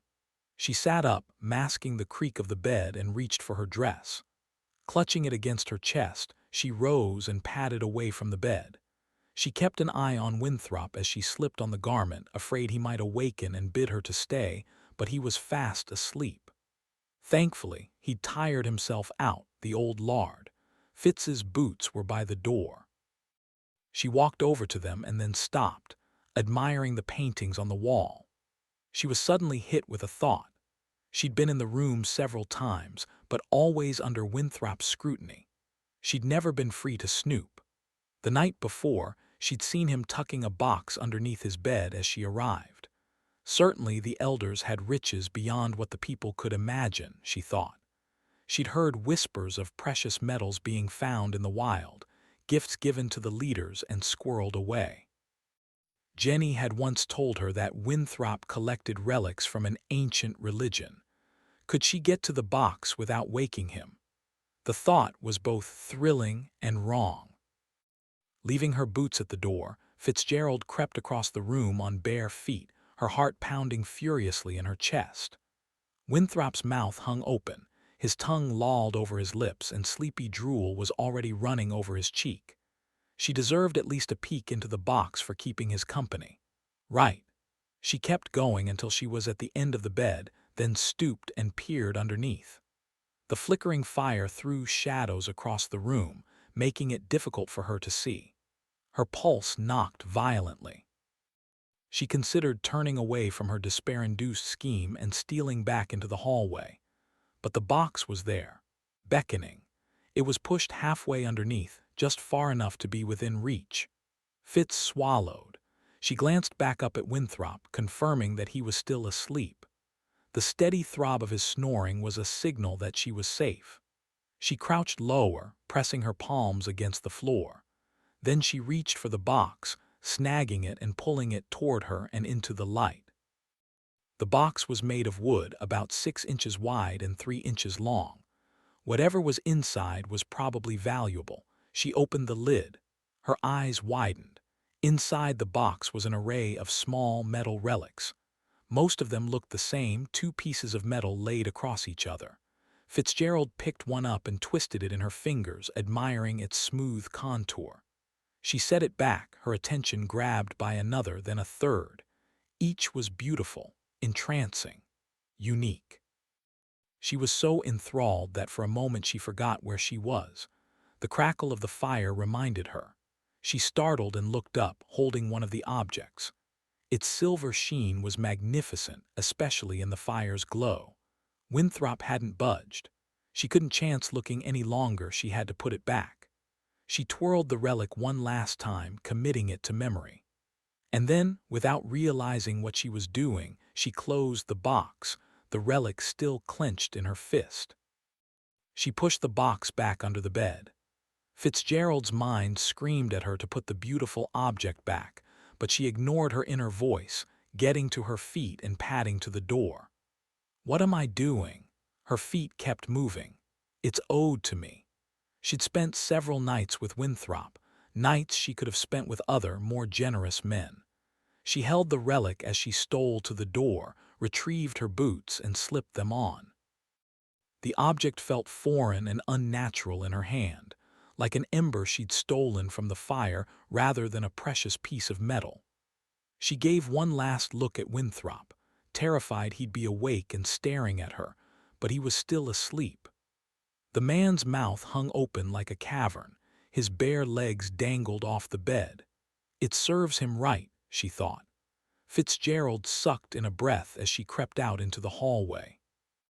Chapter 34. Fitzgerald. What have I done?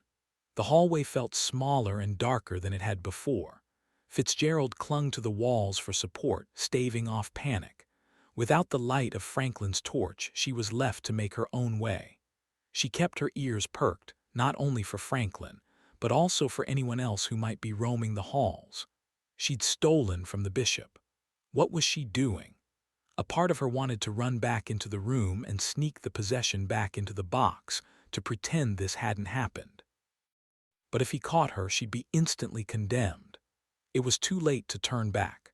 Her best option was to keep going in the hopes that he wouldn't notice it missing. She envisioned the ancient objects in the box. There'd been a lot of them, too many to count. Perhaps Winthrop wouldn't realize the relic was gone. If he did, it might take him a few days. In that time, there'd be others to blame, one of the servants or one of the other clergymen. She'd have to hide it, that was all. She'd find a better spot in her room, or better yet, somewhere outside the house altogether. Her guilt made the hallway feel like a trap from which she needed to escape. She found the door at the end, fumbled for the handle and pushed it open. All at once she was in the night air, free again. Fitzgerald suppressed the urge to run. She kept a steady pace, glancing furtively over her shoulder several times to ensure she wasn't being followed. If Franklin had been waiting, there was no sign of him. Perhaps he'd given up. She'd been in Winthrop's chambers for a while. She traced the same path she'd walked with Franklin, glancing at the burned-out torches on the street. Several men lurked in the shadows, their breath pluming into the cold night air. It was impossible to tell whether they were looking at her. As she stole past the buildings, she envisioned Winthrop waiting to spring out at her from each one, ready to accuse. Soon, she was on the dirt road leading to the house.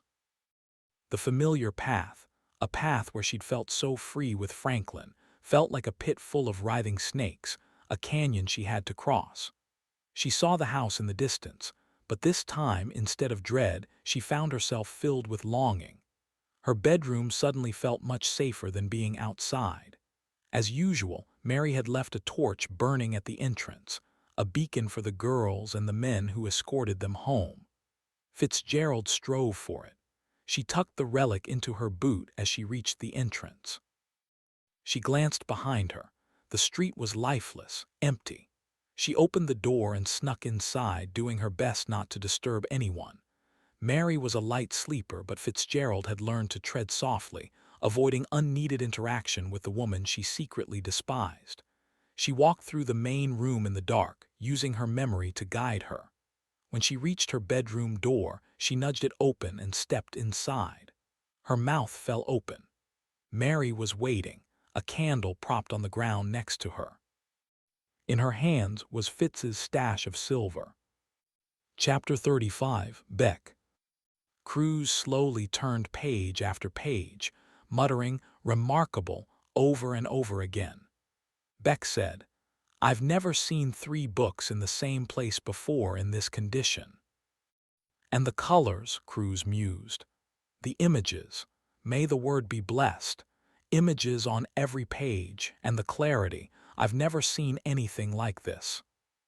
May the word be blessed, Beck repeated, as though he were on the pew in one of Winthrop's services. What I don't understand, said Cruz, after spending a good while looking over the books with a desire that bordered on lust, is why you brought these here. He looked Beck in the eye. Do you want me to feel shame for a collection of books that, until you walked in here today, I thought was the envy of everyone? No, said Beck. I'm ashamed to say the Academy has run short of funds. Cruz cackled again. Don't lie to me, Minister. We've been friends too long for that. I know old Blackthorn is as tight as a chicken's. Cruz took a quick glance.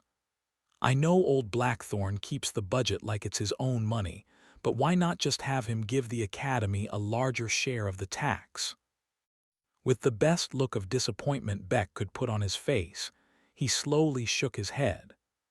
The Council refuses to provide coin for some projects that I feel we absolutely must fund. For what? Cruz asked, puzzlement in his voice. In a near whisper, Beck said, I can't tell you. I can only say we're on the verge of unlocking some ancient secrets that might make a better life for us all. By the word, muttered Cruz. Are you serious? Beck nodded. Cruz shook his head. Blackthorn's cheapness and Winthrop's blowhard sermons will ruin this city someday. Men can be short-sighted. Beck nodded. They can. Not all men are wise enough to peek into the future, even when the future is aglow in wisdom of the present day. Nodding, Cruz said, I'll agree with that. He looked down at the books. Are you showing these around, then, to those of us who collect, so you can get the best price? I'm afraid I don't have time, said Beck. I brought them to you because I know you have an appreciation for the best. Do you agree these are the best you've seen? Cruz grimaced and grunted as he started to shake his head. I've already given myself away. It never occurred to me that you'd be selling Academy books, or I never would have revealed my true feelings about these. You've gotten the best of me. My apologies, said Beck. That wasn't my intention. I don't intend to gouge you on the price, and I don't intend to auction these books. I've already said time is a factor for me. If I can sell these books right now for a fair price, fair for both of us, I would do so. Would you? Nodding, Beck said, make me an offer. With a big smile, he added, an offer that won't leave your family hungry, and I'll leave these books with you and I'll come to you first, the next time I come across something very special from the past. Deal. Minutes later, Beck's strong men were following him back toward the Academy, each with hefty bags of coins in hand. Chapter 36, Fitzgerald. What do you think you're doing? Mary asked, her hands shaking as she held up the silver in front of Fitzgerald. Haven't I been clear about the rules? Fitzgerald lowered her head. Yes, ma'am, you have. Any money you receive for doing God's work must be turned over to the house. Fitzgerald remained silent. Of course she knew the rules. The others did, too, but it was common practice among the women to hoard the money they earned. In fact, the others probably had more than she did. Mary's lips quivered. What are you saving for, anyway? What does a girl of the house need with coin? Fitz couldn't think of an explanation. Mary screamed. "Haven't we provided you with everything you need?" Each passing second seemed to enrage the housemother further. After a few seconds, she rose to her feet and flung the money at Fitzgerald. The coins clattered to the ground, rolling in all directions. Fitzgerald stood in place, hands at her sides, defeated. She pictured the whip the woman had hanging on the wall in her bedroom, promising a lashing. It had been a while since one of the girls had been caught. Mary's temper had evidently been building. "Don't just stand there, pick it up," Mary shrieked.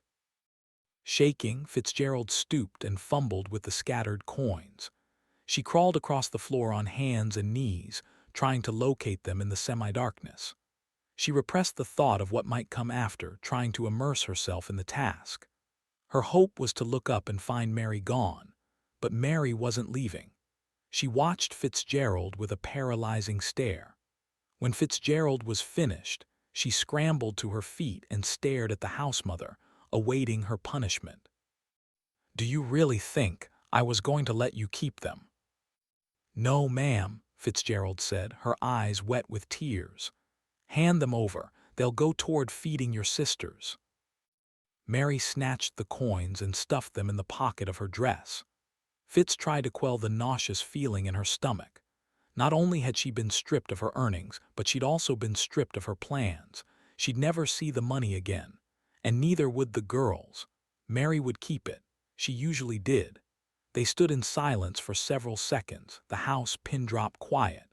Fitzgerald wondered if her housemates were in their bedrooms, snickering. Fitzgerald recalled the relic she'd stolen from Winthrop.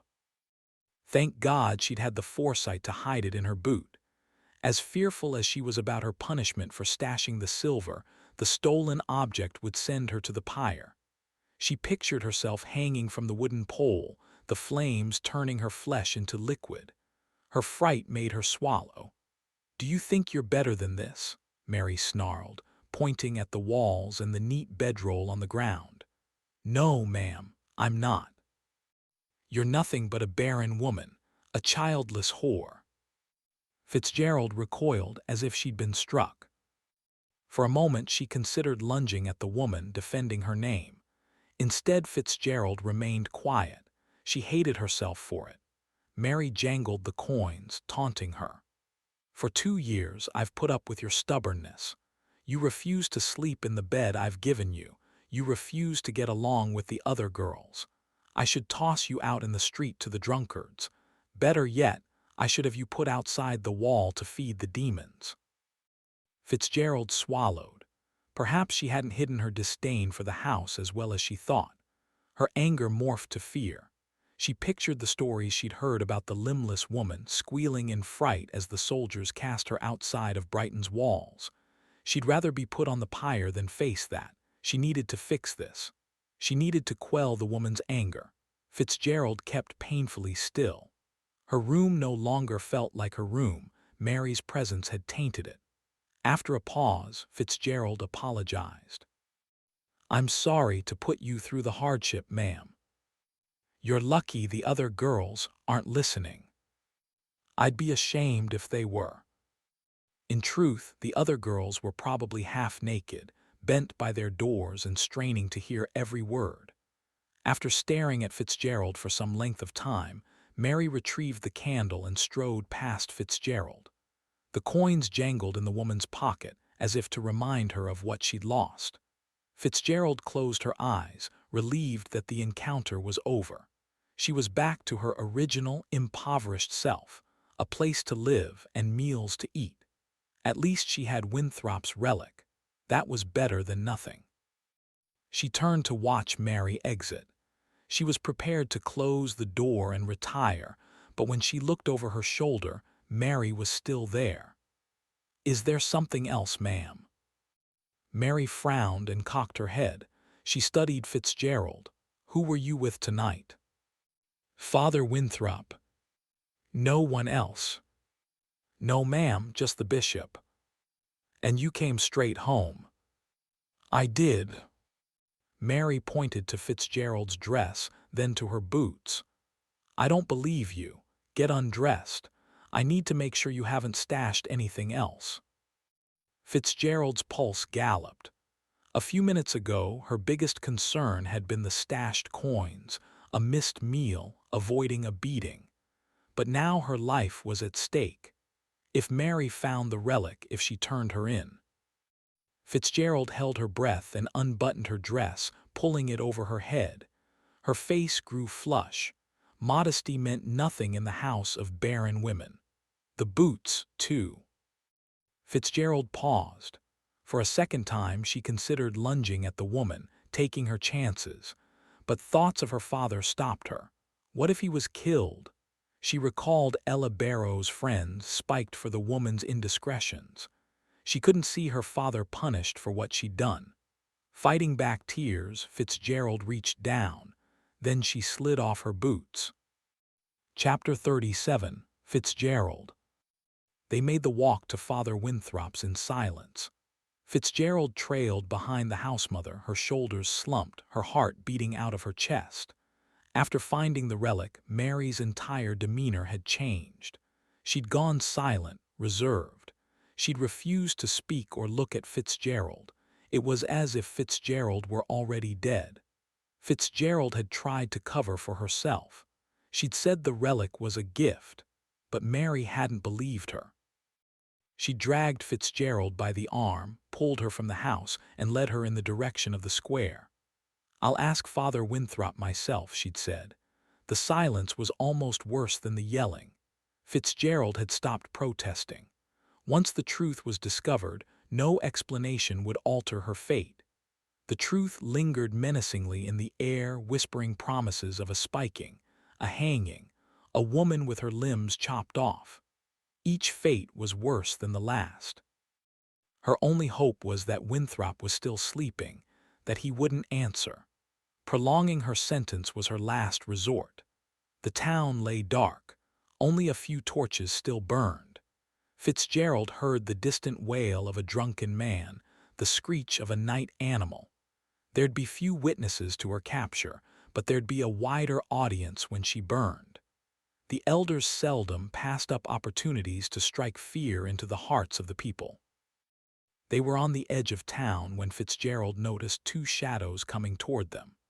The figures spoke quietly in the distance, but muted when they saw Mary and Fitzgerald. Fitzgerald recognized the voices. It was Kayla, another girl from the house, along with the merchant with whom she'd left.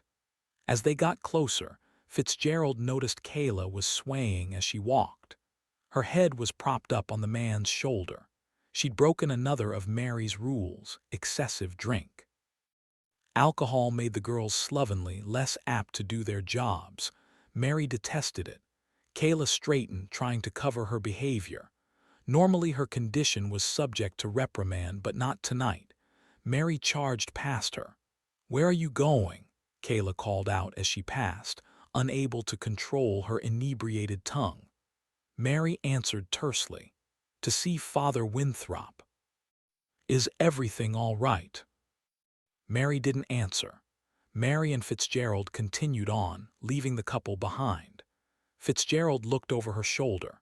She wasn't fond of Kayla, but at that moment she'd give anything to stop and talk to the girl. Anything to delay her terrifying consequences. With each step, Fitzgerald felt like her body was unraveling, leaving pieces behind on the street. Memories of her youth blended with memories of what she'd done. She'd always been fiercely independent. She'd spent more time on the streets than in her father's home, but her father had been proud of her. Despite her situation, he'd always loved her. What would he say about what she'd done? Would he disown her? He'd have to. They'd force him to. The knowledge tore her up inside. It was bad enough that she'd been born barren. She was his only child, his family. He'd named her after one of the first 57. By stealing, she dishonored not only her name, but also the heritage of the 3 towns. Shame overrode her fear, making her wish she could curl up and disappear. But it was too late for that. They were already passing the square, approaching the church and the door she'd entered earlier. The entrance was large and looming. Mary held up the torch, steadying herself as she raised her hand to knock. For the first time all night, the house mother looked afraid. The rap echoed endlessly. After a few agonizing moments, the door swung open. Franklin stared at them, his mouth agape. "Mary, Fitzgerald, what's the matter?" "We need to see Father Winthrop," Mary said. "He's asleep in his chambers." "I'm aware of that," Mary said.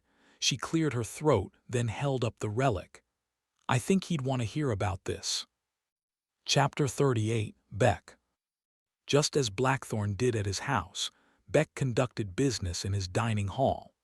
He lived in the Academy building, as did all the scholars, but the extent of his private residence was a large bedchamber. Therefore he used the dining hall shared by all at the Academy. Beck sat at one end of the hall's 3 tables, in the most private corner. Across the table from him sat a skin seller and apparent mercenary, Jeremiah. He was a foul man, with a stink that bespoke day-long binge drinking and a disdain for the bath. Beck said, "I am told you will provide services for money." Jeremiah combed his thick fingers through his beard as he thought about his answer. His eyes cut nervously from right to left. "I'm an honest warden, though I can't say that for others." "I don't question your integrity," Beck said, though his impression of Jeremiah didn't lead him to trust the man at all. "This business with my debts going unpaid is not my fault. I was robbed in my sleep by a brother warden who—" "In your sleep? If you were sleeping, how do you know who robbed you?" Beck furrowed his brow at the obvious inconsistency. "I woke as he was taking the last of 11 scalps from my bag." 11. Beck didn't know much about the warden's business, but he knew enough to recognize exaggeration. "It may have been fewer." Jeremiah looked away. "I lost count as I was putting them in. This sheep turd of a warden, Bray, he should take responsibility for my debts. Blackthorne should put him to the pyre for his thievery." Reaching the end of his curiosity and shaking his head, Beck said, "This meeting has nothing to do with that." "Why have you brought me here then?" "As I said, I've been told you'll perform certain tasks for decent prices." Jeremiah picked at something in his hair, then pushed a finger down through to the scalp and scratched. Beck waited, trying his best to hold his patience. Jeremiah drew his finger back out and carefully examined something under the nail. "Who?" "Who?" Beck asked. "Who told you I'd perform services?" "Does it matter?" Beck asked. "It could." "As I'm sure that you would like your services to be confidential," Beck said. "I assume you know that your clients would like to remain confidential as well." Jeremiah slowly nodded as he went back to scratching at whatever parasite was crawling across his scalp. "What did this confidential client say I'd do?" Beck said, "Let's skip the dancing." He reached into a pocket and put a handful of coins on the table between them. Jeremiah's eyes went wide. "I'll not pretend to be coy, and you can stop pretending to be honest." Jeremiah started to protest. Beck raised a hand to quiet him. "I don't doubt you do honest work. You also perform necessary duties that might fall outside the letter of the law. I have no intention of bringing you trouble for your choice to earn money in that fashion. Contrarily, I applaud you. A town needs men like you about. Men who are brave enough to expedite matters when the narrow constraints of ill-conceived laws would otherwise hinder them." "Yes," Jeremiah nodded, grunting as he crammed the intelligent-sounding phrase into his memory. "Narrow constraints. Those coins are yours for taking this job. I assure you, it will pay your debts, buy you a roof for the night, and leave you enough to show some generosity to a barren woman. Another handful awaits when you successfully complete your work for me." Jeremiah poked at the coins with a fat finger. The coins jingled. "For this much money, what is it you want me to do?" I require that you follow a boy. Jeremiah poked at the coins again. Out in the wild, I suspect. Beck nodded. Is that a problem? I ain't afraid of nothin' in the wild. So it won't be a problem then. How long? How many weeks will that buy me?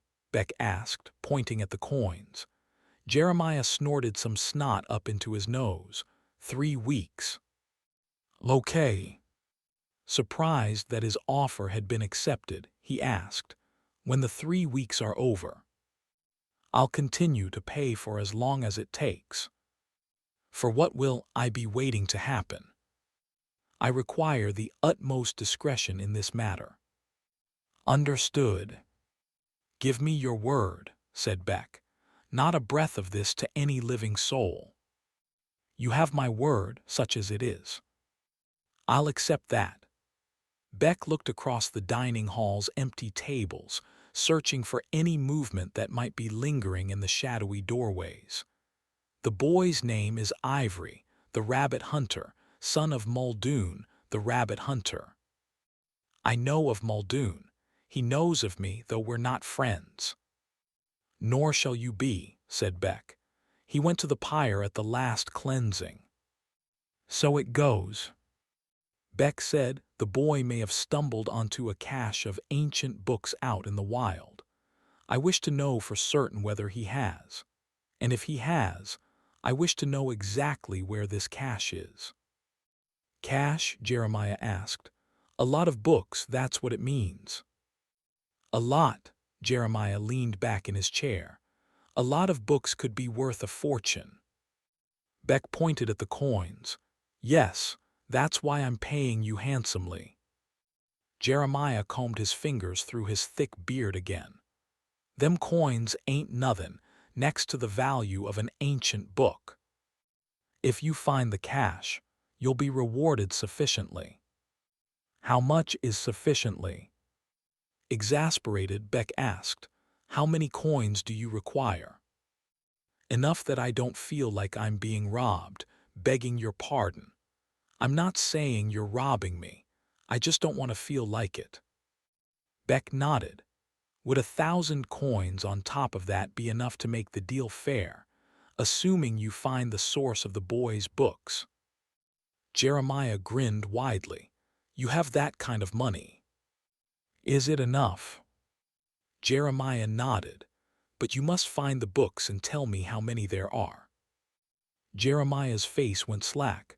What's the matter? Beck asked. I can imagine the wealth of more than 10 books, but I can't count much past 10. How much past that can you count? 12. I'll provide you with a piece of paper and a pencil. When you find the place where these books are hidden, draw 1 mark on the paper for each book you find there. Bring that paper back to me, then be my guide to return to collect them. When we return to Brighton, you'll be rewarded as we've agreed. Jeremiah extended a hand across the table. Beck put his hand in Jeremiah's giant grasp and shook. Chapter 39. Fitzgerald. Fitzgerald stared at Franklin, her shame deepening. For some reason, the sight of the novice's worried face was even worse than the thought of what Father Winthrop might do to her. It signified the end of everything. Mary held up the relic triumphantly. Franklin looked from Mary to Fitzgerald and back again. His concern turned to confusion. Perhaps a gift given by Father Winthrop, he tried. That's what I came to ask, Mary said. You know I take stealing as seriously as the elders do. Naturally, it's good that you came so we can clear this up, Franklin said. I wouldn't want any ill will toward the house, Mary said. Of course. Franklin glanced behind him as if looking for an escape. Then he motioned them in. Come on. Fitzgerald hung behind Franklin and Mary. The flickering of Franklin's torch might as well have been the first fingers of hell, waiting to consume her. Mary walked at a brisk pace, moving the group along as if she was anxious to get the accusation over and done with. When they reached the bedchamber door, Fitzgerald watched Franklin, hoping for an inkling of an idea, some way to stall her fate. Her heart sank when he knocked. The rap was light, barely audible.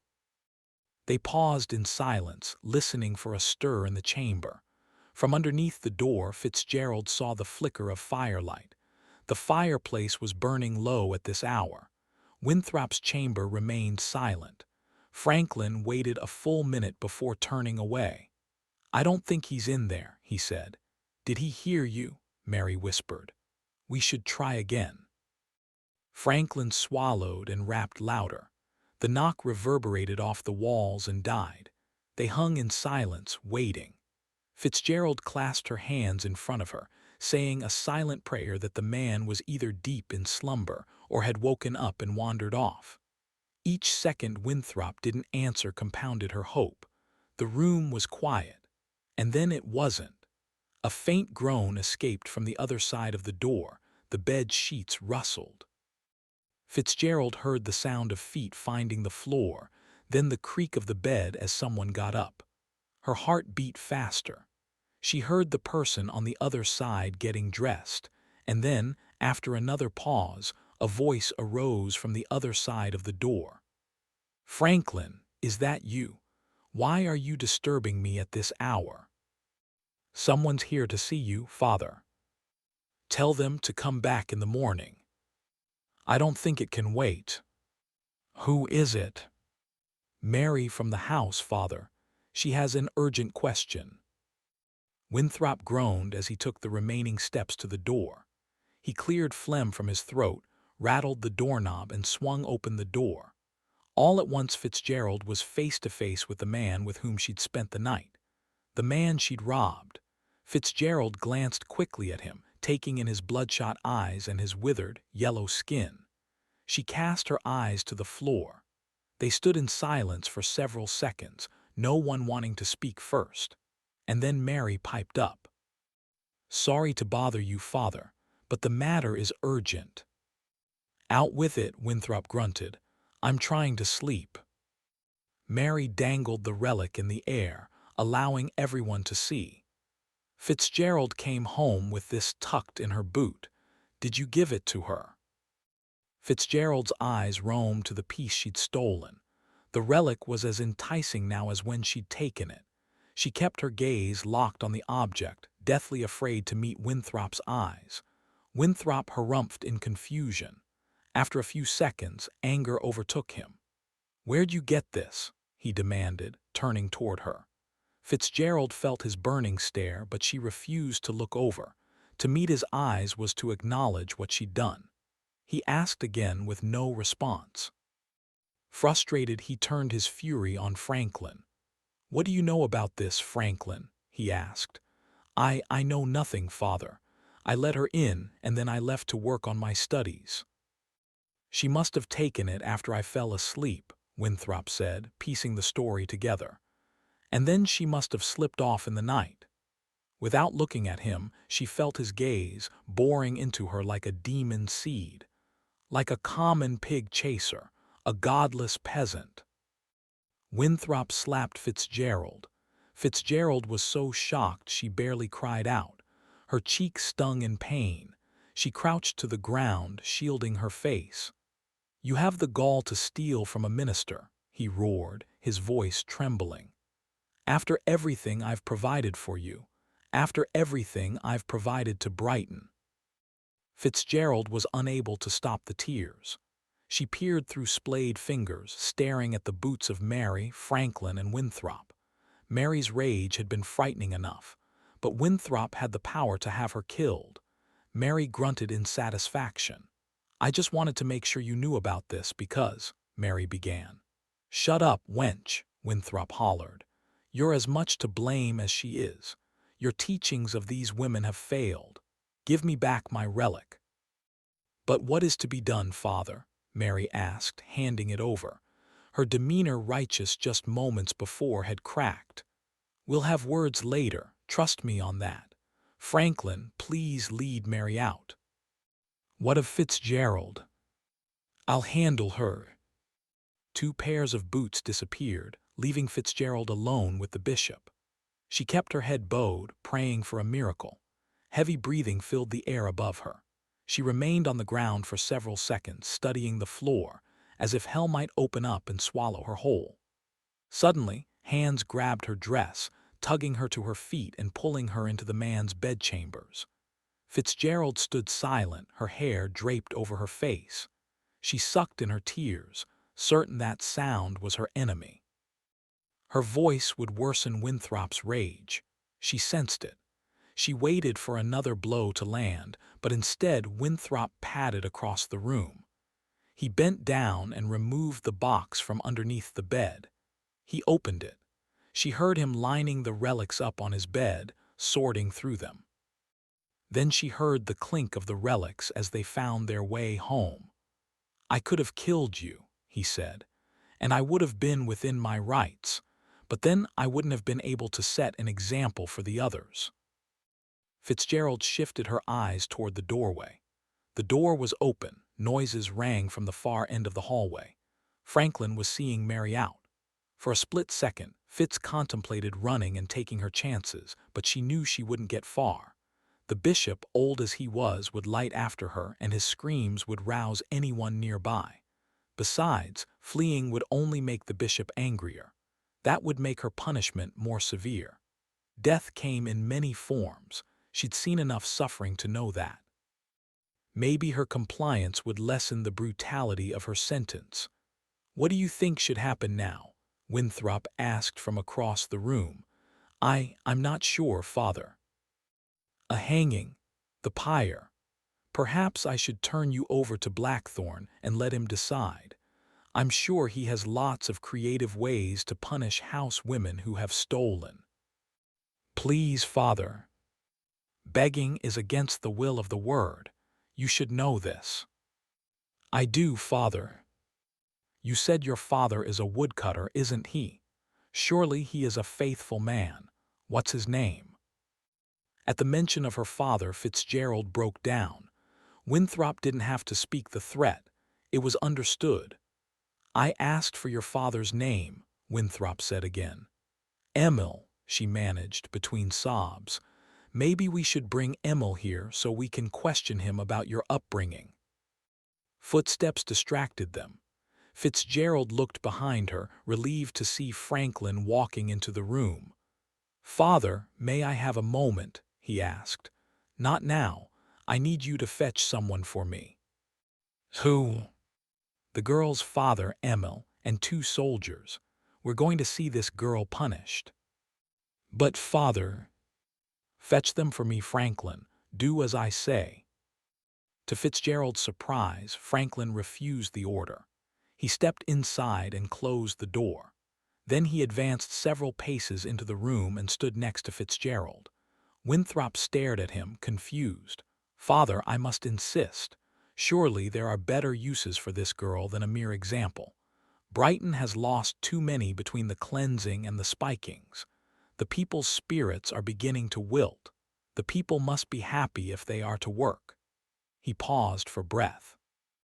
"Besides, the house has already lost Jenny." At the sound of Jenny's name, Winthrop's face fell. He stared at both of them, grief diluting his anger. "What am I to do with a common thief?" he asked. "Cut off her hands. What use can there be for someone who has gone against the will of the word? Surely the church can use another servant." "But not a thieving one." Winthrop furrowed his brow in anger. Despite his condemnation, he fell silent. Sensing an opportunity, Fitzgerald piped in. "I'm sorry, Father. I found the relic on the floor. I knew it was yours. I knew I shouldn't have taken it. But it was so beautiful that all I wanted to do was to see it in the daylight. I was going to return it." Winthrop pursed his lips. "It is a beautiful piece. It is inspiring to everyone who sees it." He paused to stare at her. "I must have dropped it on the floor before you arrived." She nodded. "Not that it excuses what you've done," Winthrop muttered. "Of course not," she agreed. "I'll watch over her, Father. I'll ensure nothing like this happens again. She can be a servant to the novices," Franklin offered. Father Winthrop looked Fitzgerald up and down, studying the front of her dress. "That's quite all right, Franklin. I could use another pair of hands in my chambers directly." "But, Father—" "The decision is made. Go let Mary know, and never speak of this again." "Yes, Father." Franklin gave one last, lingering look at Fitzgerald. His shoulders slouched as he headed for the door. Chapter 40, Jeremiah. Jeremiah pushed past the men standing in the aisle, laughing at their own wit and paying no attention to others waiting to get by. He bumped a man sitting at a table with his chair scooted out a little too far for Jeremiah's taste. Jeremiah was a big man. He needed big spaces. Ignoring the protests of the man whose beer he just spilled, Jeremiah pulled a chair out from under another table and dropped his weight into it. A solitary man on the other side of the table looked up from his plate, just long enough to acknowledge Jeremiah's presence. "You bathed. Is that why you've come here at this late hour? It took all day." Jeremiah grinned through the thick whiskers on his face. "The barren women are nicer to me when I bathe." "Is that all it takes?" asked the other man. "I'd have guessed a pocket full of coins was necessary to convince one to join you in a bed." Jeremiah leaned over the small table, exhaling slowly through his nose. He clenched his jaw. Men as big as him didn't need to do much more to silence twerpy, loud-mouthed little men. The other man scooted his plate to the side. "If you get your snot on my food, you'll wear what's left of it." Jeremiah glared at the man for another moment before leaning back and grinning. He turned toward a serving girl halfway across the tavern. "Girl," he pointed to the plate on the table, "bring me some of that, and I have a thirst. You know what I like." "Only if you have coin," she said. "No more credit for you. Henry says so." "I paid Henry this afternoon," Jeremiah yelled back. "I'm a man with no debts. Now do what you're told." "No debts," the man across from Jeremiah laughed. "You're a liar." Jeremiah took some coins out of his coat and laid them on the table in front of the other man's plate. "There you are, Mendoza. All that I owe." Mendoza laughed bitterly. "All, are you sure? It's been so long since I made you that sword I've forgotten what you agreed to pay for it. Perhaps I could ask my son what the amount was. No, wait. My son was not born then. I should ask my wife. No, wait, I wasn't married yet. I should." Jeremiah banged the table with his elbows as he leaned forward again. "You should stop there if you want to keep your teeth. You have your money." Mendoza scooped up the coins and leaned away from Jeremiah. He did a cursory count and pushed them into his own pocket. "Do we have any other business?" "Yes." Jeremiah sat up straight. He reached out and picked up Mendoza's cup, swirled what little ale remained in it, and raised it high as he turned back toward the serving girl. He yelled, "Another for my friend, on my coin." "You're buying me a drink," Mendoza stifled a laugh. "You want me to make you another sword, a knife, a hatchet." Shaking his head, Jeremiah said, "I have questions to ask." "If you're buying the liquor," said Mendoza, "I'll answer your questions." "Good." Jeremiah reached up and combed his fingers through his big wiry beard, once, then twice. "Do you know of a rabbit hunter boy named Ivory?" "I do," said Mendoza. "How well do you know him?"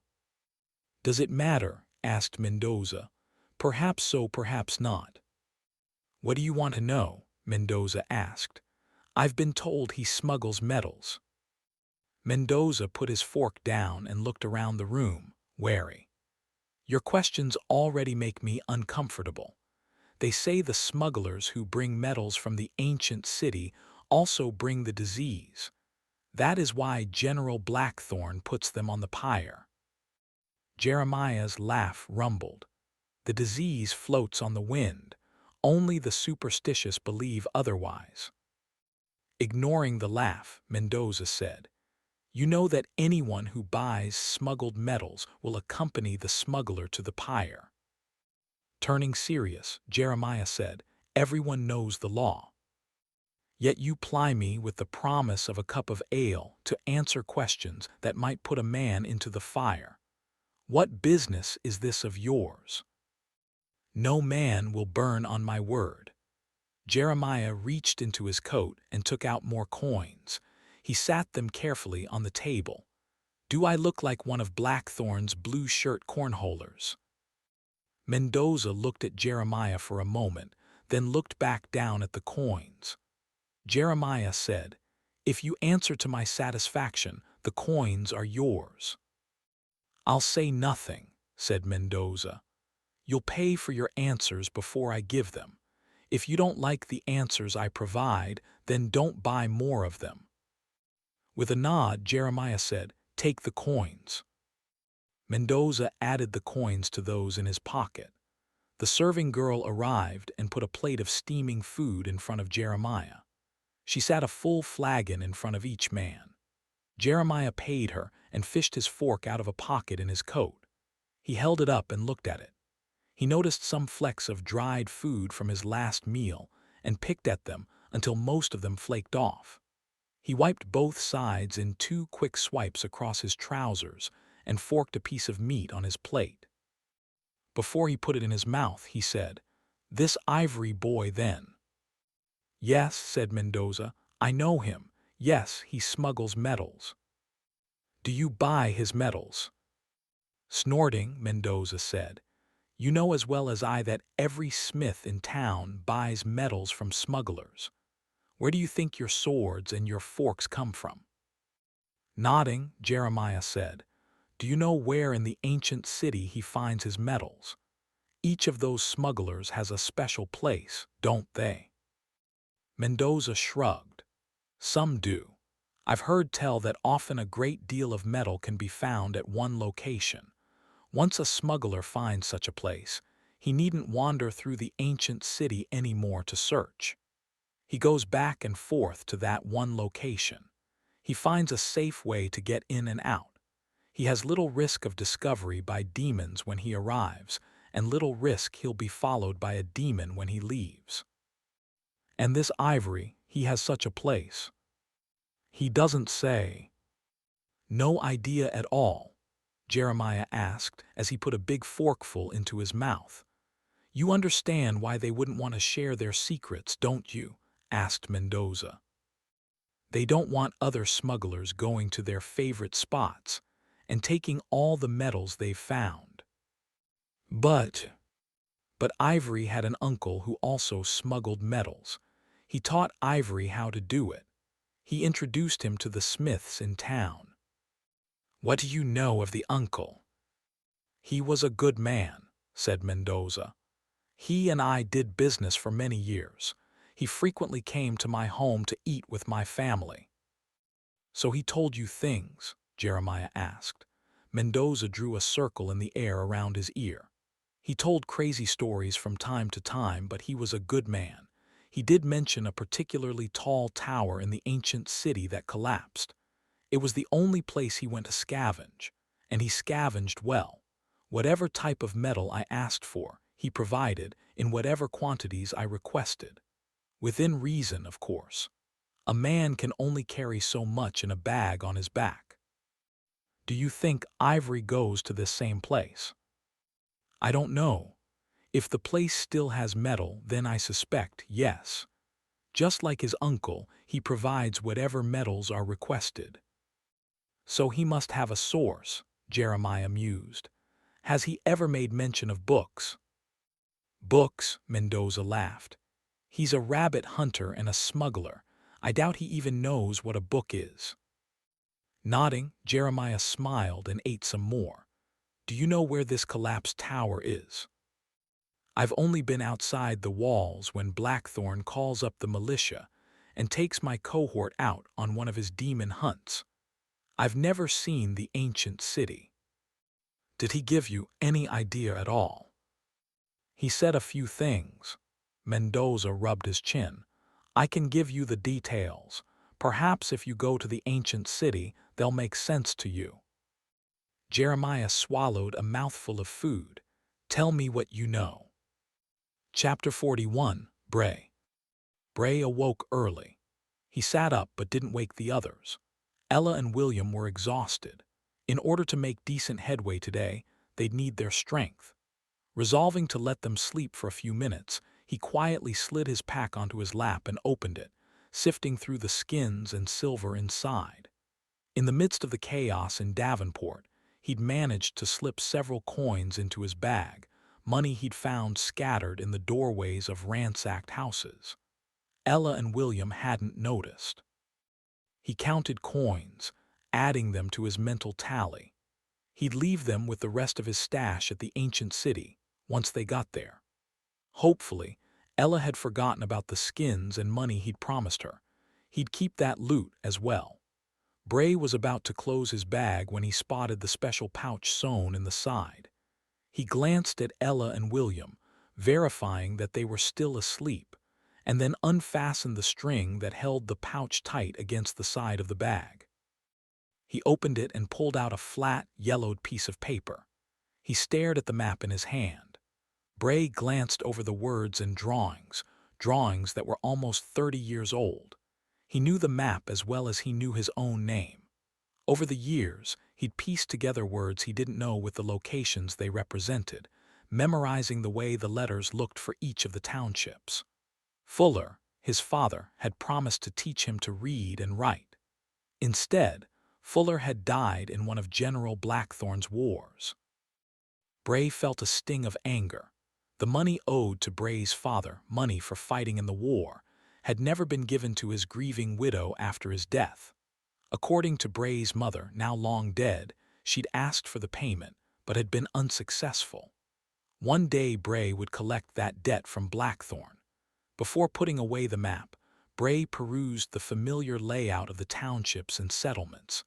He'd been to all of them many times over. None were particularly interesting anymore. He much preferred the wild to any settlement. What did interest him were the great swaths of land outside the named areas, areas that his father had labeled with a question mark. Bray knew the ancient, curved symbol because of his father's teaching. The half-circular line and the small dot underneath had long been a source of fascination. It represented things Bray had never seen, things he could only imagine, things he and his father had planned on seeing before Fuller died. Bray had set foot beyond the known areas a few times, but he'd never strayed far enough to see anything besides more trees, forests, creeks, and hills. Sooner or later, the need for silver and women had driven him back, but he'd see what lay past those areas one day. Whether it was south of the ancient city or to the west of Davenport, he'd continue his father's work. Bray's ambition, one that had always come secondary to survival, was to learn to read and write so that he could complete the map with markings of his own. He'd make that a reality someday. Whether it was soon or in his final years, he didn't know. With a reflective grunt, Bray carefully tucked the map into the special pouch in his bag. He retied it. He stared at his sleeping companions. In the time Bray had been looking at the map, William had stirred. The boy cracked his eyes open and looked at Bray with the confused curiosity of someone who had woken up in the wild for the first time. Bray smiled, recalling how potent those feelings could be for a child. Bray knew what it was like to wake up in a foreign place, the urge to explore driving his every action. He felt that way every day he woke up in the wild to some extent, but the feeling had dulled over time. Over the years, the landscape around him had become more and more familiar. Nothing equaled the liberating freedom of stepping into new territory, with only the will of the gods and the luck of the hunt to guide him. One day, Bray would have that feeling again. Chapter 42. Franklin.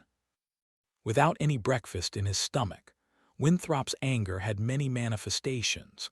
Franklin dipped his rag in the bucket and wiped it over the wooden pew, cursing under his breath. The bench was stained with dirt, sweat, and other things he couldn't identify. The unspoken rule for townspeople who could afford it was to wear their best clothing to Winthrop's services. But outside of winter coats, most peasants only had one outfit. Many of the farmers broke from work only long enough to attend the services, returning to the fields immediately after. At one time, farming had been outlawed on Sundays, but like so many other things, the rule had been cast aside. With each new wave of rulers came a new set of interpretations.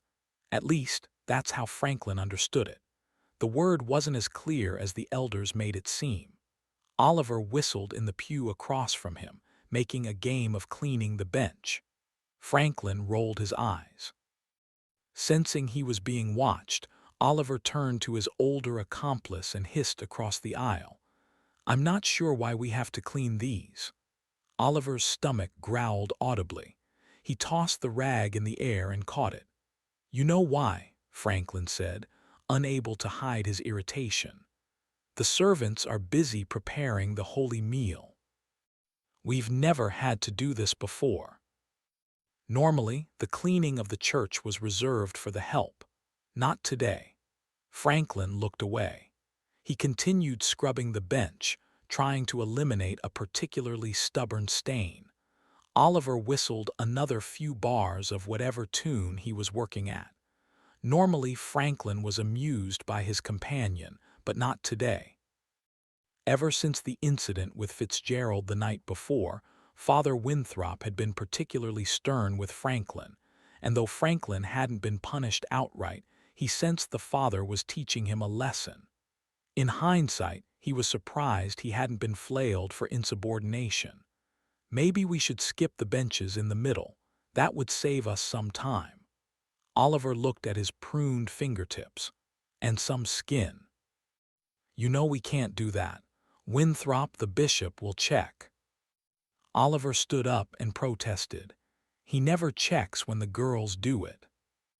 Bobbing his head from side to side, the most he dared to express his frustration, Franklin said, "He wants to make sure the pews are clean." Oliver sighed audibly. "We still have the altar to do and the chairs up front," and Winthrop said, "I know what he said, Oliver. I don't need it repeated." Franklin's words echoed off the large, vaulted ceiling and bounced back to him. He stared up at the smooth, rounded supporting beams made of ancient stone. Normally, he was awed by the construction of the church. It was the most well-preserved ancient building in all of Brighton. Today his thoughts were elsewhere.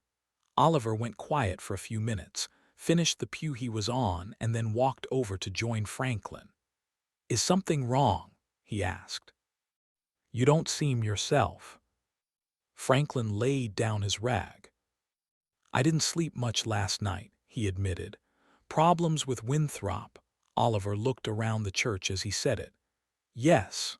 Franklin forgot how perceptive Oliver could be. "I heard you tossing and turning. You didn't get in until late." Franklin studied the younger novice, wondering if he'd heard any of the raised voices in the hallways. Oliver looked concerned but not suspicious. The room Franklin and Oliver shared was on the other side of the church from Father Winthrop. The bishop liked his privacy. "You didn't get whipped, did you?" Oliver glanced at Franklin's back, as if he'd see bruises through his shirt. "No, nothing like that," Franklin said. "We just had trouble with one of the house women." "What happened? Did she anger the bishop?" "Yes, no, well, sort of," Franklin said. "I notice Winthrop has a new servant. Is she the one?" "Yes, Fitzgerald. He's making her do his personal work, washing his clothes, tidying his buckets." "What happened to Gertrude?" "He sent her out to the fields." Oliver winced. "Ouch, she's much too old for that." "He doesn't understand that kind of thing." "Either that or he doesn't care," Oliver muttered, plopping his rag on the bench. "Well, at least the new girl will have better meals here than in the house." "That's not the point, Oliver." Franklin sighed again. He's punishing her by making her be here. He's making her do all the worst things." Oliver rolled his eyes. "I don't like scraping out his bucket, that's for sure." "That's exactly the point. And you think what we're doing is bad." Franklin had just finished his pew when a door groaned from the back of the church. Both he and Oliver sprang to attention, focusing on the bench in front of them. Footsteps echoed across the floor. Franklin kept his head low. A few seconds later, a voice boomed across the cavernous space. "How's the cleaning coming?" Father Winthrop asked. "Will our parishioners be pleased?" Franklin looked up, feigning surprise at the bishop's entrance. The question wasn't whether the parishioners would be pleased, but whether the bishop would.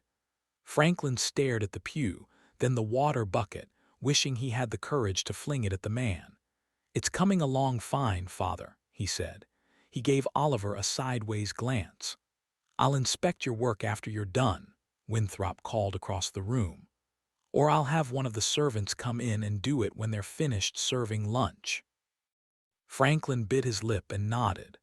Without being told, he knew he'd only be getting the scraps of that meal, and only after he'd finished cleaning to the bishop's satisfaction. He watched the rotund man trudge back the way he came, his robes spilling out behind him. The door opened and closed, and Winthrop was gone. He stared back at Oliver, wiping a trickle of sweat from his forehead. The boy blew a relieved breath.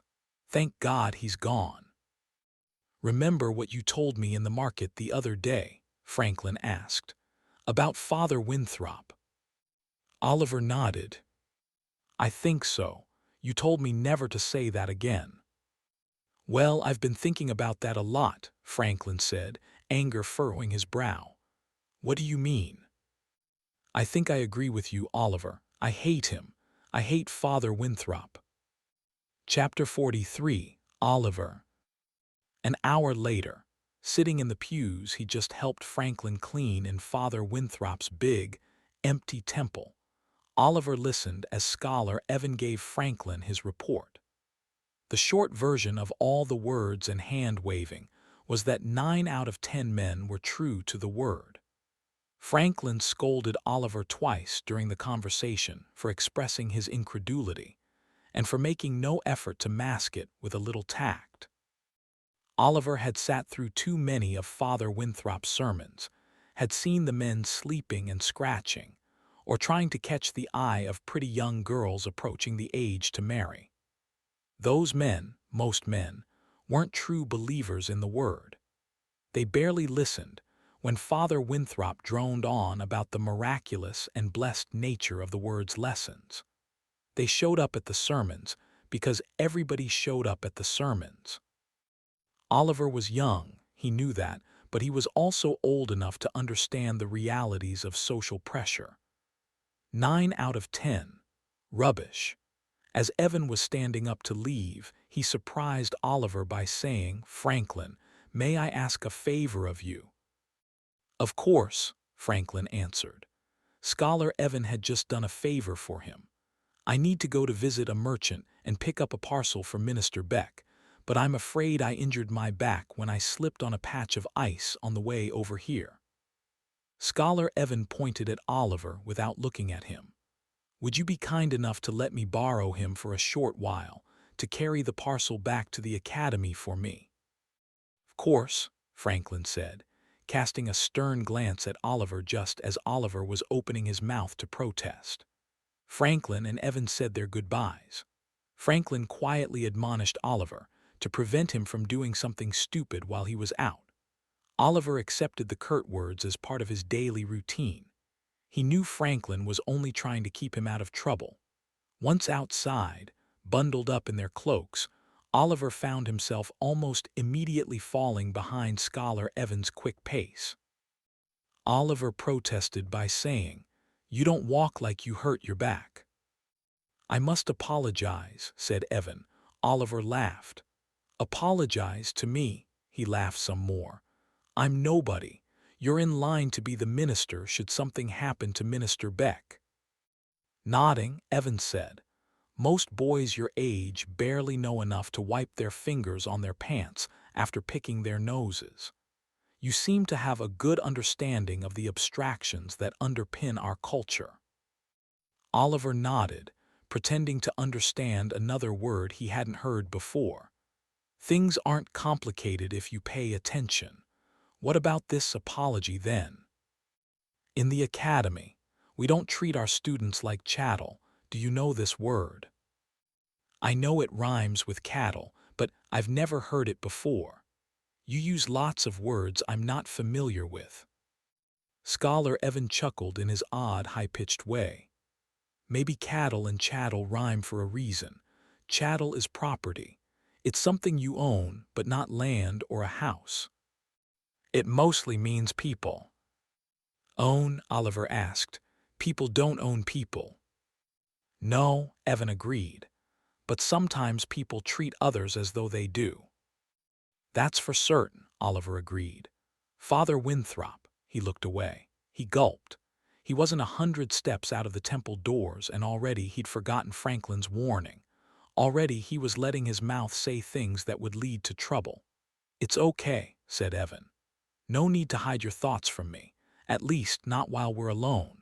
I think the more you pay attention, the more you'll find that most men grate at pompous authority the same way you do. They resent it, in fact. You resent it, don't you? Oliver stopped walking and eyed Evan suspiciously, wondering if Evan was setting a trap with his questions. Scholar Evan turned and looked down at Oliver with no expression on his face.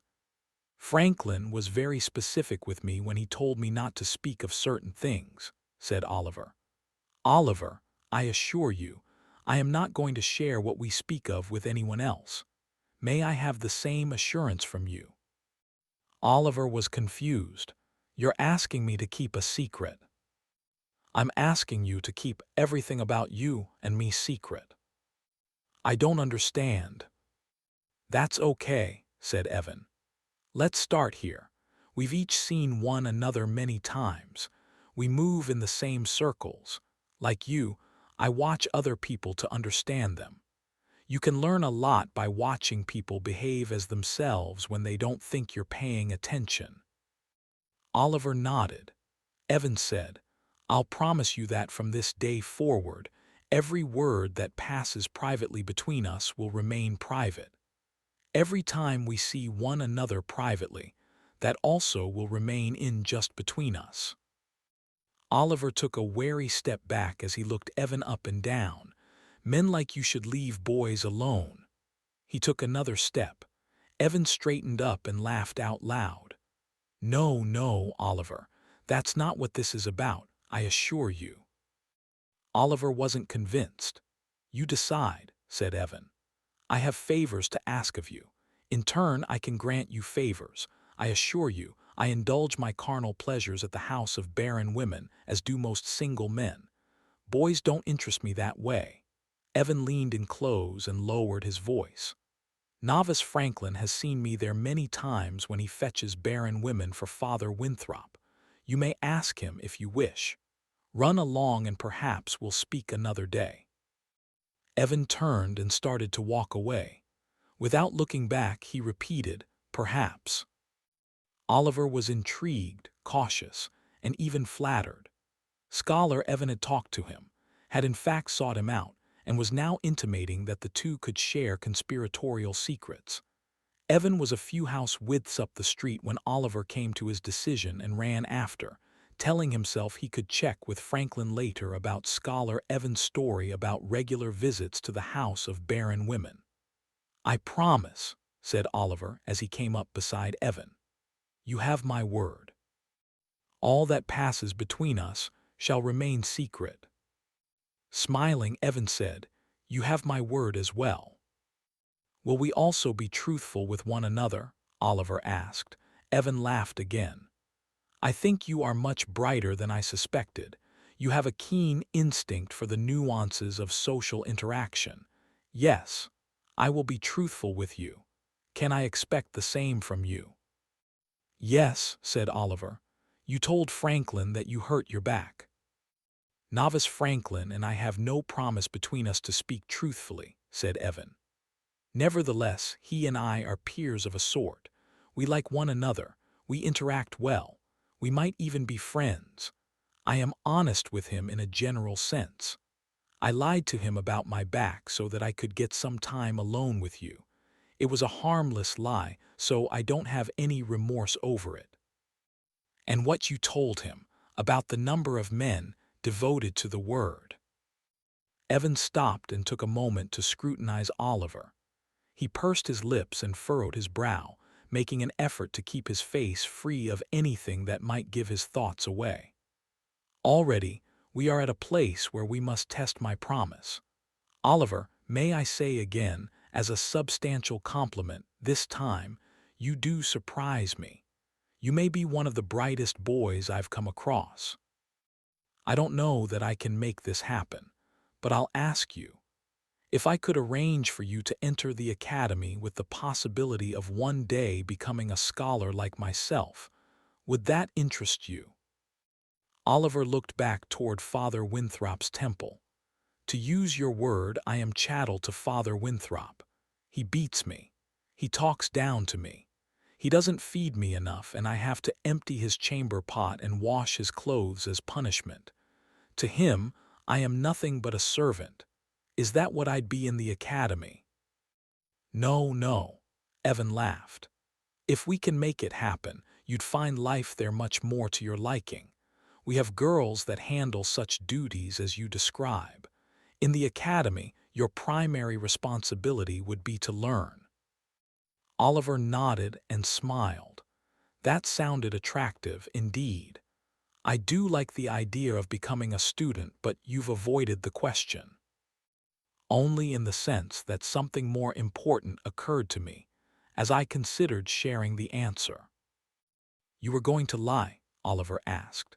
No, Evan shook his head decisively. I was not.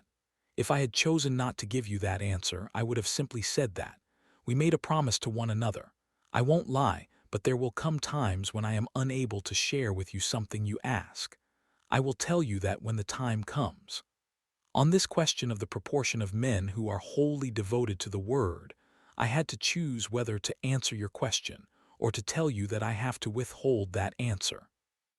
I honestly must tell you that I prefer to withhold it. Oliver frowned. That is only my preference, said Evan. I will, however, answer. You see, to give you the answer might cause some risk to me, others at the academy, and my relationship with your friend Franklin.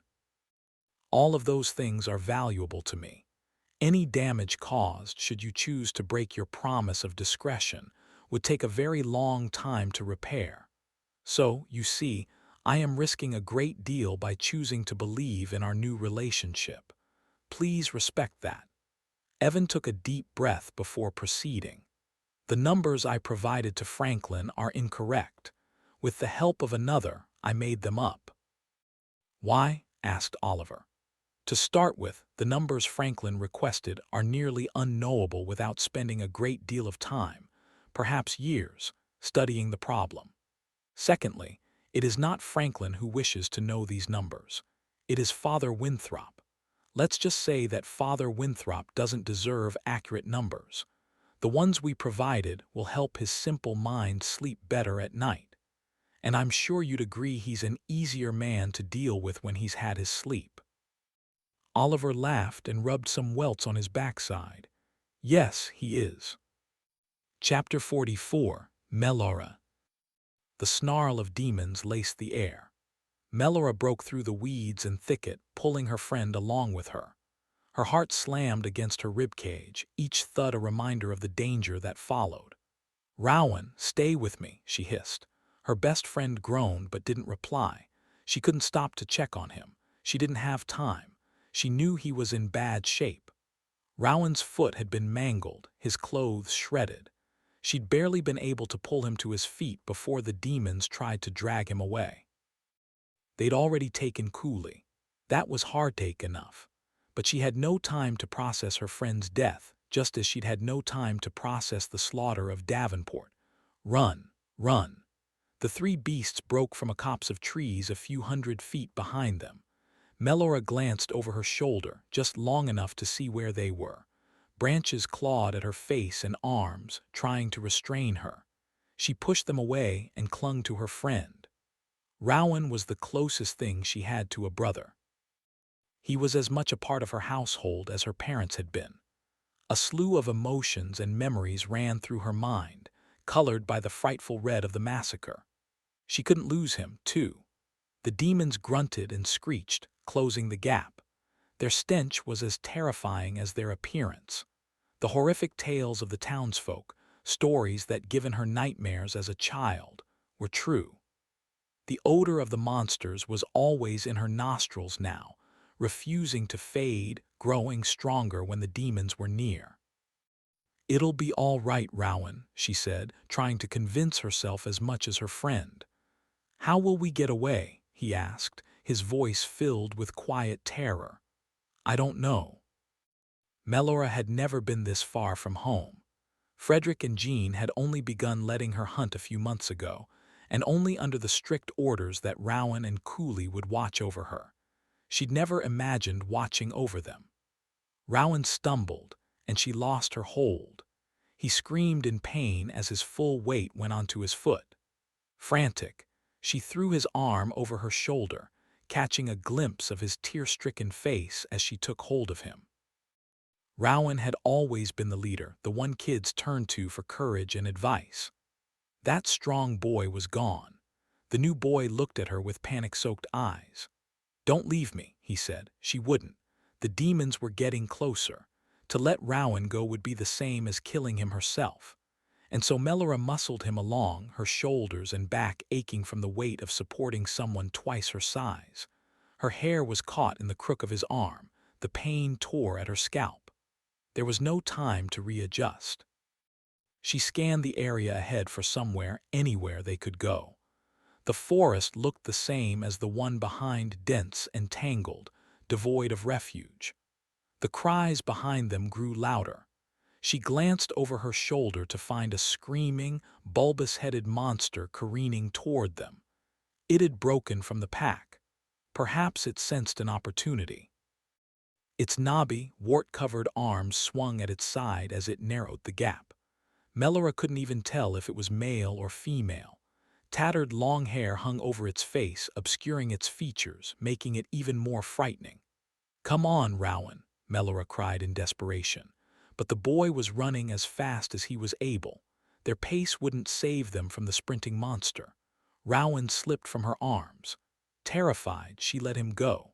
Melora spun and raised her knife.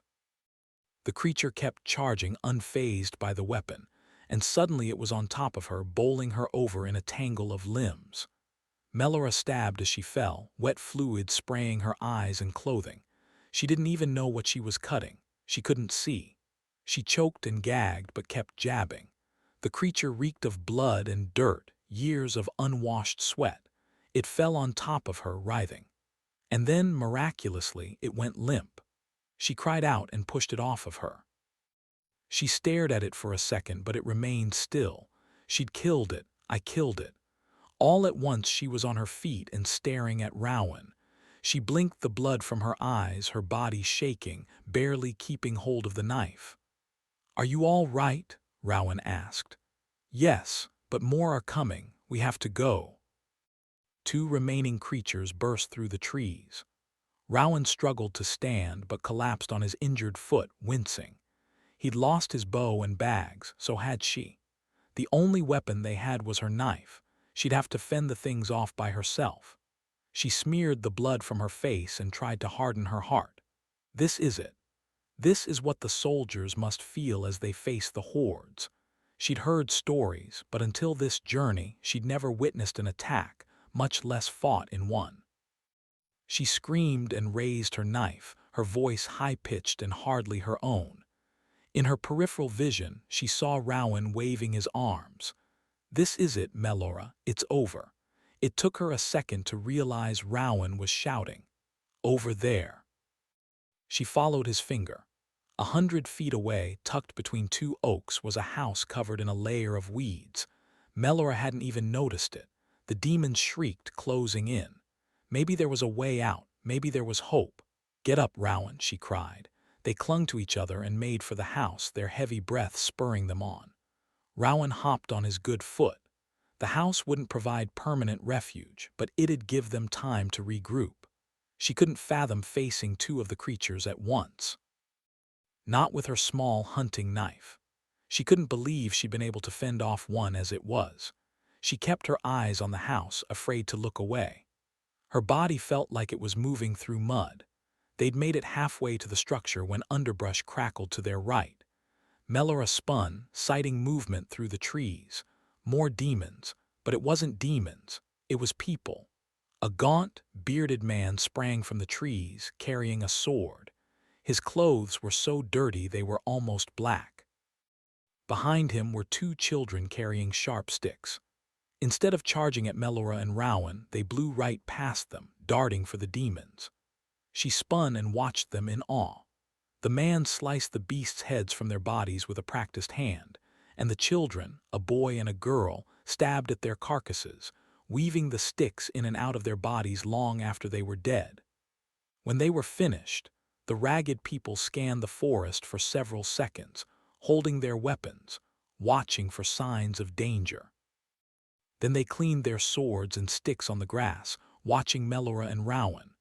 Without the shrieks of demons, the forest resumed its silence, quiet save the occasional flap of wings overhead. Melora and Rowan stared, stunned. The two parties eyed each other for several moments before anyone spoke. Melora held up her knife, making a show of bravery. "Thanks," she said, keeping a wary eye on their rescuers. "Where are you from?" the man asked. "Davenport," Melora answered. The man scrutinized her face, as if she might be lying. "What are you doing this far into the wild?" She swallowed. Her instincts told her to lie, but a larger part of her was afraid he might discover the truth. She drew a deep breath before answering. "Our village was slaughtered," Melora said, the words making her eyes water. "My friend is injured. We've been running for over a day. We need help." The man stared at them in silence while the children whispered. Melora caught bits and pieces of what they were saying. "Do you think they're telling the truth? They're too young to be wardens, and one of them is a girl." The man drew his children behind him as he studied Melora and Rowan. He wiped his forehead with his sleeve. "Are you alone?" "Yes," Melora said. "No soldiers followed you." "We aren't sure," Rowan admitted. The man frowned at her, then motioned them toward the house. "Follow us inside. Be quick about it before you bring any more trouble." Chapter 45. Oliver. Evan led Oliver down some alleyways and generally away from any well-traveled street.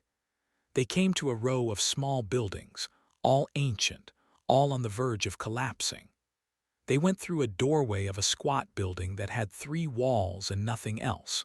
No roof, no windows, no floor, just dirt and grass. Evan leaned himself against a wall near a corner and asked, "Do you know where we are?" "Of course." Oliver pointed off to his right. "The orphanage is a good bit that way. The market is a block that way." "Yes," said Evan.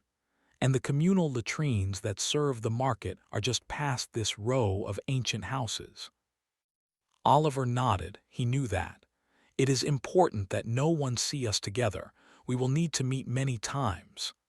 Evan pointed at the ground where he stood. "This is where." Nodding, Oliver asked, "When?" "You and Franklin visit the market nearly every day at around the same time." "Yes," Oliver said, looking around the remains of the house. "When I need to speak with you, I'll have one of my students watch the temple to let me know when you leave. Each day, when you are in the market with Franklin, you'll need to excuse yourself to use the latrine and come here instead. We'll have a few minutes to talk." "Easy enough. Is there something you need of me now, or are we simply making friends today?" Oliver grinned to show how easily he navigated these mature waters. "Yes," said Evan. "There is something that I would ask of you now."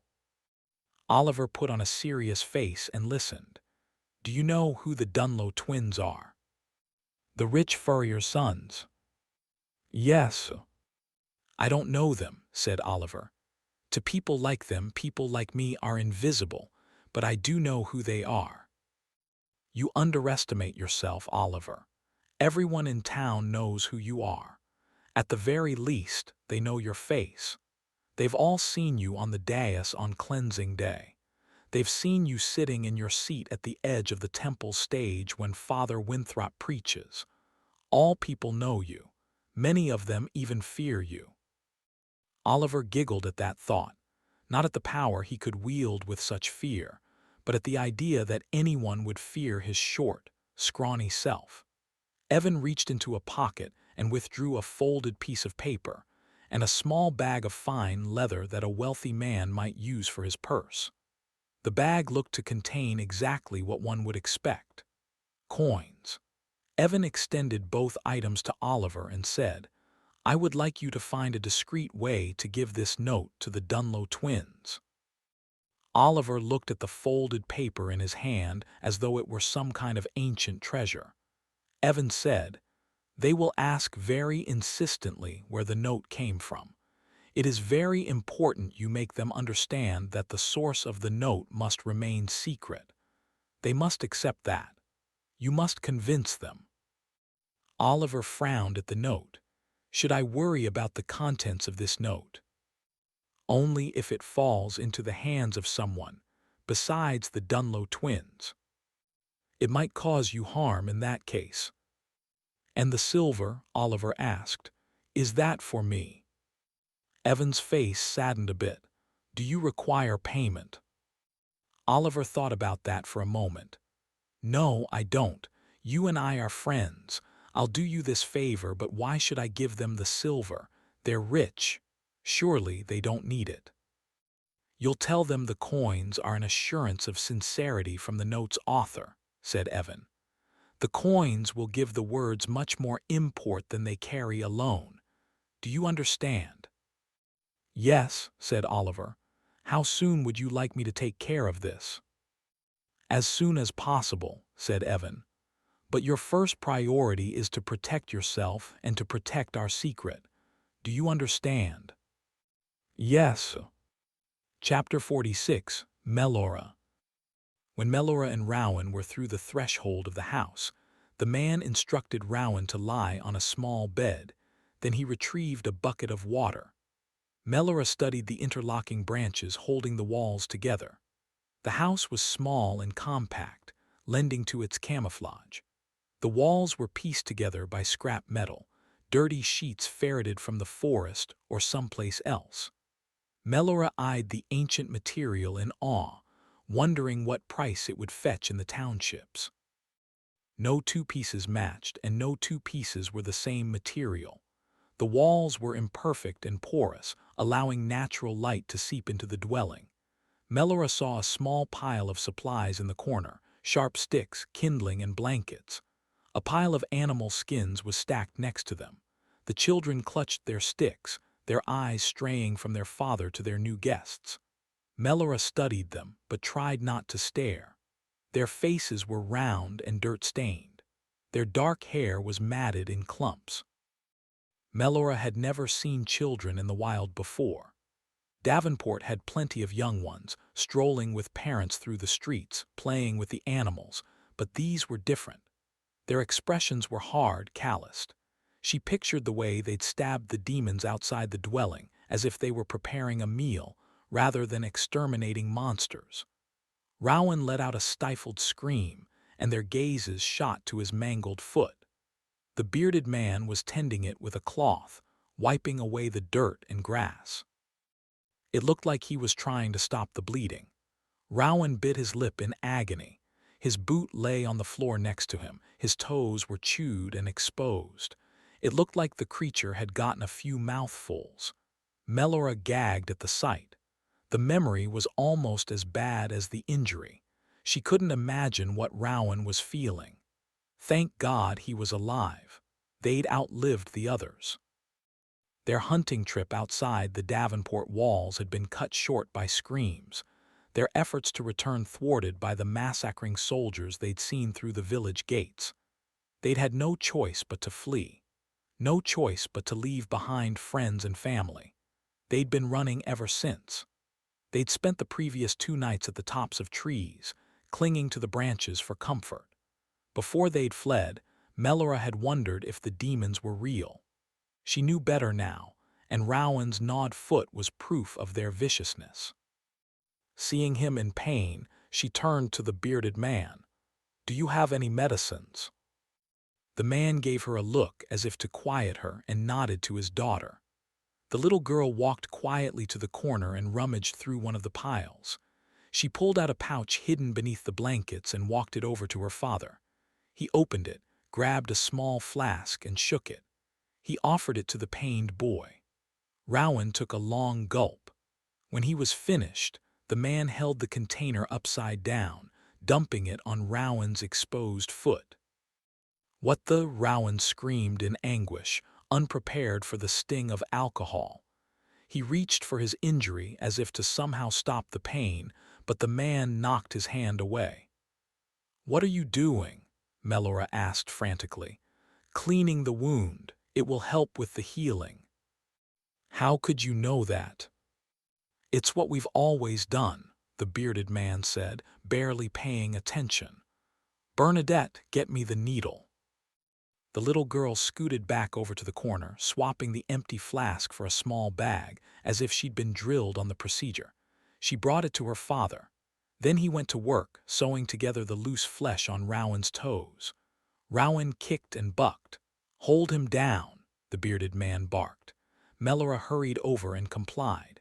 "Keep him quiet so he doesn't lure the demons," he said to his children.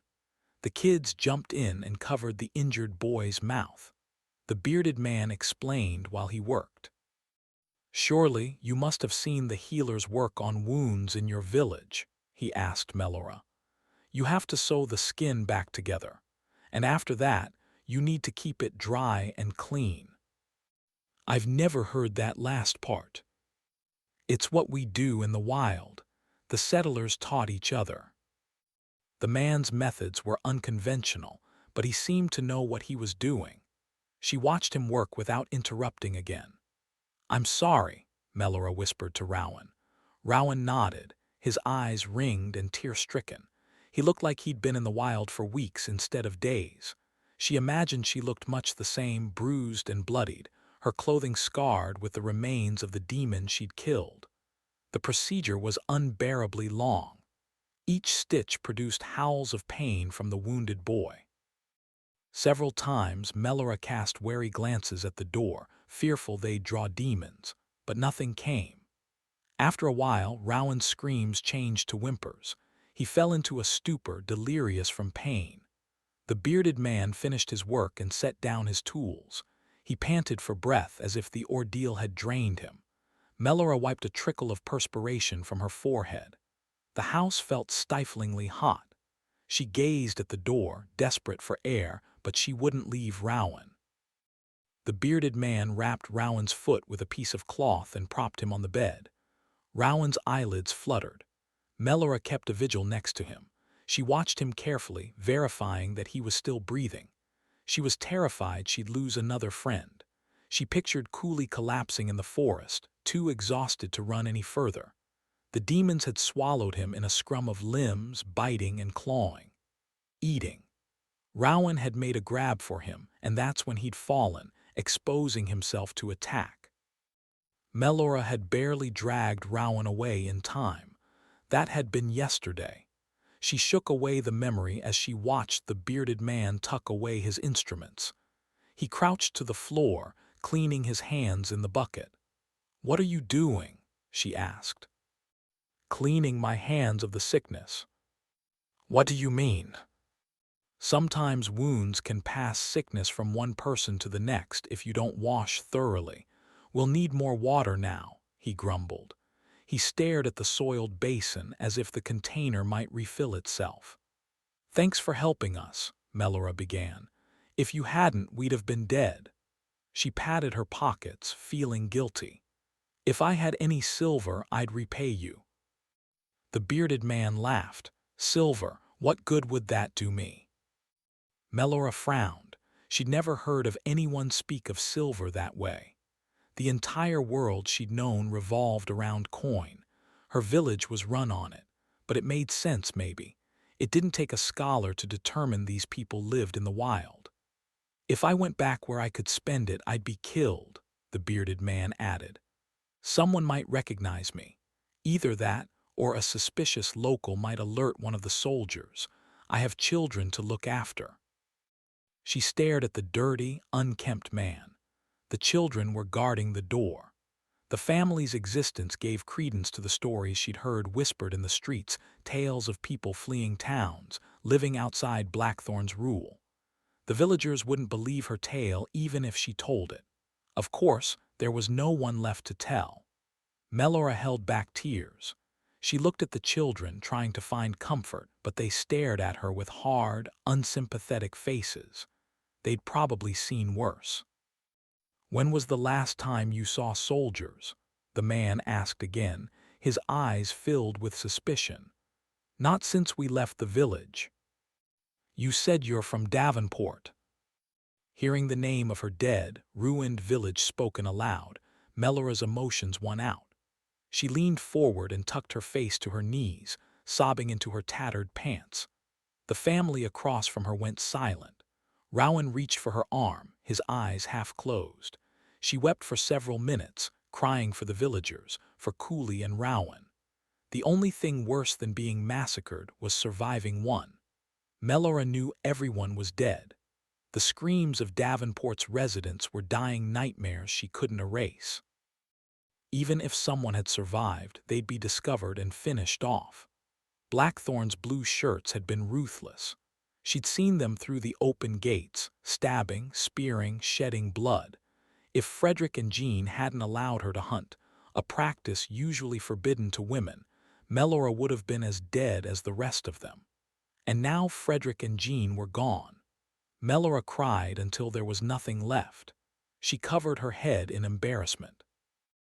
Mourning was a secret, shameful thing to be done among friends and relatives, never to be done among strangers.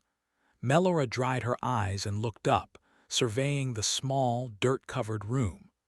The man and children watched her with somber faces. "They killed them all," Melora said, trying to keep her voice even.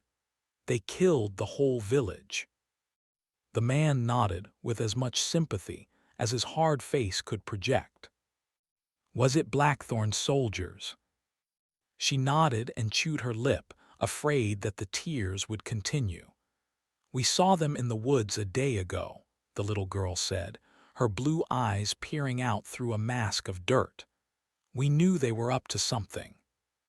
The little boy added, "We hid in a ravine. They almost caught us." The bearded man said, "I used to travel through Davenport all the time back when I lived in Coventry. It is a small village, but the trade is good there. That was a long time ago." Melora furrowed her brow, but he didn't look familiar. "I don't think I've seen you before." "I traveled through their years, before you were born." "Did you know my parents? Did you know Frederick and Jean Abbott?" "The names sound familiar, but I can't say for certain." Melora's head sank. She glanced at the door as if her parents might come walking through it. She couldn't comprehend they were dead. But those screams. "You did the right thing in leaving," the bearded man said, scratching his face. "If you hadn't, you would have died." I guess so." "My name's Roger. These are my children, Bernadette and Ashton." Melora brushed her hair from her face, attempting a smile. "I'm Melora and this is Rowan." She glanced at her friend, but Rowan had closed his eyes. The steady hiss of his breath told her he was asleep. He was exhausted, sapped from the pain he'd endured. She turned her attention back to the family. Bernadette and Ashton had round, soft faces, while Roger's features were sharp and gaunt. The children didn't resemble their father. Roger explained, "Their parents died when they were young, and I took them as my own." The kids nodded, faces unmoving. What happened? Melora asked.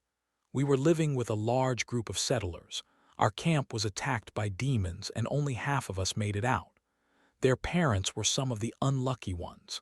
A few families decided to take their chances and head for the ancient city, but I refused. I'd already been there once, and once was enough. The ancient city is no place for children or any man for that matter. You've been to the ancient city? Melora asked, her surprise overshadowing her grief. Once, when I first fled Coventry. A slew of questions filled her mind. What's it like? How did you get there? To tell you that, it'd make more sense to tell you how I left Coventry. Roger stared at the ground, smoothing the wrinkles from his dirt-ridden pants. He looked at the door and listened, as if someone might come through it. And I'm not sure I can trust you. He slid his knife from his pants and made a show of spinning it. Who would I tell? Everyone I know is gone. Melora shook her head wearily. Roger looked her up and down, as if still deciding. After a pause, he cleared his throat and spoke. Chapter 47. Oliver. Oliver lay in his bed, looking at the folded piece of paper that Scholar Evan had given him. He could feel the lump of the coin-filled purse under his pillow. It was starting to get dark out, but not yet late. He lay in bed not because he was tired, but because he was bored. Father Winthrop was in his chamber doing whatever he did with his private time. Franklin had been sent on some fool's errand for the bishop. All that meant to Oliver was that he was alone in the room he shared with Franklin, with nothing to do. He had his message to deliver, of course, but to leave the temple without permission was an offense he'd been beaten for so many times that he'd finally stopped sneaking out. Still, Father Winthrop and Franklin were likely to be busy for a good part of the evening. Oliver had wanted to deliver the note earlier that day after Scholar Evan had given it to him, but the Dunlow twins were drilling with the militia in the square. At no other time during the afternoon or the early evening did Oliver have a chance to excuse himself and get away on his own. Now, he lay, looking at his note, deciding whether to unfold and read it. He'd made no promise to Scholar Evan that he wouldn't read the message, though he'd understood the implication that the note was private. Oliver's curiosity was eating away at him. He'd already counted the coins, and as tempting as it was to keep a few for himself, he'd put them all back into the purse. He even gave thought to taking the purse and running away to one of the villages, changing his name, finding himself a kind tradesman or merchant, and buying himself an apprenticeship. He'd have to be careful for a few years, but in time, he'd grow tall enough and different enough that no one would recognize him. Then, if he wanted, he could bring the balance of his money back to Brighton and put himself up in business. He'd have to figure out a way to dupe the census takers to make all that work. Or maybe he'd meet a pretty girl and settle down somewhere far from here. After all, was there any reason to return to Brighton? He had no family here, and Franklin was his only friend. In fact, he hated Brighton most of the time. Sure, he knew he was lucky. He could be one of the futureless waifs in the orphanage. He was fed regularly, but never quite enough. Father Winthrop always ate most of what was on the table, and in Oliver's mind, that was exactly the state of Brighton and the 3 townships. A fat few took most of everything, and the peasants scraped by on the crumbs, always in fear of Blackthorn's blue shirts or Winthrop's pyre. And it was Winthrop's pyre. It was the word that deemed that all men who were warty, smudged, bruised, or just disliked were burned. Blackthorn, apparent leader though he was, flexed the muscle that hauled the wailing doomed to the pyre pole. But Winthrop's word put the fear in every heart of the thousands of peasants, so that when Blackthorn pointed at the pyre, none raised a hand to stop it. Oliver understood that he was, what did Scholar Evan call it? Chattel. But so was nearly everyone else in town. Perhaps the only free people were those in the small villages or in the tiny outlaw settlements that he'd heard about. Perhaps that was where Oliver should go, find himself a small settlement far from the repression of the towns, and there he could live out his days doing as he wished. Perhaps there, a future might look like something besides dread and hunger. Tired of wrestling with thoughts and temptations, Oliver stared at the carefully folded note in his hand. He unfolded the paper. Chapter 48, Melora. Years ago, I was a merchant in Coventry. My trade was animal skins, Roger said, beginning his story. I'd buy them from the hunters and turn them into rugs, coats, and hats. It wasn't the most prosperous living, but it was enough. One day, one of Blackthorn's captains came into town. He was drunk, and he didn't have enough money to buy the skin he wanted. He started knocking over my wares. He cursed at me. I told him to leave. And so he went to Father Woodrow of Coventry, telling him lies about me. What did he say? Melora asked. He said I'd been spreading falsehoods about the word. The father must have seen through his drunkenness and he dismissed him. But the captain's ego was large enough that he wouldn't let it die. The next day, when he was sober again, he went back and told the father I'd been hiding my profits, that I'd been avoiding the town's tithes. The accusation was untrue, but it was a serious one. I was to plead my case in front of the town at the cleansing. Roger's voice trembled with anger, as if the events had occurred just yesterday instead of some time ago. I knew I wouldn't survive. Nobody would believe a merchant over a soldier. So what did you do? All my friends and family abandoned me, knowing the cleansing was the next day. They were afraid they'd be implicated. And so I didn't the only thing I could do. I fled that corrupt, shit-ridden town and the lying people in it. Roger's face hardened. I used the rest of my silver to pay off one of the guards at the gate. Then I ran as fast as I could. From what I heard, they looked for me for months. I'm sure Blackthorn and the captain have placed me on one of the census takers' lists. And that's when you went to the ancient city. Yes, I lived there for several weeks. What's it like? At the mention of the ruins, the lines in Roger's forehead disappeared. His gravelly voice grew soft. It's beautiful, the most beautiful place I've ever seen, but it's also dangerous. The ruins extend higher than any of the buildings in the townships. There are all types of metals there, metals of different sizes, shapes, and colors. Sometimes the settlers bring back pieces to the wild. He gestured at the walls. Some of the scraps you see here were brought from the ruins, handed down from one settler to another. Did you find any treasures? Yes, there are treasures, things you couldn't imagine, but there are demons, too, more than I can count. I spent several weeks hiding in buildings and sifting through the rubble. I stumbled on valuable, beautiful things, but most were too heavy to carry. Sometimes, when I lie awake at night, I recall the things I saw and I wish I'd brought them back. Roger's eyes grew distant, enamored by the memory. Why'd you leave the ancient city? Melora asked. A lot of the food had been picked over, either by the demons or others. I was able to survive off of berries and small rodents, but never without worry of starvation. As I told you, it's a dangerous place. I didn't know the terrain. Several times the monsters cornered me. I finally left after I got trapped inside a building. The demons chased me in and I found myself on the highest level. I barely fended them off. The only way I survived was by knocking several off the side of the building.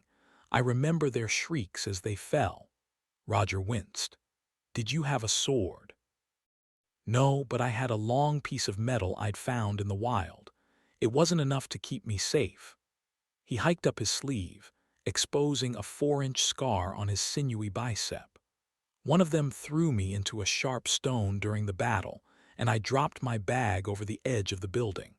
My possessions scattered at the bottom, but the area was infested by demons, and I couldn't collect my things. I knew I'd be risking my life if I went down there. So I stayed on top of that building for several days, with no food or water. drinking rain from puddles. Melora stared at him, enthralled. How'd you finally get down? After a few days, the demons wandered off. I was still injured and weak, so I snuck carefully from building to building, avoiding detection, and finally made it back into the forest. After that trip, I vowed never to go back. It's too dangerous. When did you meet Bernadette and Ashton? Shortly after I left the ancient city. Another band of deserters took me in, folks who'd fled the townships or villages, or whose parents had. There are people who have lived out here that long. Yes, people have been out here for generations. I can't believe that. How long have you been out here? Melora asked, trying to find the answer in the man's dirt-stained face. Roger shrugged. 20 years. Bernadette and Ashton have never been to the townships. They were born in the wild. They've never been. No, and I wouldn't risk taking them there. Not even for supplies. You could always say you were from another settlement. People have moved from some of the farthest places, I think. You could probably even settle somewhere. Eventually, the lie would catch up to us. The census takers would see to that. Yes, they're very strict with the census in Davenport Village, Melora agreed. They have to be for the cleansing. The 3 townships are even stricter, I bet. And besides, after what I've seen at Davenport, I'm not sure anyone would want to live there. She lowered her eyes. At the talk of the village, the children's faces perked. What's it like in Davenport? Ashton inquired. Bernadette waved her hands excitedly. I hear there's so much food you never have to worry about going hungry. We always have enough to eat, Melora said. Feeling a wave of guilt, she padded her answer. We have scarce times as well. How many people live there? Bernadette asked. 300. At least they did before yesterday. Melora glanced at Rowan's sleeping figure, her eyes welling up. We need to go back. We need to check on our families. Someone might be alive. Roger studied her intently. His face was solemn. The soldiers will be in these woods for some time. It won't be safe. And as you say, the census will give you away. They're probably looking for you already. I don't understand why they did this. It makes no sense. Melora wiped her face, got to her feet, and walked over to the door. She pushed it open, revealing the dense forest they just traveled.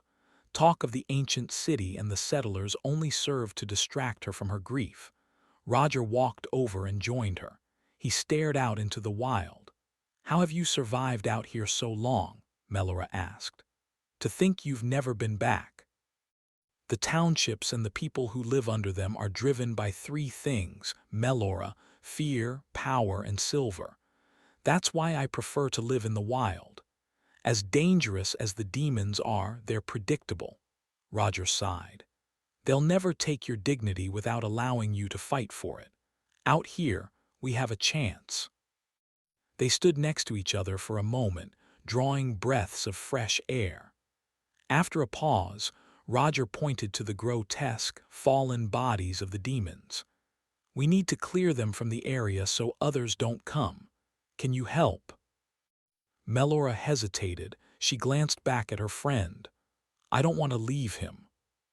Roger paused, looking her up and down. He waved to his children.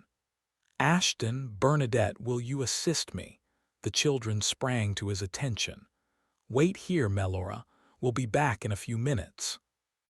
Okay, she replied. Before exiting, Roger glanced over his shoulder. His face was hard. If you take anything from our home, we'll kill you, Melora. I need you to know that. Melora opened her mouth to answer, but the man and his children had already left. She closed the door. Melora glanced at the settlers' meager belongings.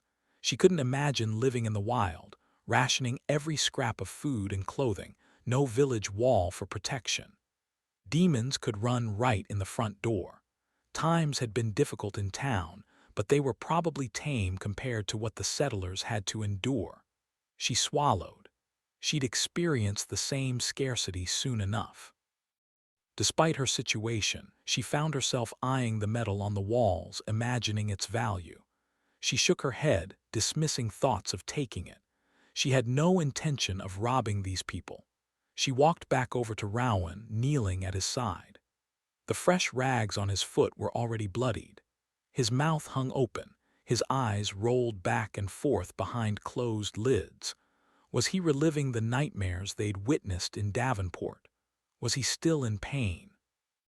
Melora closed her eyes and shook her head, wishing the last few days had been a nightmare from which she could awaken. Settlers or not, she and Rowan were truly alone. Chapter 49. Melora. When Roger and his children re-entered the house, Melora was on the floor next to Rowan, watching him sleep. She noticed Roger staring at his pile of belongings in the corner. She hadn't touched them. He roamed the house for a bit, shuffling through his belongings, then checked on Rowan. For a moment, Melora wondered if his short trip outside had been a test to determine whether they could be trusted. She hoped they'd passed. The children cleaned their hands in the bucket, then carried it over by the door. "We'll need food and water. It's already dusk," Roger said. Melora's stomach rumbled. Amidst the brutality of the past few days, they'd barely eaten or drank. The bags they'd lost the day before had contained the last of their possessions. She glanced at Rowan. His eyes fluttered as if he'd heard their conversation. A moment later, he opened them. "How are you feeling?" Roger asked. Rowan smiled weakly. He stared at his bandaged foot. "Not great." "We're going to get some water. We'll be back in a while." "Are you going to the river we passed?" Melora asked. "The one to the west of here." "No, that river has been overrun with demons lately, but there's a stream nearby. It shouldn't take us long to reach it." "Don't the demons ever bother you here?" "Not often. We build our homes far enough away from the water to avoid some of the danger. You'll need to keep aware, that's all. Are you familiar with the demon smell?" Melora nodded. She still smelled it faintly in her nose and on her clothing. It was seeping into her memory so deeply she doubted it would ever leave. "Yes, I'm familiar with it. I don't think I'll ever forget it." "Keep watch out the door, but don't go outside. If you stay put, you shouldn't have any trouble. We'll get water and check the traps. With any luck, we'll catch a few rabbits." Without further conversation, Roger departed, Bernadette and Ashton on his heels. Melora marveled at the children's devotion. In town, children their age might be yearning for freedom, aching to play games and roam free. But these children were content to survive as a unit. They had no choice. She glanced over at Rowan. He was breathing steadily. He was clearly in pain, but no longer whimpering, at least.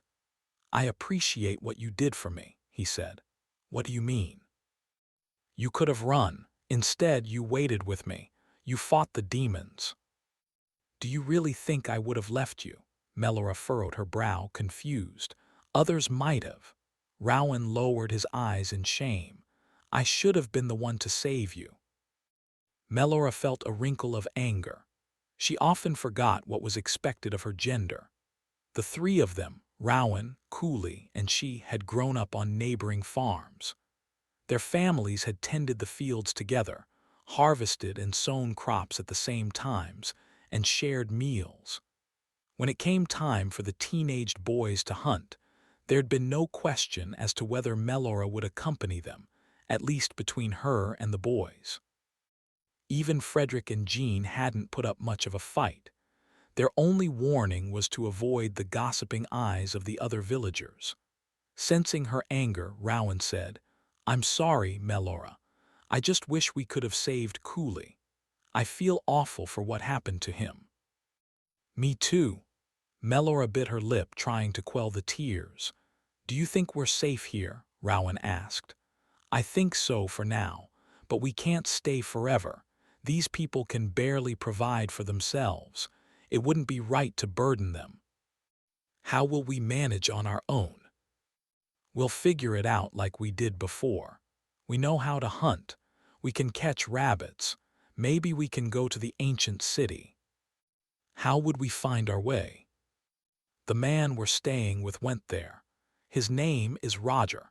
He told me about it when you were asleep. Rowan succeeded in sitting up. He pulled himself to the edge of the bed and stared at Melora. What about our families? What about going back to Davenport? Roger thinks the soldiers will be after us.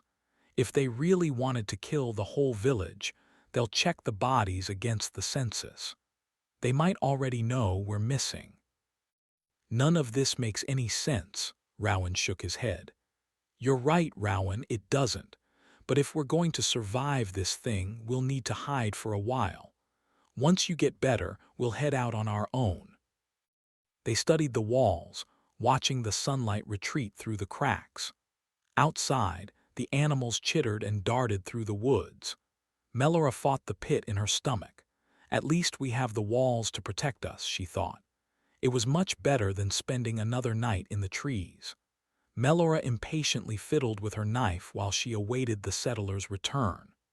Every so often, she snuck to the entrance and peered out into the forest, expecting to see a legion of demons.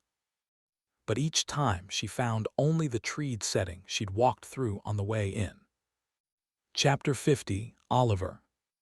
Oliver muttered his way through all the curses he'd picked up through his short life. Some he learned listening to his father. Others he learned from random people in the market, when they thought little ears weren't listening. When he got to the end of his list, he muttered through them again, joining them together in imaginative ways that made him giggle a few times. It felt good to get away with uttering the wicked little words without the risk of punishment. Unfortunately, none of Oliver's curses helped him read what was written on the page. Were there truly so many words in the world that a message could contain nothing but words he couldn't read? Sure, he knew his simple words, the 1, 2, and 3-letter words that glued the bigger ones together. Until the moment he opened the paper, he'd felt confident in his ability. The message, though, rubbed his face in the depth of his ignorance, and that made him sad.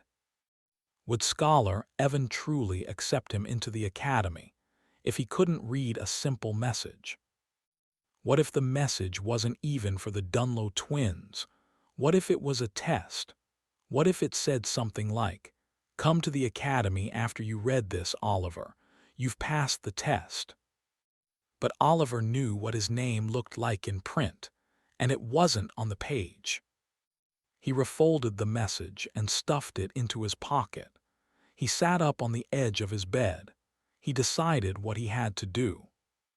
With the decision taken, Oliver didn't dawdle. He put on his shoes, wrapped his coat over his shoulders, and opened the bedroom door. He peeked out into the hall. He saw nothing but darkness. From somewhere in a distant chamber, he heard Father Winthrop's voice harumphing between his impassioned whispers.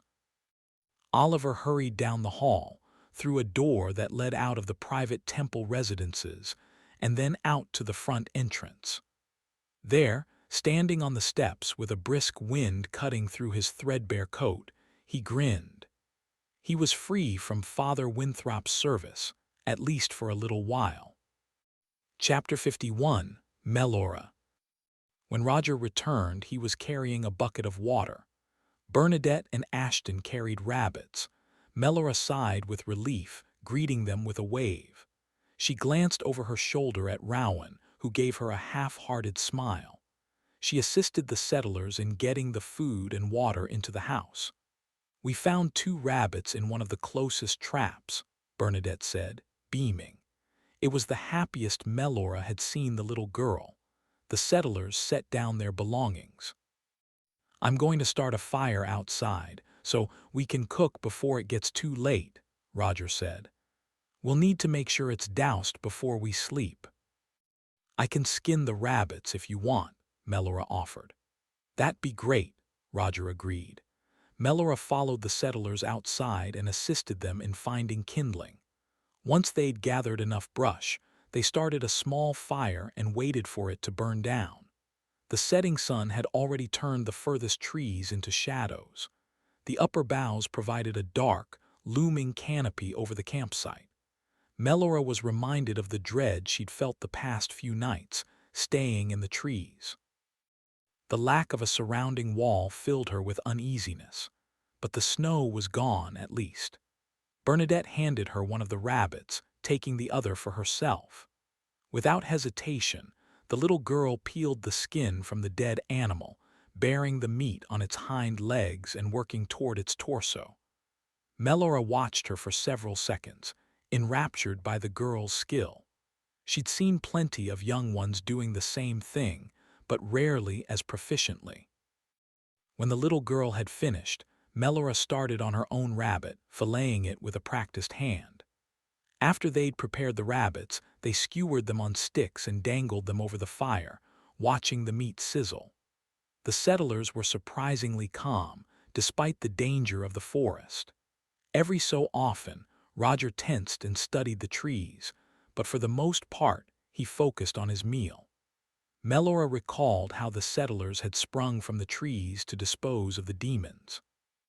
She imagined them doing the same thing now if the need arose. "Are there other settlers close by?" Melora asked, keeping her voice low. "A few, but not many. There used to be more." "What happened to them?" "Most of our people have been driven away by Blackthorn soldiers. There was a time when the blue shirts didn't venture this far out into the woods, but they've been roaming further lately."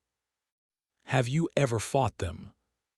"A few times, but if you kill them you have to bury the bodies, otherwise more will return. Most times it's easiest to flee." "Have you ever tried banding together?" Melora asked, growing angry. "Surely with enough settlers you could drive them off." "We've tried, but as I mentioned, there aren't many of us left. Besides, if we kill too many soldiers, the missing bodies will draw attention." Roger sighed. "With the children, I'd rather not fight unless I have to. I can build another home, but I can't bring back the dead." "Earlier, you said a group of settlers had gone to the ancient city. What happened to them?" "We never heard from them again. There are others that ventured farther, hoping to find the edge of the earth, but they haven't returned either." Roger paused to pull his rabbit from the fire. He plucked off a piece of meat, popped it in his mouth, and licked his fingers. "Our hope is that they've found a better place than here, though I doubt it." Once the rabbits were finished, Melora brought a piece in to Rowan, and then assisted the settlers in cleaning up and dousing the fire. They disposed of the remnants in the woods, scattering them to avoid leaving evidence.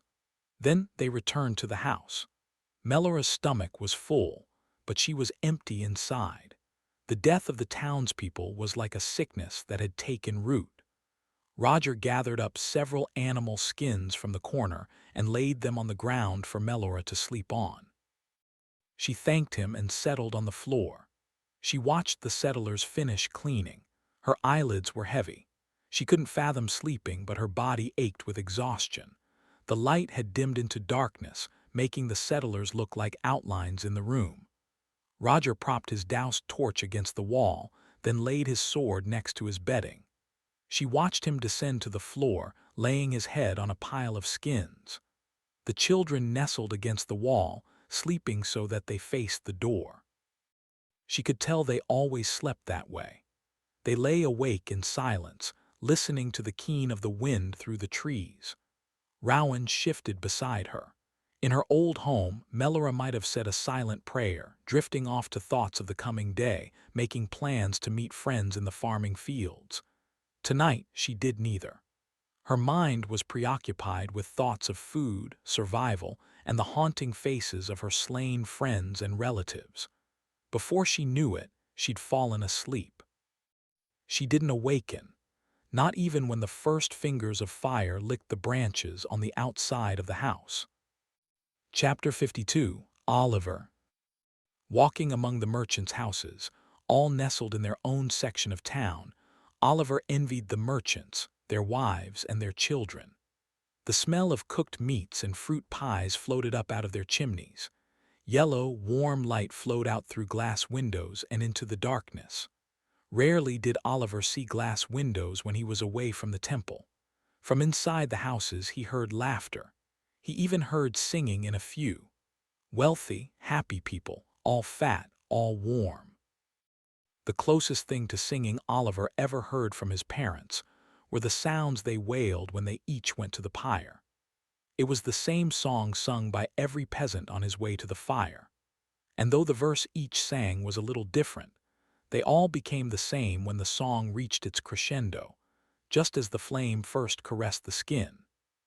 It was the only song that Oliver really knew, and it lurked in his nightmares, making itself known and frightful for the eventual day when he'd have to sing it himself.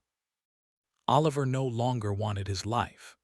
Without thinking, he stopped in the street and stared in through a window at a family sitting down to a table with some large roasted bird in the center. Oliver wanted to be warm and smiling, with a full belly and a happy tune on his lips.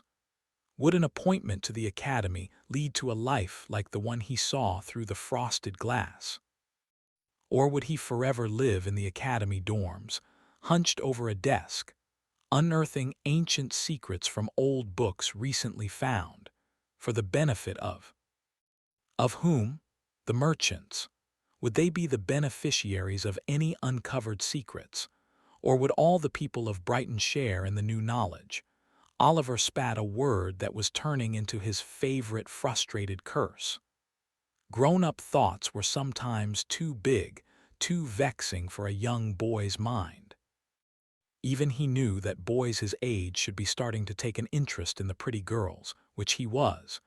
But from the conversations he eavesdropped on while in the market with Franklin, that was the only thing boys his age talked about.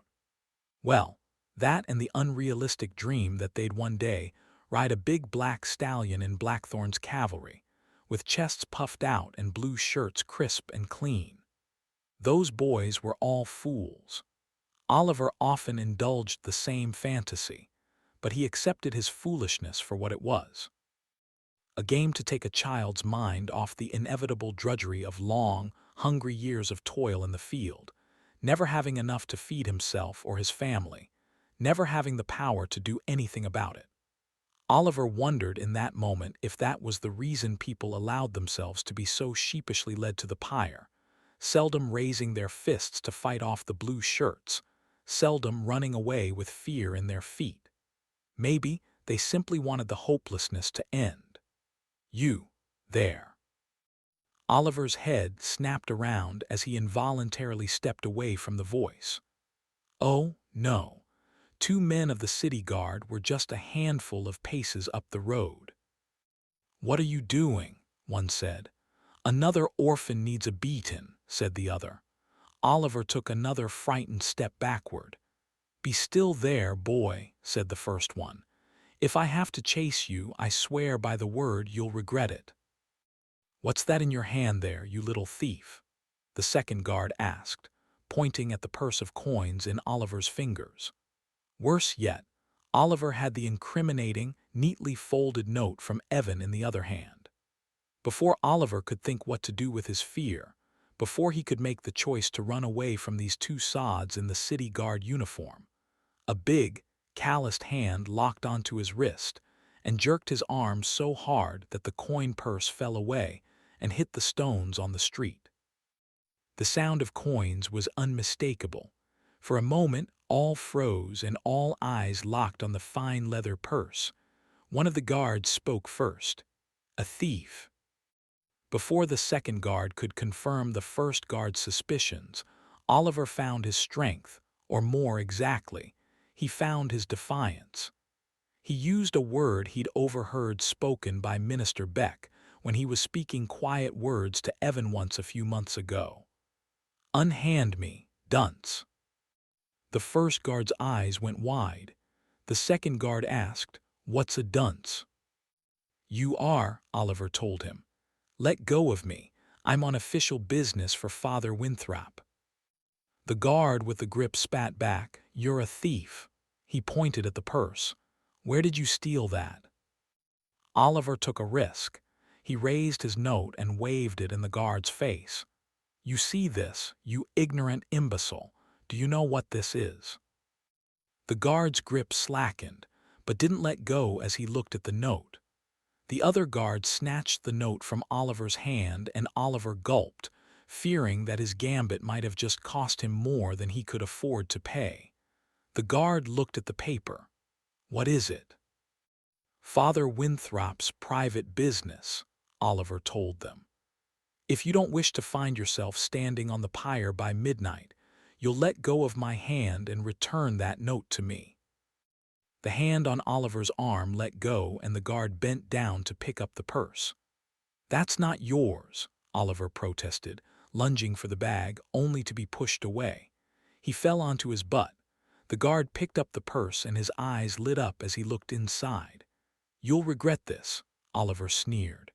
Then he puffed up his chest as he stood and filled his voice with all the pompous authority he could imitate from Father Winthrop. I am Novice Oliver.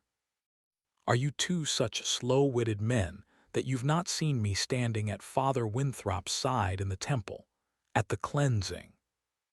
My eyes are bad, said the man looking into the coin purse. I thought he had 2 girls by his side. The other guard laughed and said, Franklin is Father Winthrop's novice. You can't even count to 2, Oliver chided. Are you that stupid?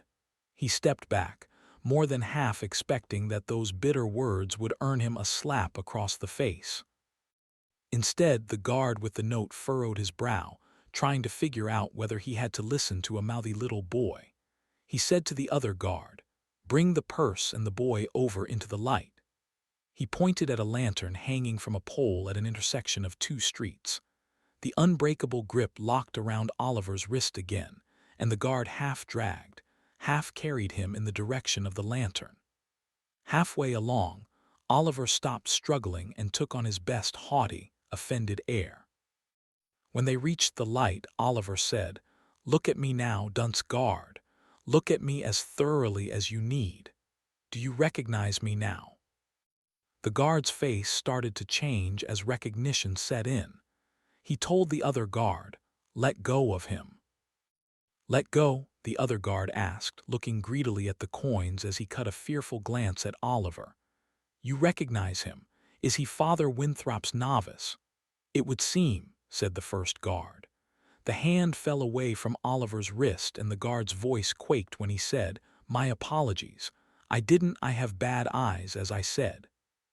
Still, he looked at the silver in his other hand, caught between 2 of his own decisions. Oliver suspected that one of those decisions might end up with him dead, and his body tossed over the circle wall. He knew enough about men to know that they often did much worse for a chance at much less silver. I am expected, he said. They'll come looking for me momentarily if I do not arrive. Shaking his head, the guard with the note said, This doesn't make sense to me. He fumbled with the note for a moment. If this was honest business, why send a boy into the night with so much silver? Because the city guard is here to protect me, Oliver told him. Are you telling me that you're not competent to do your jobs? What are your names, so that I may tell Father Winthrop, and he may pass them along to General Blackthorn? Pushing the bag of coins back into Oliver's hand, the guard with the strong grip backed away a few steps. That won't be necessary. No, it won't. Oliver gave the guard a dismissive nod. You men should go back to your rounds and allow me to proceed without further delay. What does the note say? The first guard asked, apparently not frightened enough. It is a list of names, said Oliver. Men in General Blackthorn's service that Father Winthrop believes need to be disciplined. The guard with the note looked at the folded paper and said, That's what I'll see when I unfold this. The other guard was still backing away. Come on, let novice Oliver go. We've got plenty to watch without causing him more trouble. The first guard unfolded the paper, defiance on his face. When he saw the words, though, Oliver saw the spark of fear and he knew the guard couldn't read. That wasn't unexpected. Very few people could. A man walking the town on cold, windy nights surely wouldn't be able to. Oliver said, "Do you see your name on the list?" Slowly shaking his head, the guard said, "No, I do not." "Then please return it to me," Oliver told him. Finally reaching a decision, the guard folded the paper, handed it back to Oliver and said, "My apologies, Novice Oliver. Sorry for the delay." Oliver stuffed the coin purse into his small pocket, having learned very quickly to keep it out of sight. He trod off into the night. Chapter 53. William. William closed his eyes and tried to sleep, but all he heard was the whispering. He quietly stretched his legs. They'd bedded down at the base of a tree, and though his body was tired, his mind wouldn't leave him alone. For days, the forest had been spilling its secrets to him in barely perceptible words and nonsense phrases. At first, he'd thought he was mistaken, that it had been the rustle of the wind or the animals skittering through the forest. It had to be something other than voices. But the voices only seemed to clarify themselves with words that grew bold and distinct, interrupting his thoughts and making it hard for him to concentrate. They spoke to him at all hours of the day, while he walked, while he ate, and while he slept. The voices wouldn't leave him alone. William knew he was sick. He knew he was turning, but that wasn't what was happening now. He didn't feel like he was turning mad. He felt like he was getting smarter. He understood how to follow the tracks in the wild, and he understood the ways in which the forest worked. He no longer viewed trees as trees or bushes as bushes. The forest was a single, breathing entity, begging to be understood. All around him were the conversations of animals, the creaks of the earth, and the groans of the trees. He understood everything. Stories of pain, hunger, and sorrow spilled from the earth, as if they were meant for his ears only. At first, he hadn't been sure why they were communicating with him, and why he couldn't answer back. William had tried whispering into the forest when Mom and Bray weren't listening, but hadn't gotten a response. He'd even tried talking to the trees when no one appeared to be watching. Neither had produced a result. It wasn't until he came face to face with the demon that he understood. He recalled the creature that had been pinned against the tree the day before. When it had opened its mouth, it had released the same guttural sounds he'd heard back at the river, but this time the sounds made sense to him. These weren't the incoherent babblings of a crazed animal, but the competent words of a superior being. The demons were trying to be understood, just like the forest or the animals. Their message was clear. They wanted to cure William. They wanted to cure them all. With his eyes still closed, William smiled, thinking about the things the demon had told him. The demon's words gave him hope. He wasn't infected, the others were. The people slaying the demons, his kind, were doing so out of fear, a need to destroy that which they didn't understand. He didn't know that when he lived in the townships, but William knew now. He pictured the smoldering pyres he'd witnessed at the cleansing, the scalping of demons at the river, the angry eyes of the soldiers. Mankind had perpetrated evil, not the demons. It wasn't demons that had stabbed and burned the settlers in their home, killing Harriet and her family. It wasn't demons that had slaughtered Davenport. Demons weren't tracking them through the forest, intent on dragging them back to behead them, spike them, or worse. That was all man's doing.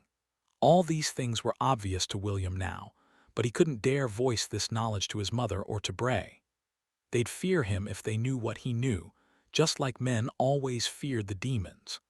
And so William kept quiet, listening to the subtle voices in the wind, knowing he was destined to join the beings that spoke to him. He was a part of them, not a part of Brighton, but a part of the wild, a part of the demons. Chapter 54. Oliver. Oliver stopped in front of Dunlow's house and found a touch of fright. Uninvited knocking on doors after the sun went down was a social taboo. For what reason, Oliver didn't know. Nevertheless, he'd come this far. He clenched his jaw tight, stepped up to the thick old wooden planks, puffed his chest out, and steeled his confidence with the memory of his triumph over the simple-minded guards. He knocked. Immediately, the voices inside the house fell silent. No other sounds followed. Oliver wondered what that meant. He waited a moment. He heard no footsteps from inside. He knocked a second time. 3 raps. He waited.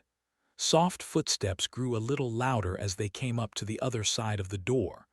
A tiny wooden cover on the peephole opened, and Oliver saw half of an old man's face through the opening. "What are you doing on my porch at this hour, boy?" Oliver's instinct was to step back from the man's anger, but he caught himself before he did so. He held up his folded paper. "I have a message." "A message?" Dunlow's temper flared. "At night, from who?" Feeling his confidence grow as he stood there, Oliver said, "I am Oliver, Father Winthrop's novice, and—" Dunlow gulped and his tone changed. "Father Winthrop." Dunlow sucked in an audible breath and said in a more civil tone, "Yes, I recognize you." "Yes," Oliver said, copying Father Winthrop's officious tone. "I have a message for your twin sons, Mr. Dunlow." "From Father Winthrop?" Dunlow asked. "I cannot say," said Oliver, maintaining his tone. "I have been instructed to say nothing of the message's source." "I see." Dunlow's face moved away from the tiny peep window. Oliver heard the sound of a wooden brace being taken off the other side of the door. A moment later, the door swung open and Dunlow waved Oliver in. "My apologies. I didn't mean to be rude. I didn't recognize you at first." That surprised Oliver so much that he couldn't think of a response. Instead, he walked past Dunlow and into a semicircle of his 2 sons, his daughters, and his wife, all looking at Oliver with some mixture of curiosity and trepidation. Dunlow gently closed the door behind Oliver and pointed at his twin sons. "There they are." Oliver stepped up to the twins as they stood side by side. He said, "Is there a place where we can speak in private?" "In private?" Timothy Dunlow asked.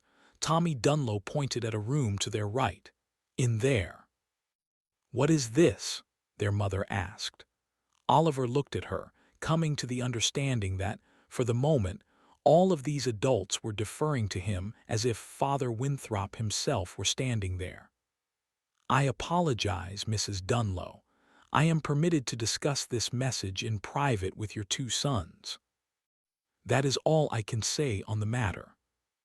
"Well, well," said old Dunlow, leading Oliver and his sons toward the room to the right, a room that had no table to dine on, no beds to sleep in, only chairs for sitting and shelves for displaying more ancient artifacts than Oliver had ever seen in a private home. He tried to keep his awe to himself, as he struggled to maintain his diminutive imitation of Father Winthrop. Once Oliver and the 2 twins were inside, old Dunlow closed the door behind them. Tommy Dunlow motioned Oliver toward a chair covered with leather over some kind of cushion, and Oliver sat, going to great effort to hide his nervousness. The only padded chair he'd ever sat in was Father Winthrop's when no one was around to catch him doing it. He'd heard stories of how the wealthy would sometimes sit in their comfortable padded chairs for hours, doing nothing but talking, or maybe watching the clouds through their windows. What would it be like to have time to do simply nothing? No chores, no punishments, no one telling you what to do. Both Tommy and Timmy took seats in identical chairs across from Oliver. Tommy said, "May we have the message now?" "Of course." Oliver held it out toward them. Timmy took it. "Can you tell us who it is from?" Shaking his head, Oliver said, "No, I cannot. I apologize for that, but my instructions were explicit on this point." Oliver wondered if he'd used that word, explicit, correctly. He'd only heard it used twice before, both times when Minister Beck was talking down to Father Winthrop. Tommy unfolded the message and started to read. He grew very uncomfortable.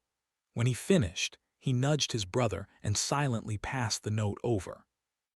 Timmy read it, and a similarly uncomfortable expression came over his silent face. Oliver took a gamble to learn the message's content. "Do you have any questions?" "Yes," Tommy said, irritation rising in his voice. "Who sent this?" Trying to keep his confidence, Oliver said sternly, "I told you I can't answer that question." Timmy turned to Tommy, shaking his head. "This is one of General Blackthorn's machinations. He wants to have our tongues for his box." That confused Oliver. What Timmy Dunlow had just said made no sense. He reached into his overstuffed pocket and worked the fat coin purse out. The muted jingle of coins in the leather purse caught the twins' attention. The noticeable sum in the heavy little pouch was enough to catch anyone's eye. Silently, Oliver held the purse out. Both Timmy and Tommy stared at it. "Take it," said Oliver. The sender offered it as a token of his sincerity. "It is yours, whether you toss that message into the fire and take no further action, or if you send a return message. If you burn that one and tell me to go, this is the last we will communicate on this subject." The sender also told me to say exactly this. He understands your antipathy for the person to whom the message refers. He trusts that your antipathy, plus these coins, will be sufficient to earn your silence on this matter, should you choose not to pursue it further. "The coins are ours?" asked Timmy. Nodding, Oliver said, "Those are my instructions." Tommy asked, "Does the sender understand what will happen to all of us if Blackthorn finds out about this little conspiracy?" Conspiracy. That was a clue to Oliver about what the message said. The sender understands more than you can imagine. That wasn't a lie, not at all. Oliver had no doubt that Scholar Evan was one of the smartest people in the 3 towns. Tommy said, "We need time to think this over. The sender told me there is urgency in this matter. When can I expect your answer?" Tommy looked at his brother for some kind of consensus. He looked back at Oliver. "Can you come here again tomorrow night?" Oliver nodded but said, "The sender would like an answer sooner. I can come here early in the morning before you leave for your drill. I will only be here for a moment. At that time, give me a written message to return to my sender or ask me to leave you alone." Timmy said, "That is enough time." Tommy stood up. "Oliver, you should go." He looked at the paper, took it back from Timmy and walked over to the fire. He tossed the paper in. "This is not our answer, but just the same, it is not good to have such messages lying about. We'll see you in the morning." Chapter 55, Jeremiah. The sun wasn't quite up yet, but the glow in the east provided plenty of light for Jeremiah to see Ivory heading out through the east gate, leaving fresh tracks on the wet ground. Jeremiah hunkered down in the shrubs behind which he'd chosen to hide and stopped cursing Beck, as he'd been doing for the past few hours. Beck had insisted that Ivory would leave town the next morning. That didn't make any sense to Jeremiah, given that Beck also said Ivory had just arrived in Brighton. But there Ivory was, cloaked against the cold, bow in his hand, pack on his back. He wasn't going out for a morning hunt. Ivory was going somewhere else. And thanks to the conversation Jeremiah had had with Mendoza, Jeremiah had a general idea of where. Jeremiah stepped out from the shrubs and began to follow, grumbling at the cold that had made his knees feel stiff. Before he'd taken a dozen steps, he noticed that Ivory had passed through a pasture and into the trees.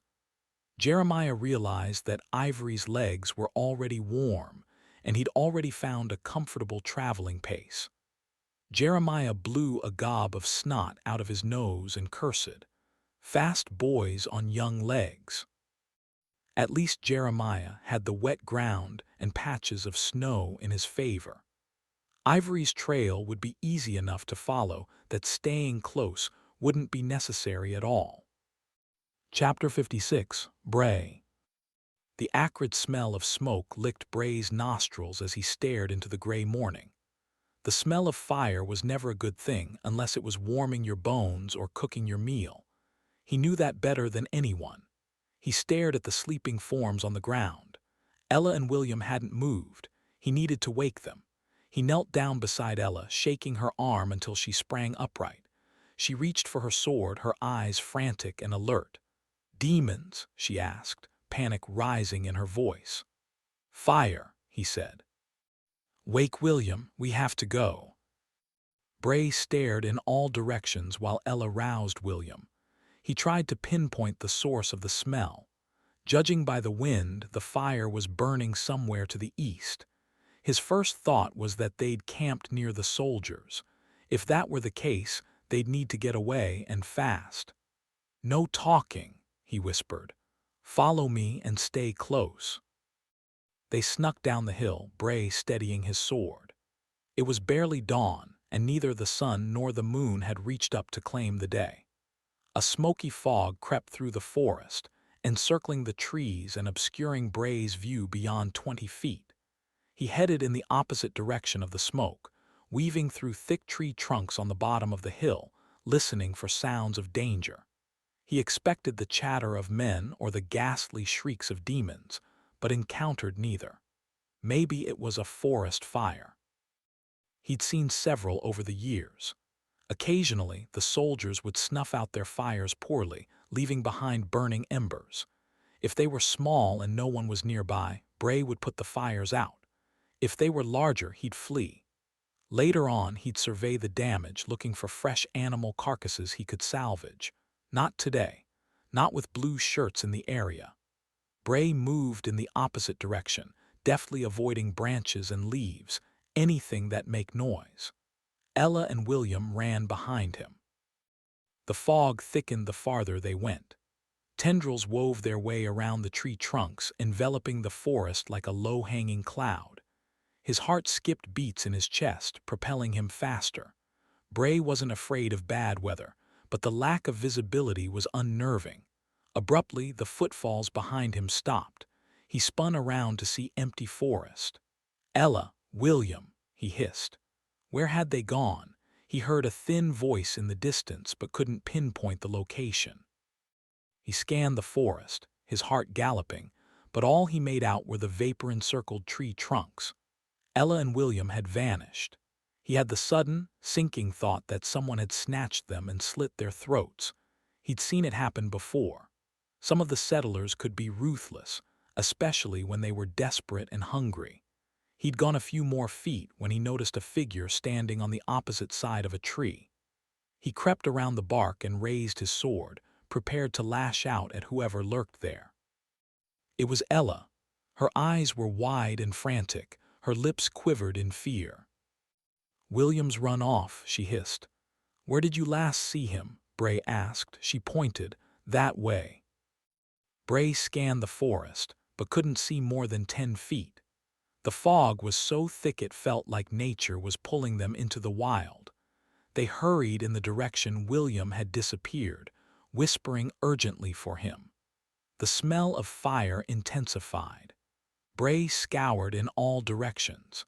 If the boy had wandered too close to the fire, if the people who'd made it were still there. Shouts erupted in the distance. Shit, they'd found William. Ella burst forward, taking the lead. "William," she shouted in panic. Bray tried to silence her, but he was too late. He heard an answer in the distance, but he couldn't decipher the words. He cursed under his breath and ran faster. There was a chance they would have traveled undetected, but not now. What if William is dead already? Bray cut through the trees, tempering haste with caution. He kept his sword raised, ready to strike anything that might spring out at them. He'd been in enough situations to suspect a trap. What if someone was using William as bait? "Stay behind me," he told Ella. She complied, following closely. Their footfalls felt obnoxiously loud, despite their trying to quiet them. Given the lack of visibility, Bray might as well have been in some unexplored region, making his way for the first time. The only thing he knew for certain was that they were heading for the fire. The shouts grew louder. Bray didn't recognize the voices, but he recognized the tone. Soldiers. Bray thundered on, using the cover of men's voices to increase his speed. He rounded one tree, then another, barely avoiding the probing hands of nature. The forest revealed itself in pieces. It wasn't until he saw fire that he slowed down. He hid behind the fog, watching yellow and orange flames spit into the sky. 3 soldiers shouted and laughed as they circled a burning house. They poked their swords through the thin branches that formed its walls, searching for occupants. 2 others mingled near the nearby trees. Their blue shirts were backlit by raging flames. "Are they still in there?" "I think so." "Wait, there's one of them running," one of the soldiers cried. A boy darted off into the woods. Was it William? The soldier dashed off in pursuit. Bray's anger boiled. He pictured Harriet, Henry, and Tabitha, the burnt dwelling they'd stayed in, the charred skeletons that the soldiers had left behind. Then he pictured William running for his life. Even if the boy had to die eventually, he didn't have to die now. Cowards, that's what these men were. With a roar, Bray leapt from the fog. Chapter 57, Oliver. "Franklin," said Oliver, "I need to use the latrine." "You went before we left," said Franklin. Oliver handed him the basket with the day's groceries in it. "I can't wait." Franklin took the basket, and Oliver took off at a run through the market, making a show of his urgent need. When he turned off Market Street, his run was no longer for show but to buy him more time. He rounded another corner, passing by a few ruined, ancient houses, and then leapt through the door of the third. Sure enough, Scholar Evan stood in the corner just as promised, half a smile on his lips. He said, "Good morning, Oliver." "Morning," Oliver replied, as he gasped for his breath. Oliver reached into his pocket, but Evan halted him with a raised palm. Evan stepped over to the rectangular hole in the wall where a door had been some hundreds of years prior. Evan looked up and down the street before coming back in. "They gave you a reply." "A message," said Oliver. He pulled the folded paper out and handed it to Evan. "I snuck out of the temple early this morning." "Were you seen?" Evan asked, his voice full of concern. Oliver shook his head. "Father Winthrop had a barren woman late last night. Both he and Franklin slept later than usual." Evan nodded, showing his understanding. "Discretion is paramount." "No one saw me go or come back in," said Oliver. "I ran all the way to Dunlow's house. Tommy was outside, waiting with that message. I took it and ran back." Evan unfolded the paper and read it quickly. "You've done a good job, an excellent job. Find a way to come back here this afternoon. I know it will be difficult, but I'll have more messages for you." "This would be much easier if I were allowed to tell Franklin." "No," Evan said firmly, but not unkindly. "Novice Franklin is a good young man. I have no doubt he is our friend, but the fewer people who know about this for now, the better it is for all of us.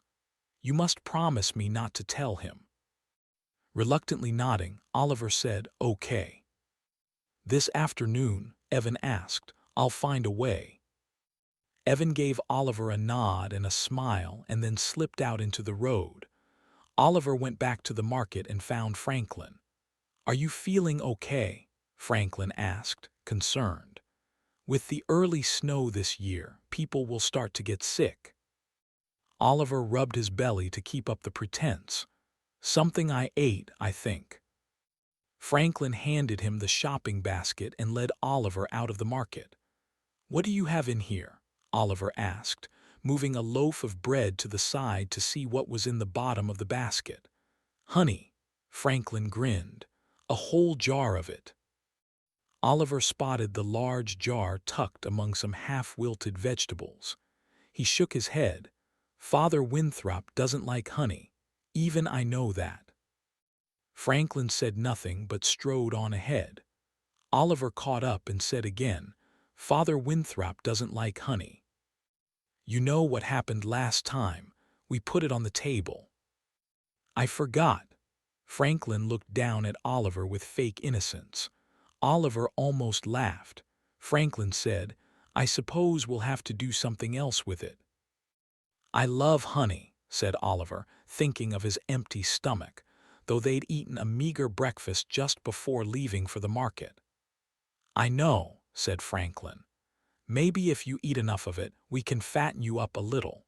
With winter here, you need something besides that threadbare coat to keep you warm. Maybe a little fat on you would do it."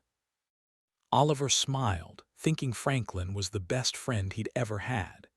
He carried that feeling with him out of the market, down past the merchant's district, and over near the plaza when they passed in front of two of the city guard, leaning against a wall, looking surly. Oliver turned away at first, then realized they were the pair he'd run into the night before. One of them coughed loudly, and Oliver looked up to see the man turn away. The other looked at the ground, and Oliver realized the impression he'd made on the two the night before had stuck. They weren't fearful, but they were wary. Oliver took a deep breath, steeled his confidence, picked one of the two guards and glared, hoping to seal his reputation with them, should he happen to come across them on another late-night errand. After glaring at the guard for a moment, Oliver finally caught the man's attention. Oliver held his stern gaze. The guard immediately turned away and pretended to be looking at something else.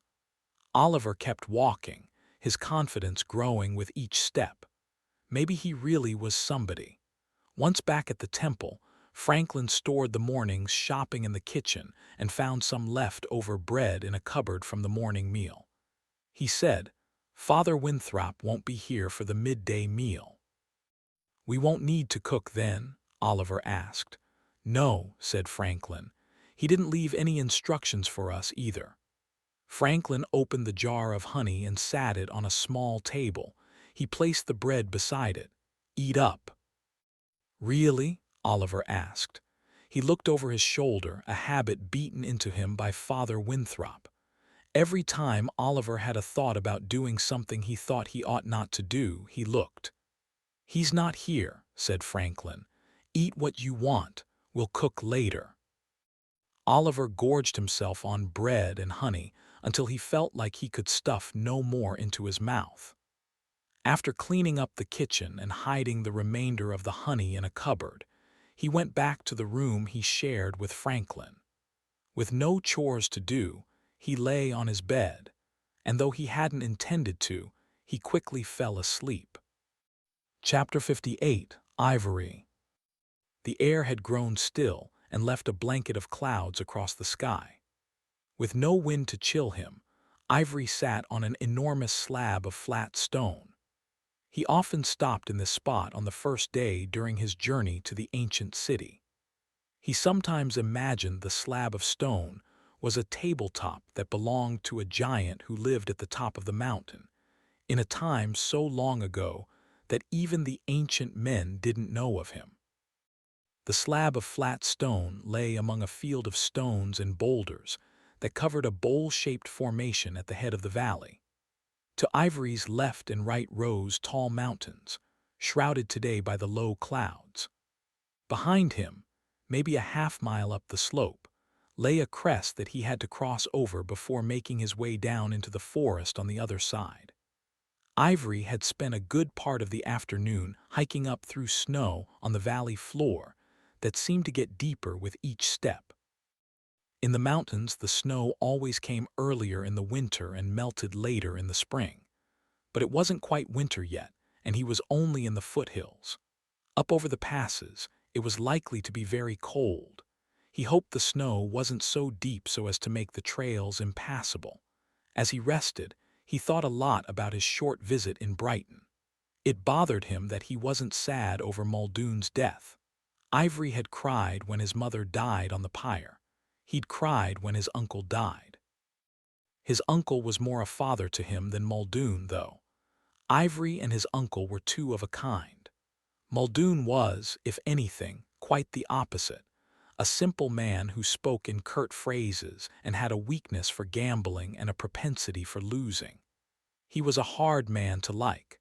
Ivory mulled over the opportunity that Minister Beck laid out for him. Should he join the academy?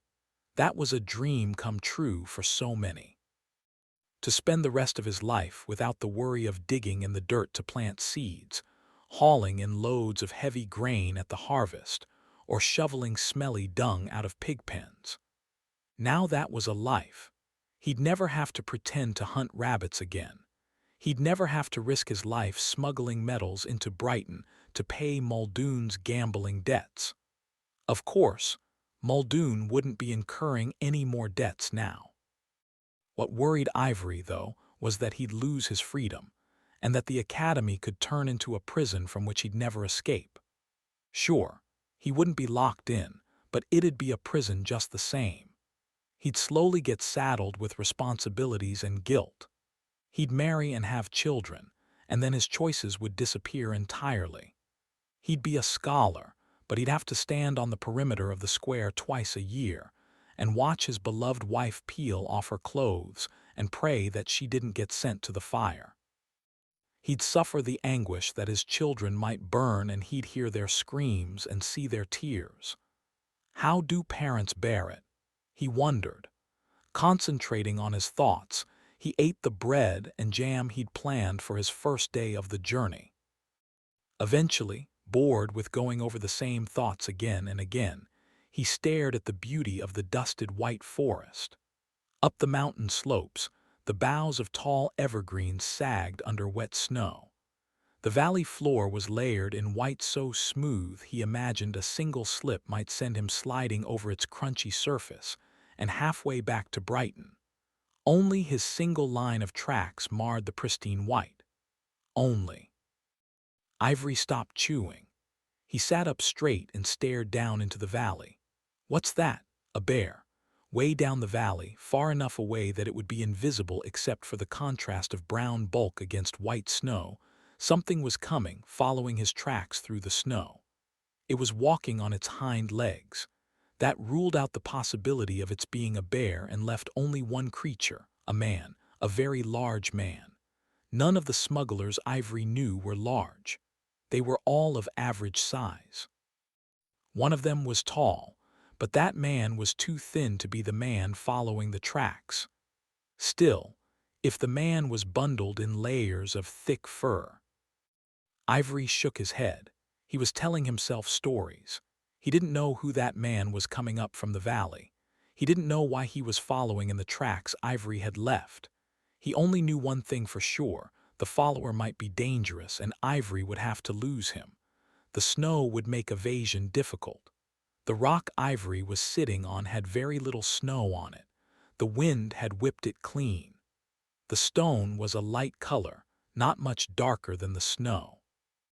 Ivory looked down at his cloak and realized it was as dark brown as the one worn by the bear-sized man. Would the man mistake him for a shadow or a bush? Ivory wasn't sure. He did know that once he started to move, if the hiker was looking his way, he'd spot Ivory with the same ease with which Ivory had spotted him. There was nothing to be done about that. Ivory only had one choice. He had to move. Chapter 59. Bray. Bray sliced into the first soldier before the men knew he was there. The soldier, an older man with gray hair, shrieked as his hand fell from his wrist.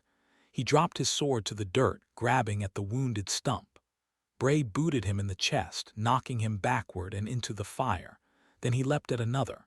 He sliced a second soldier's throat, watching blood spurt from the man's opened neck. The man gurgled. Another soldier came at Bray. This one was farther back and more prepared. His eyes narrowed into slits as he prepared to strike. One of his comrades ran from the edge of the forest to join him. "It's one of the wardens." "Who cares? Kill him." The two soldiers took preparatory jabs at Bray, snarling in anger, circling.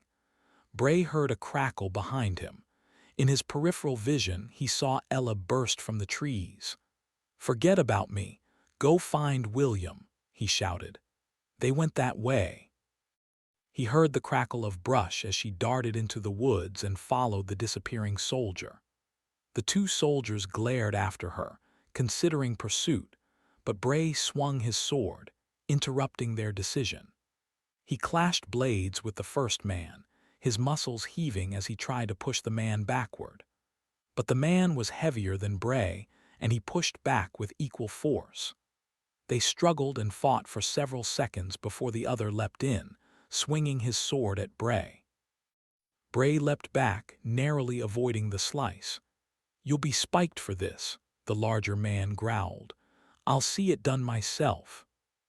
The second man swung again. He was tall and lean, his shirt bloodied from whatever carnage he'd been involved in. Bray evaded the swing and countered with a strike of his own.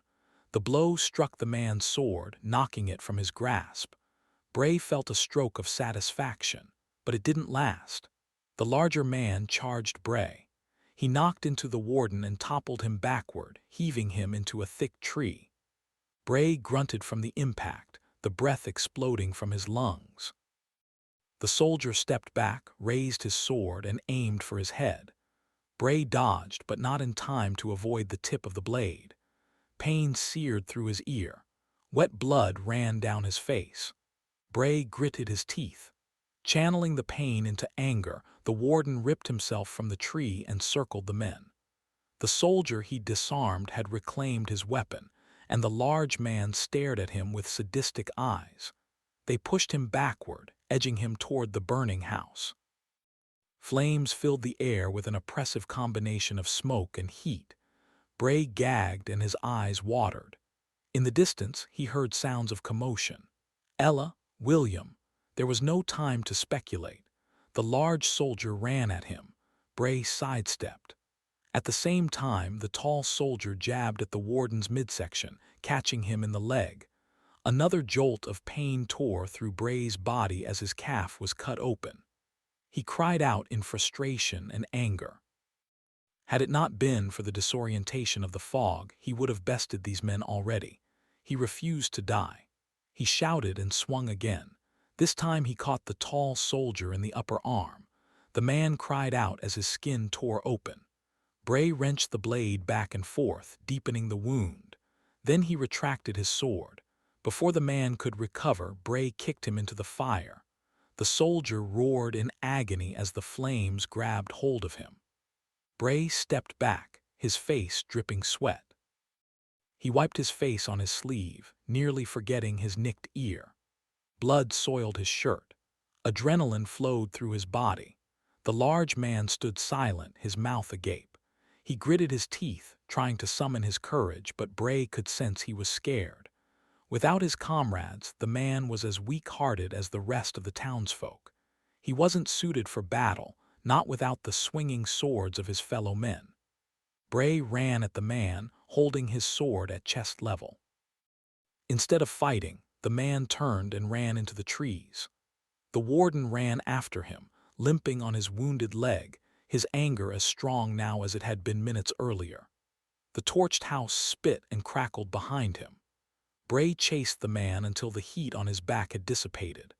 The large man huffed and panted, dashing with all his energy, but his legs were shorter, and Bray easily caught up. When he reached the man, he stabbed without aiming, goring the man in the back. The man fell flat on his face, grunting in pain. Blood ringed the back of his blue shirt. "Please," he spit into the dirt. Bray looked down at the man, hatred filling his insides. The image of the burnt settlers was still stuck in his mind. "I can have you made captain," the soldier pleaded. Bray paused. The offer was alluring. As dispassionate as he was about fighting for someone else, Bray would be paid handsomely.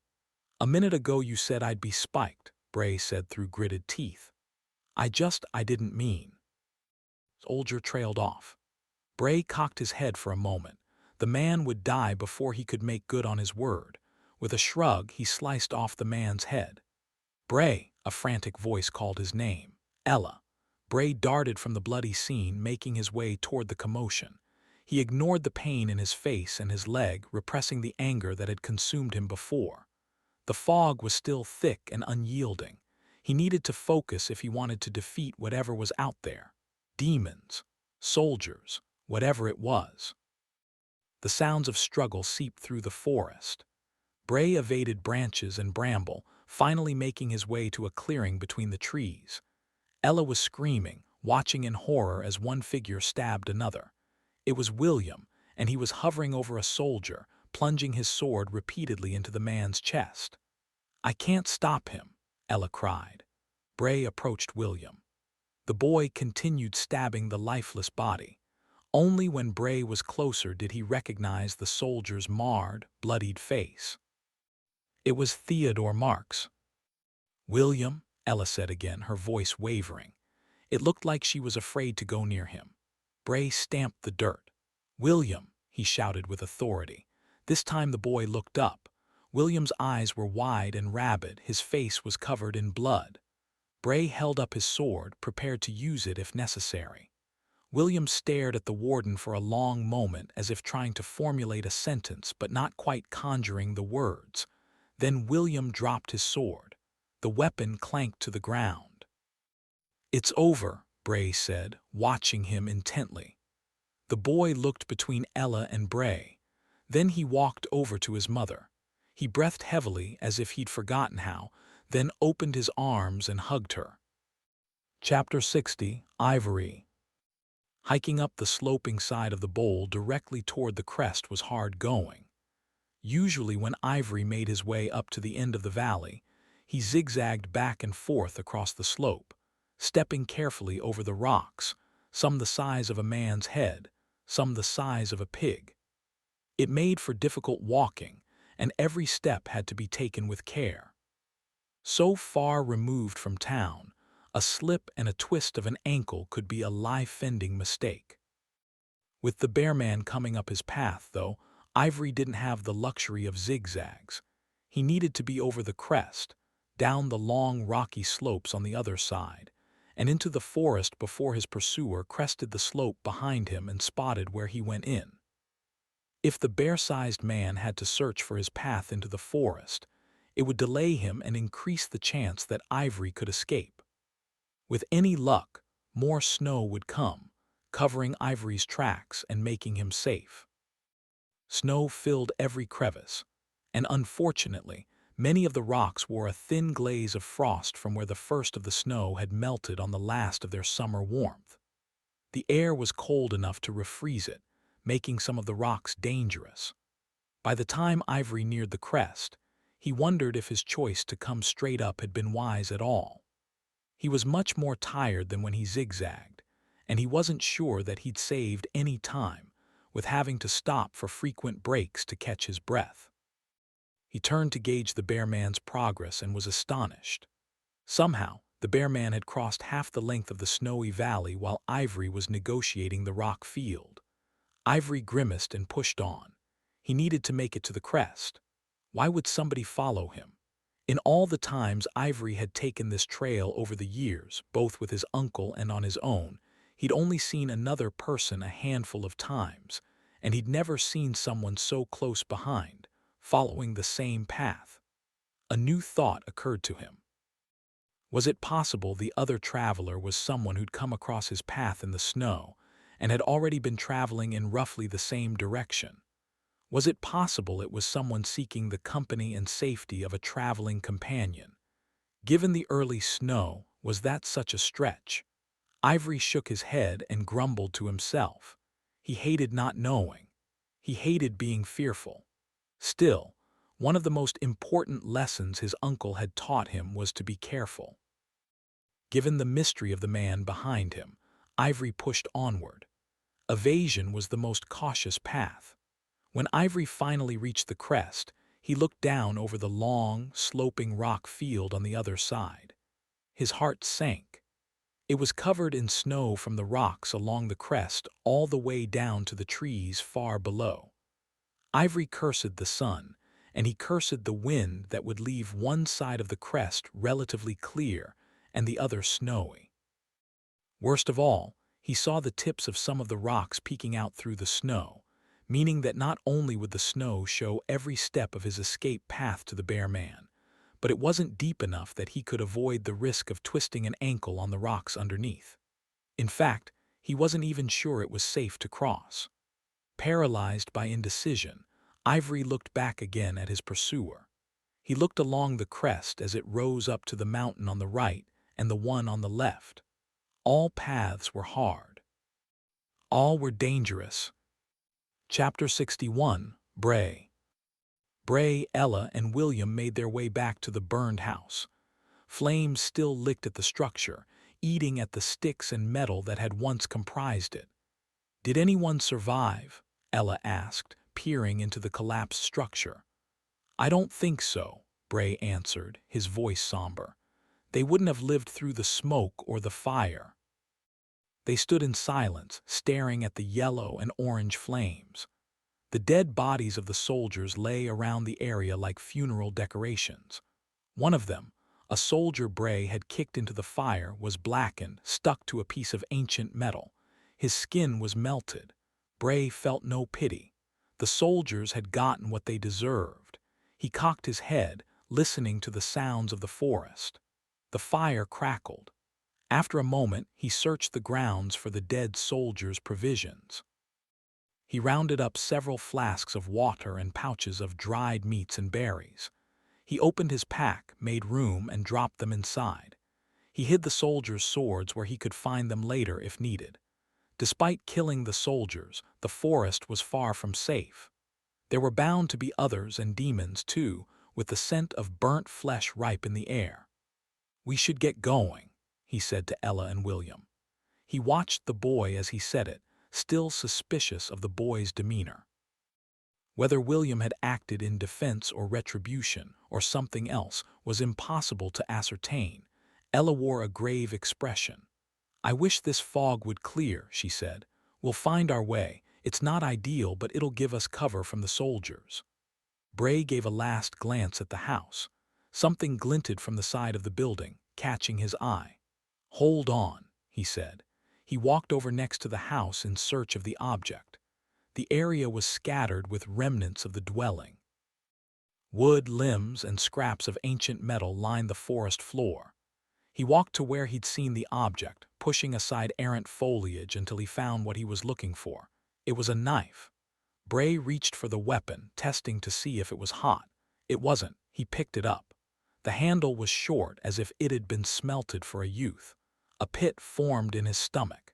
He turned it in his hands and put it in his pocket. He was about to leave when something moved in the trees. Bray's senses heightened. A moment ago, he'd been certain they were alone. Now he wasn't so sure. He raised his sword and crept into the woods. Ella and William stared after him. He padded around the smoldering ruins, measuring his steps, watching something slip out of view. He increased his pace to a brisk walk. The figure in the distance looked behind them, then dipped behind a distant tree. The person was crouched so low he couldn't make out specifics. Was it a wounded soldier? Bray increased his speed, intending to confront the person, whoever it was. He raised his sword.